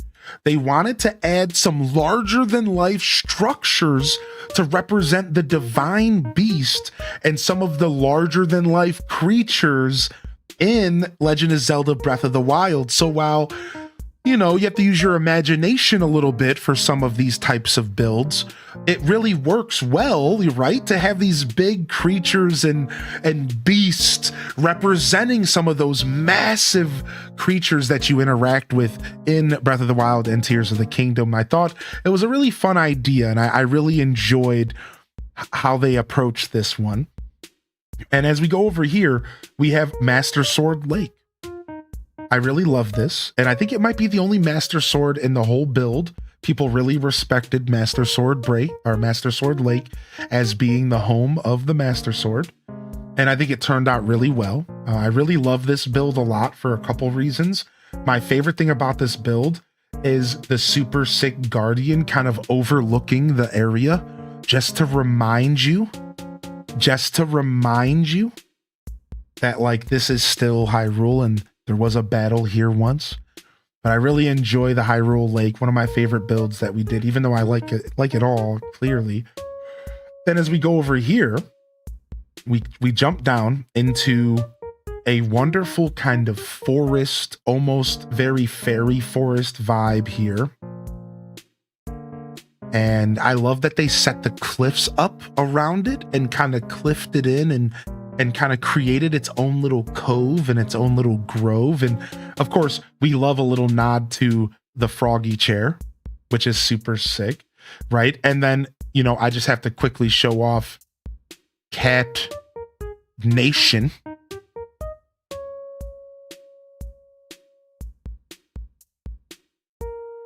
Okay, all right, we continue. As we go over here, we walk down, and this is the continuation. This is the same person. So this build bleeds over here to the beach, and boom, this is where it wraps up. So wonderful that they added the beach to the edition, and I was happy to see some beach work, because beach designs are not quite the easiest thing to do. And Dazabound, we're going to be revealing that here right after the showcase. Over here, we have ourselves another Korok puzzle, which is absolutely phenomenal. Again, these little Korok puzzles that Kita Bonita put around the island is super special, and I really enjoy this. And we're going to go up here to a personal favorite build, 2 personal favorite builds here. First off, somebody did an old Hyrule fishing port. And you could maybe even interpret this as Lurelin Village, which is pretty sick. Our old little Hyrule fishing port. And up here, this was one person. And I believe this might be the perfect representation of how I design personally. It's perfect. This is the embodiment of a perfect design. It's everything, dude. It's simple, but it's loud. It speaks to Zelda. It speaks to the broken down Guardian, the little vines as the legs that are left and remaining, the rusted parts representing the pieces and parts that fell off of the old and crusty, decayed Guardian over the years. And I seriously think this is such a wonderful design. One of my favorite that we did during the whole 24 hours. It just goes to show you that you can be simple. You don't need to overthink designing. And that's why I love it, because I speak for the people who design through simplicity more than I speak for anybody else who designs through complexity. As I go this way, we have our Yu-Gi-Oh shop because, well, Yu-Gi-Oh shop. We have a Yu-Gi-Oh card shop out here in Old Hyrule. And, you know, I'm always here for a little bit of card gaming. And, you know, you always need a little bit of Yu-Gi-Oh. So come on by and get your Yu-Gi-Oh on. Because I know I was pretty happy to see this build. And I love this crazy card item. And over here, we have a beautiful shrine to cats. You could call it a cat shrine.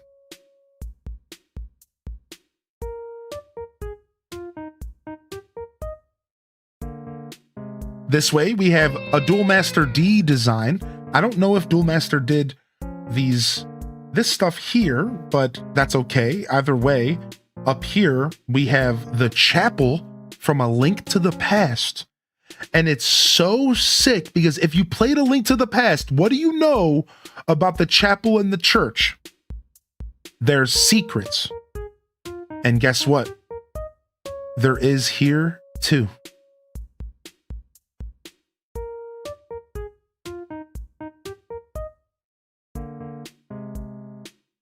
Yeah, dude, really well thought out, really well put together. Such a good idea, dude. Seriously, probably one of the cooler references on the island that really made me personally smile.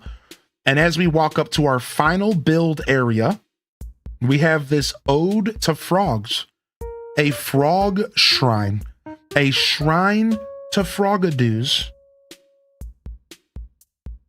They said they couldn't fit all of the frog photos, but they would have if they could.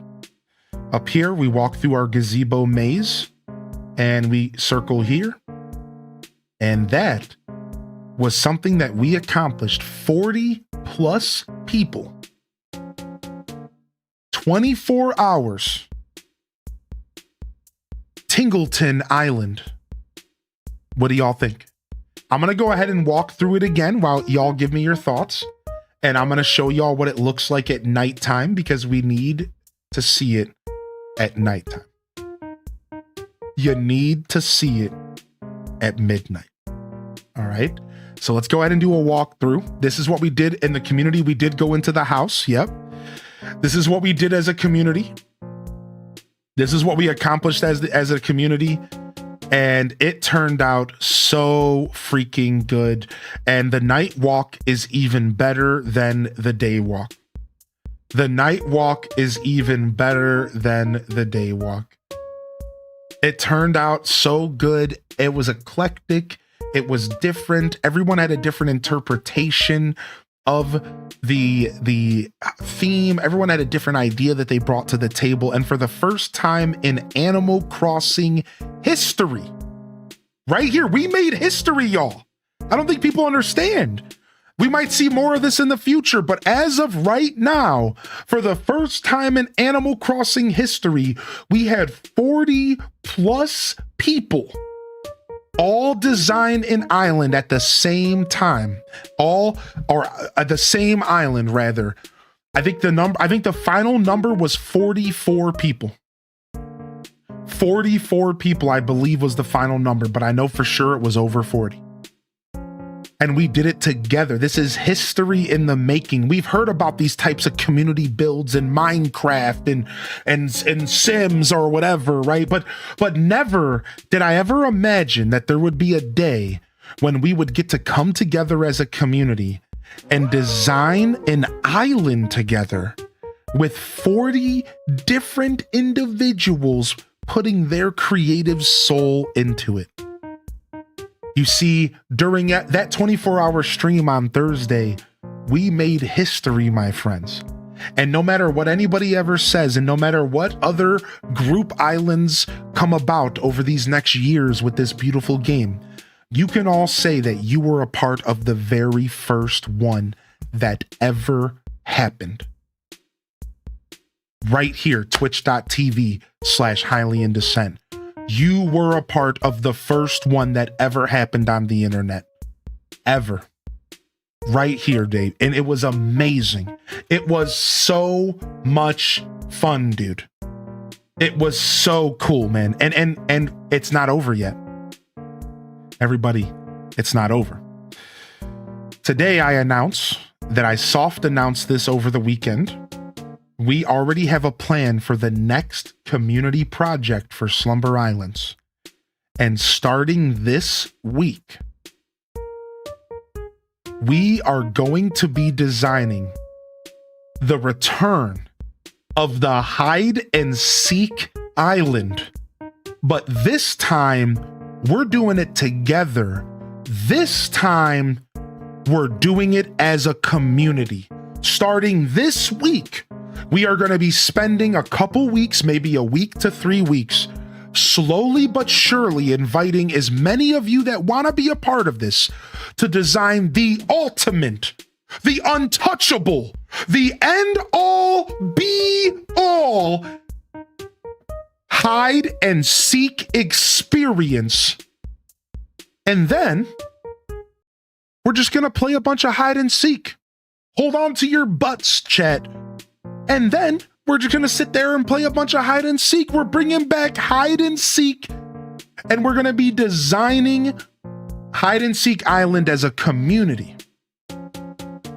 All of our ideas, all of our minds, all of our creativity coming together to create the ultimate hide and seek experience. And then we can utilize the Slumber Island. Think about it all. With the fast internet transfers, no waiting for 30 minutes for somebody to fly in, we could have 7 players fly in 5 minutes, and we could have hide and seek for days and days and days, baby. And it's all going to start with us coming together to build it. And if we build it, oh boy, will they come. Will they come? It's going to be phenomenal. And that is our second project that we're going to be doing together as a community. I have a lot of ideas. I'm already seeing one in the chat. Stardew Community Island. Yes, I have a lot of ideas. This is just the humble beginnings of our Slumber Island journey on this channel. Yes, yes, yes, dude. Oh my gosh. The Hide and Seek Island is up next. I hope y'all can be here for it. I won't just be doing morning streams, so let's talk logistics. First off, will Switch 1 players be able to join? Yes. Will I be doing it in morning streams? Yes. Will I be doing it during night streams? Yes. Will I be doing it during the afternoon? Yes as well. I will be doing my best to provide the island and the designing time slots as diverse as possible to allow as many of you to join. Whether it's during the week on Monday or if it's on Saturday in the afternoon, I'm going to do my best to make sure we all have a chance to be a part of this. All right. And while It's going to quickly get cluttered and quickly get designed. And I really don't think it's going to take much longer than a week or two, depending on how much effort we put in. And while we might not be able to get to all of you, we're going to do our best to have everyone be a part of this. It's going to be phenomenal. It's going to be so fucking sick. All right. And we have a lot of plans going forward. Design competitions, designed contests, build contests are coming back. Y'all just don't even understand what's happening here. This is monumental. You realize that I could have 6 people designing at the same time in the same building? Think about this for a second. So I could invite 6 people to my island. I could give you all your own room. I could set a timer and I could say, design a room in 15 minutes. The theme is Valentine's Day. Go. 15 minutes later, the timer goes off. I go in and I check all of your designs. We grade them. Contest over.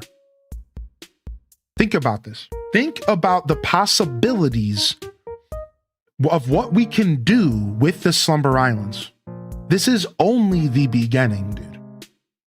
All right. It's going to be really sick. It's going to be so rad, dude. We're going to be doing all sorts of fun stuff with this update, man. And we're just getting started. We're just getting started. We're starting off here with the hide and seek island making its return this week on our second Slumber Island project. So I hope y'all are excited about it. I hope y'all are down to jam. It's going to be super cool. It's going to be a lot of fun. And I'm here for it, man. I'm absolutely here for it. So round of love in the chat for this beautiful island that we put together. Thank you so much to all of the 40 plus minds that came together to design this island. I seriously, it wouldn't have been anywhere near as cool. It wouldn't have been anywhere near as cool as it would have been, you know, as it is, if it wasn't for all of you. All right. So this is so sick, dude. Now, excuse me while I play some DDR for a second.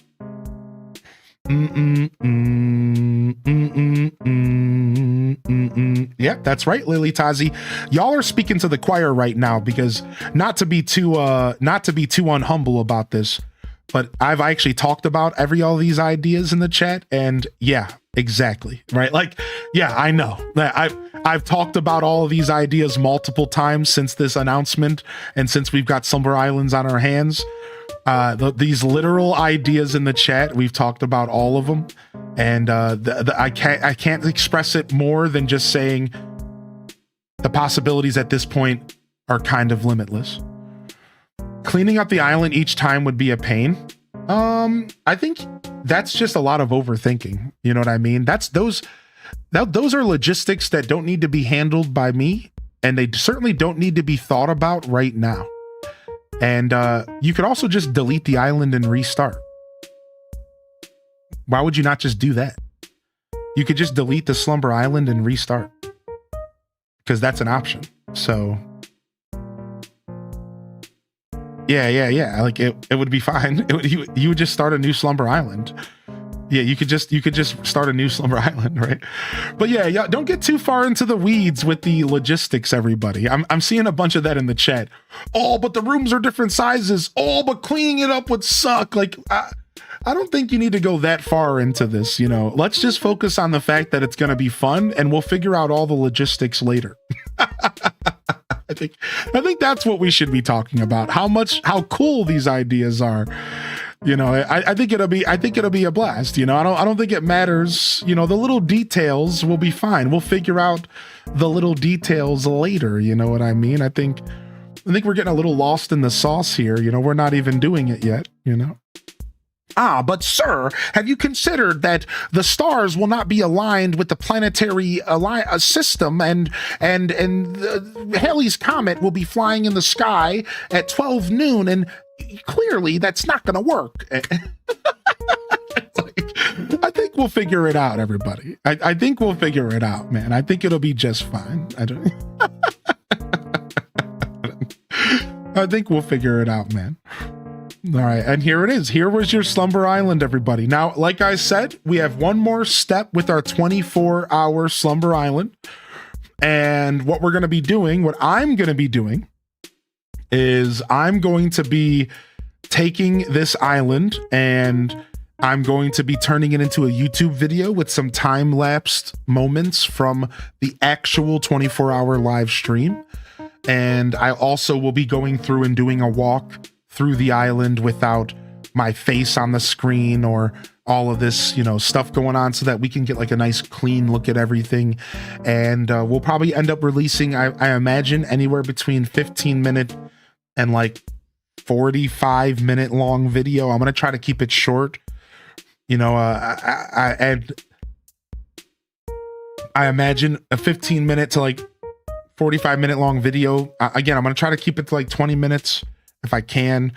And we'll do like a nice time lapse through the island. We'll show as much of the progress as we can, and then we'll show off the final thing. So if you were a part of it, look out for the video so that you can sound off in the chat, the comment section of the YouTube video, and let us know what part of the island you designed, right? I think it's going to be a blast, and I think it's such a fun idea for a YouTube video to kind of bring together the moment, you know, kind of celebrate the fact that we did it, you know, and solidify it in history. So that's actually my personal little project that I'm going to be working on here throughout the next few weeks, or next week or so. I'm going to do that in my free time, and I'm pretty excited about it overall. So, all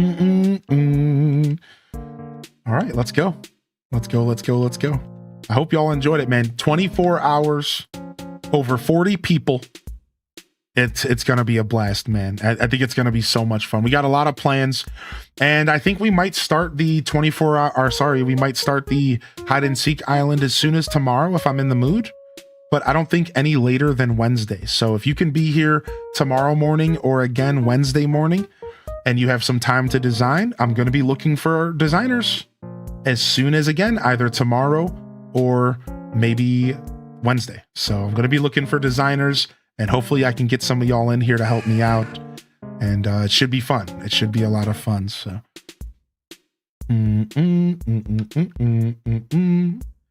All right. Should be an absolute blast. Not weird. I'm also nervous about multiplayer stuff. Yeah, I think everyone's nervous about multiplayer stuff. And you have to realize it's not just normal multiplayer stuff. It's multiplayer stuff in front of 435 people. I think there's a reason to be a little nervous when you're hanging out with streams and stuff like that, you know? Like, it's not like you're just playing with your homies. Like, yeah, it's very nerve-wracking, dude. I understand what my average viewer feels like, for sure, man. Like, you're in front of tons of people. If something goes wrong, or if you like make a mistake, or, you know, it's like you're like a deer in headlights in front of a bunch of people, you know? Like, I really do get it, and I try real hard not to put people on the spot, and we try to create a really inclusive environment in that regard. So, you know, hopefully you do join the multiplayer, because you'll quickly see how much of our community is here to welcome you in and show you a good time. So hopefully you can push past that anxiety and give it a try, you know, because you'll quickly realize that we have a good time here. So it was so low pressure. I enjoyed playing with the community. Yeah, dude, it was fun. Oh man, I can't wait, dude. Hide and seek island, man. I never got a chance to finish my hide and seek island, and now I don't have to worry about it or feel bad, because we can just do it together. And because we have access to unlimited items, this is going to be massive, because the biggest problem, the biggest pain that stopped me from ever going back to the hide and seek island idea was because, wait, what am I need to go pick up those items first. Was because dude, getting all of the items to the island sucked. I would have to ask for people to come drop off a bunch of furniture. I'd have to ask a bunch of people. I'd have to go order a bunch of stuff. Stuff is expensive. If I wanted castle walls, I might as well as go to a treasure island. So, dude, back 3 years ago, the hide and seek island was sick, but it was brutal, dude. I had to constantly get help to get furniture, and while we all came together to create a pretty cool experience, like, this is gonna be so much easier, right? Dude, Dazza knows. Dazza, of all people, know about the castle wall grind. Yes, dude. Yes, dude. So I think it's gonna be a pretty awesome experience. I'm really excited about the potential of the hide and seek island making a return here. Yeah, you mentioned that in the live chat during the 24, Taco. You mentioned that in the live chat during the 24. Yeah. You mentioned that, dude. Yo, I'm shy with multiplayer, but I feel like this is for sure the community. I won't need to worry about anything. And should I choose to join in, everyone seems so insanely welcoming. Yeah, dude. It's pretty awesome. It's pretty awesome. I do have all the castle walls in my catalog, correct. So as far as my slumber islands go, we're good, right?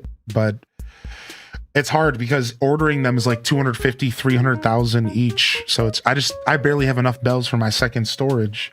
Oh, speaking of, it's past noon. Let's go see what our turnip price is looking like.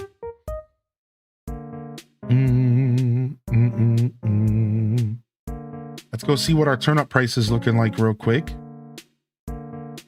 So one of my favorite things so far have been announced. It's official. Your hotel visitors can now can go to your museum.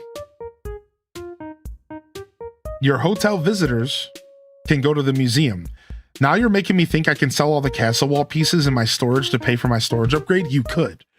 Yeah, how about that? So if you actually spend time in your museum, you might run into one of your visitors. I just wanted to share that with y'all because I think that's really cute. All right, turnip prices. Oh, they went up too. Okay, well, at least the trend is going northward, but we're not ready to sell yet. I don't think so, Altanor. So I can tell you how the old games worked. All right, so the old games, I think there was always a chance for a spike every day. I think for the old games, there was always a chance that there would be a spike every single day, no matter what.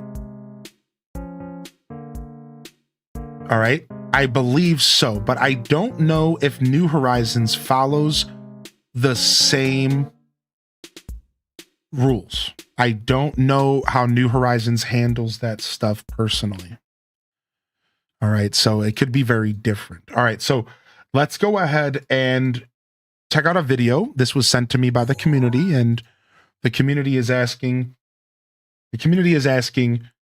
or not asking, but they wanted to send me this for some tips on some information about the new update that you might not know. Let's check in.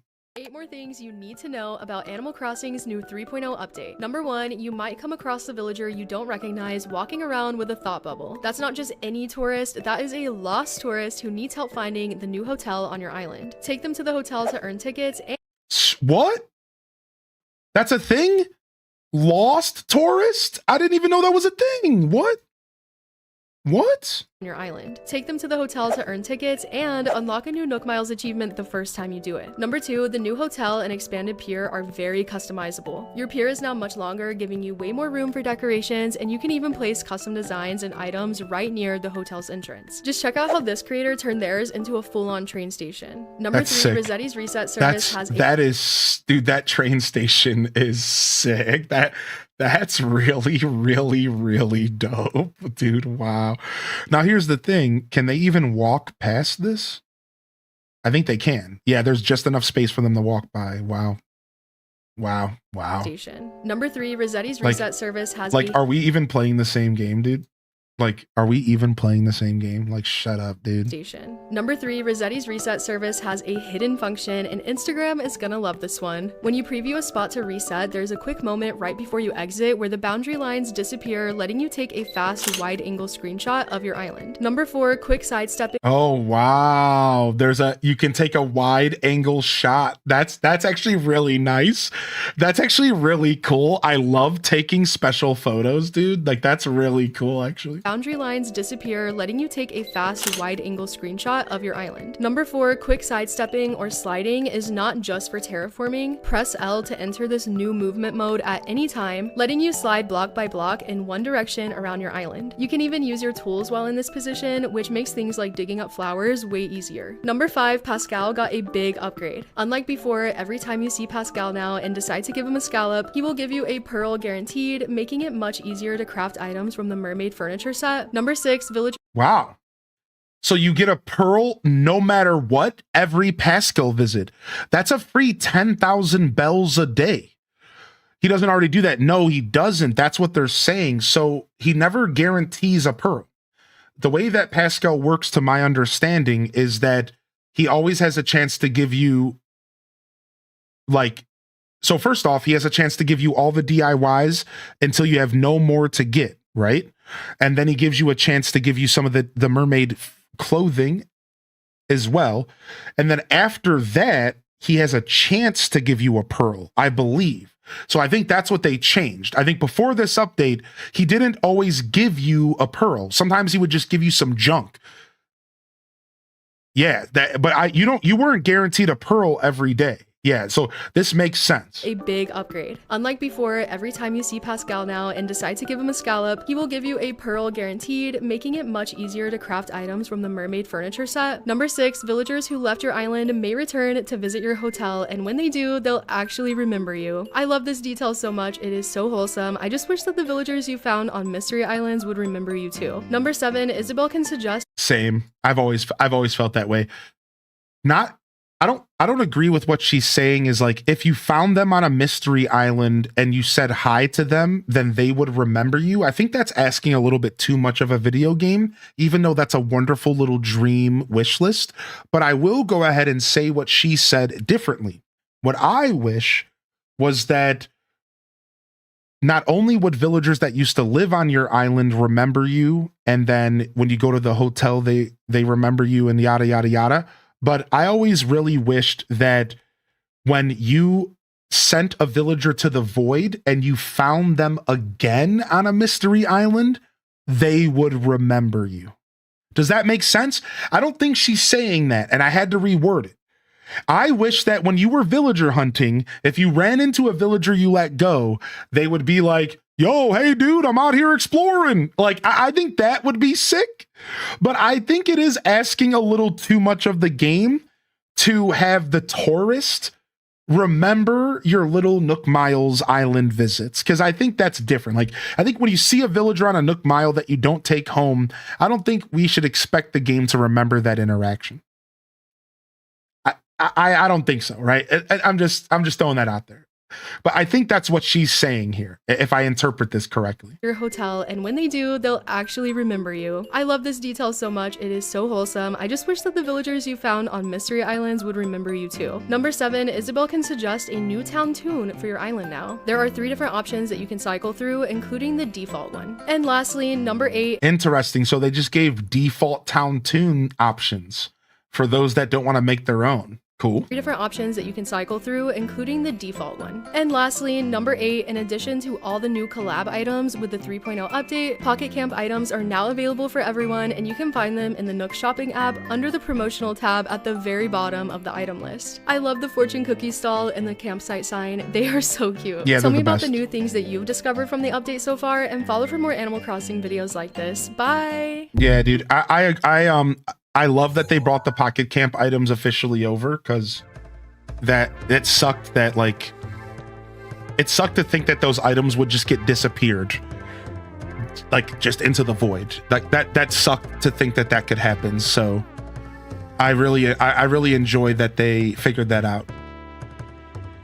Yeah. I love the fortune cookie, man. I think the fortune cookie's so good. Fortune cookie cart.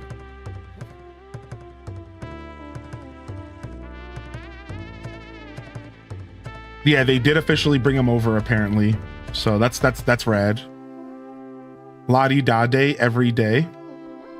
All right. All right. Can you link that video? I can't because it was sent to me directly as a video. Sorry. If you DM me on Discord, I can send it to you though. Yeah, it's like a file. Yeah. But I can send it to you if you DM me, all right? All right.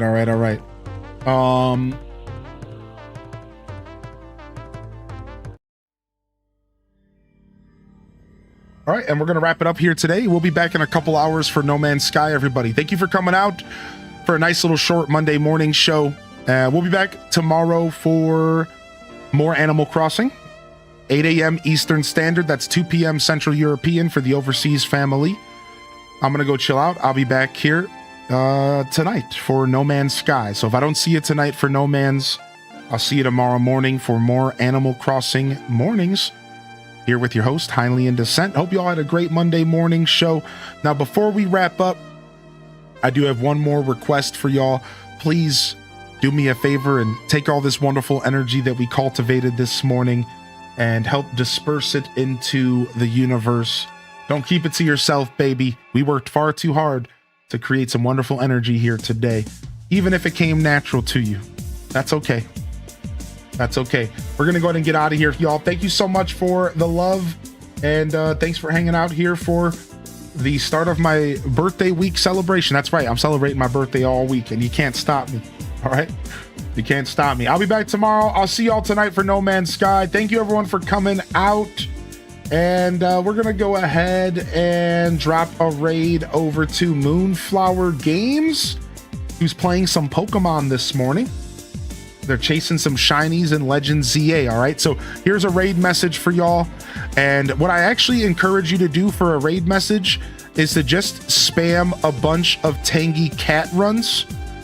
All right? Let's just spam a butt ton of Tangy Cat runs into their chat. And if you're not subbed, there's the non-sub for you right there. Yeah, let's just spam a bunch of Tangy Cat runs. Let's get them. Let's Tangy Cat run over their whole chat. Let's do it. Let's Tangy Cat run them. All right, we're going to get out of here, y'all. Thank you so much, fam. This is Highly in Descent signing off from another wonderful Hyrule Gaming Group production. If I don't see y'all here tomorrow, I'll see you when I see you, fam. Don't forget to game on. And of course, as always, peace. Wrap it up and on to the next episode. Peace.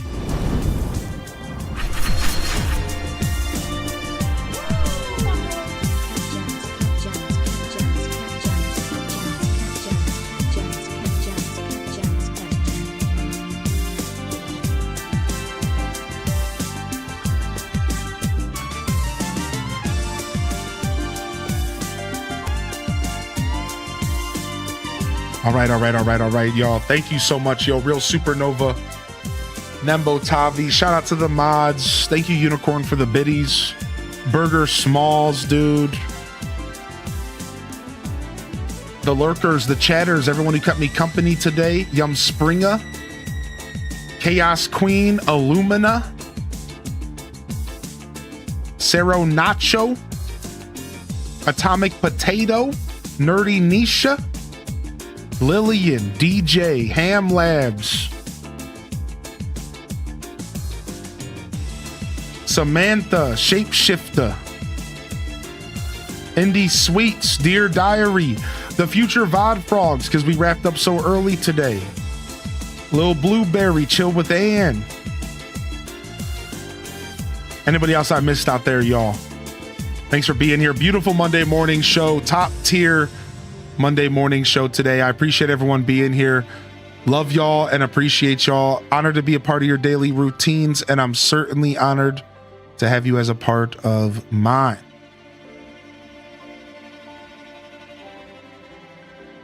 Thanks for coming to spend your Mondays alongside myself in this community, the community and I.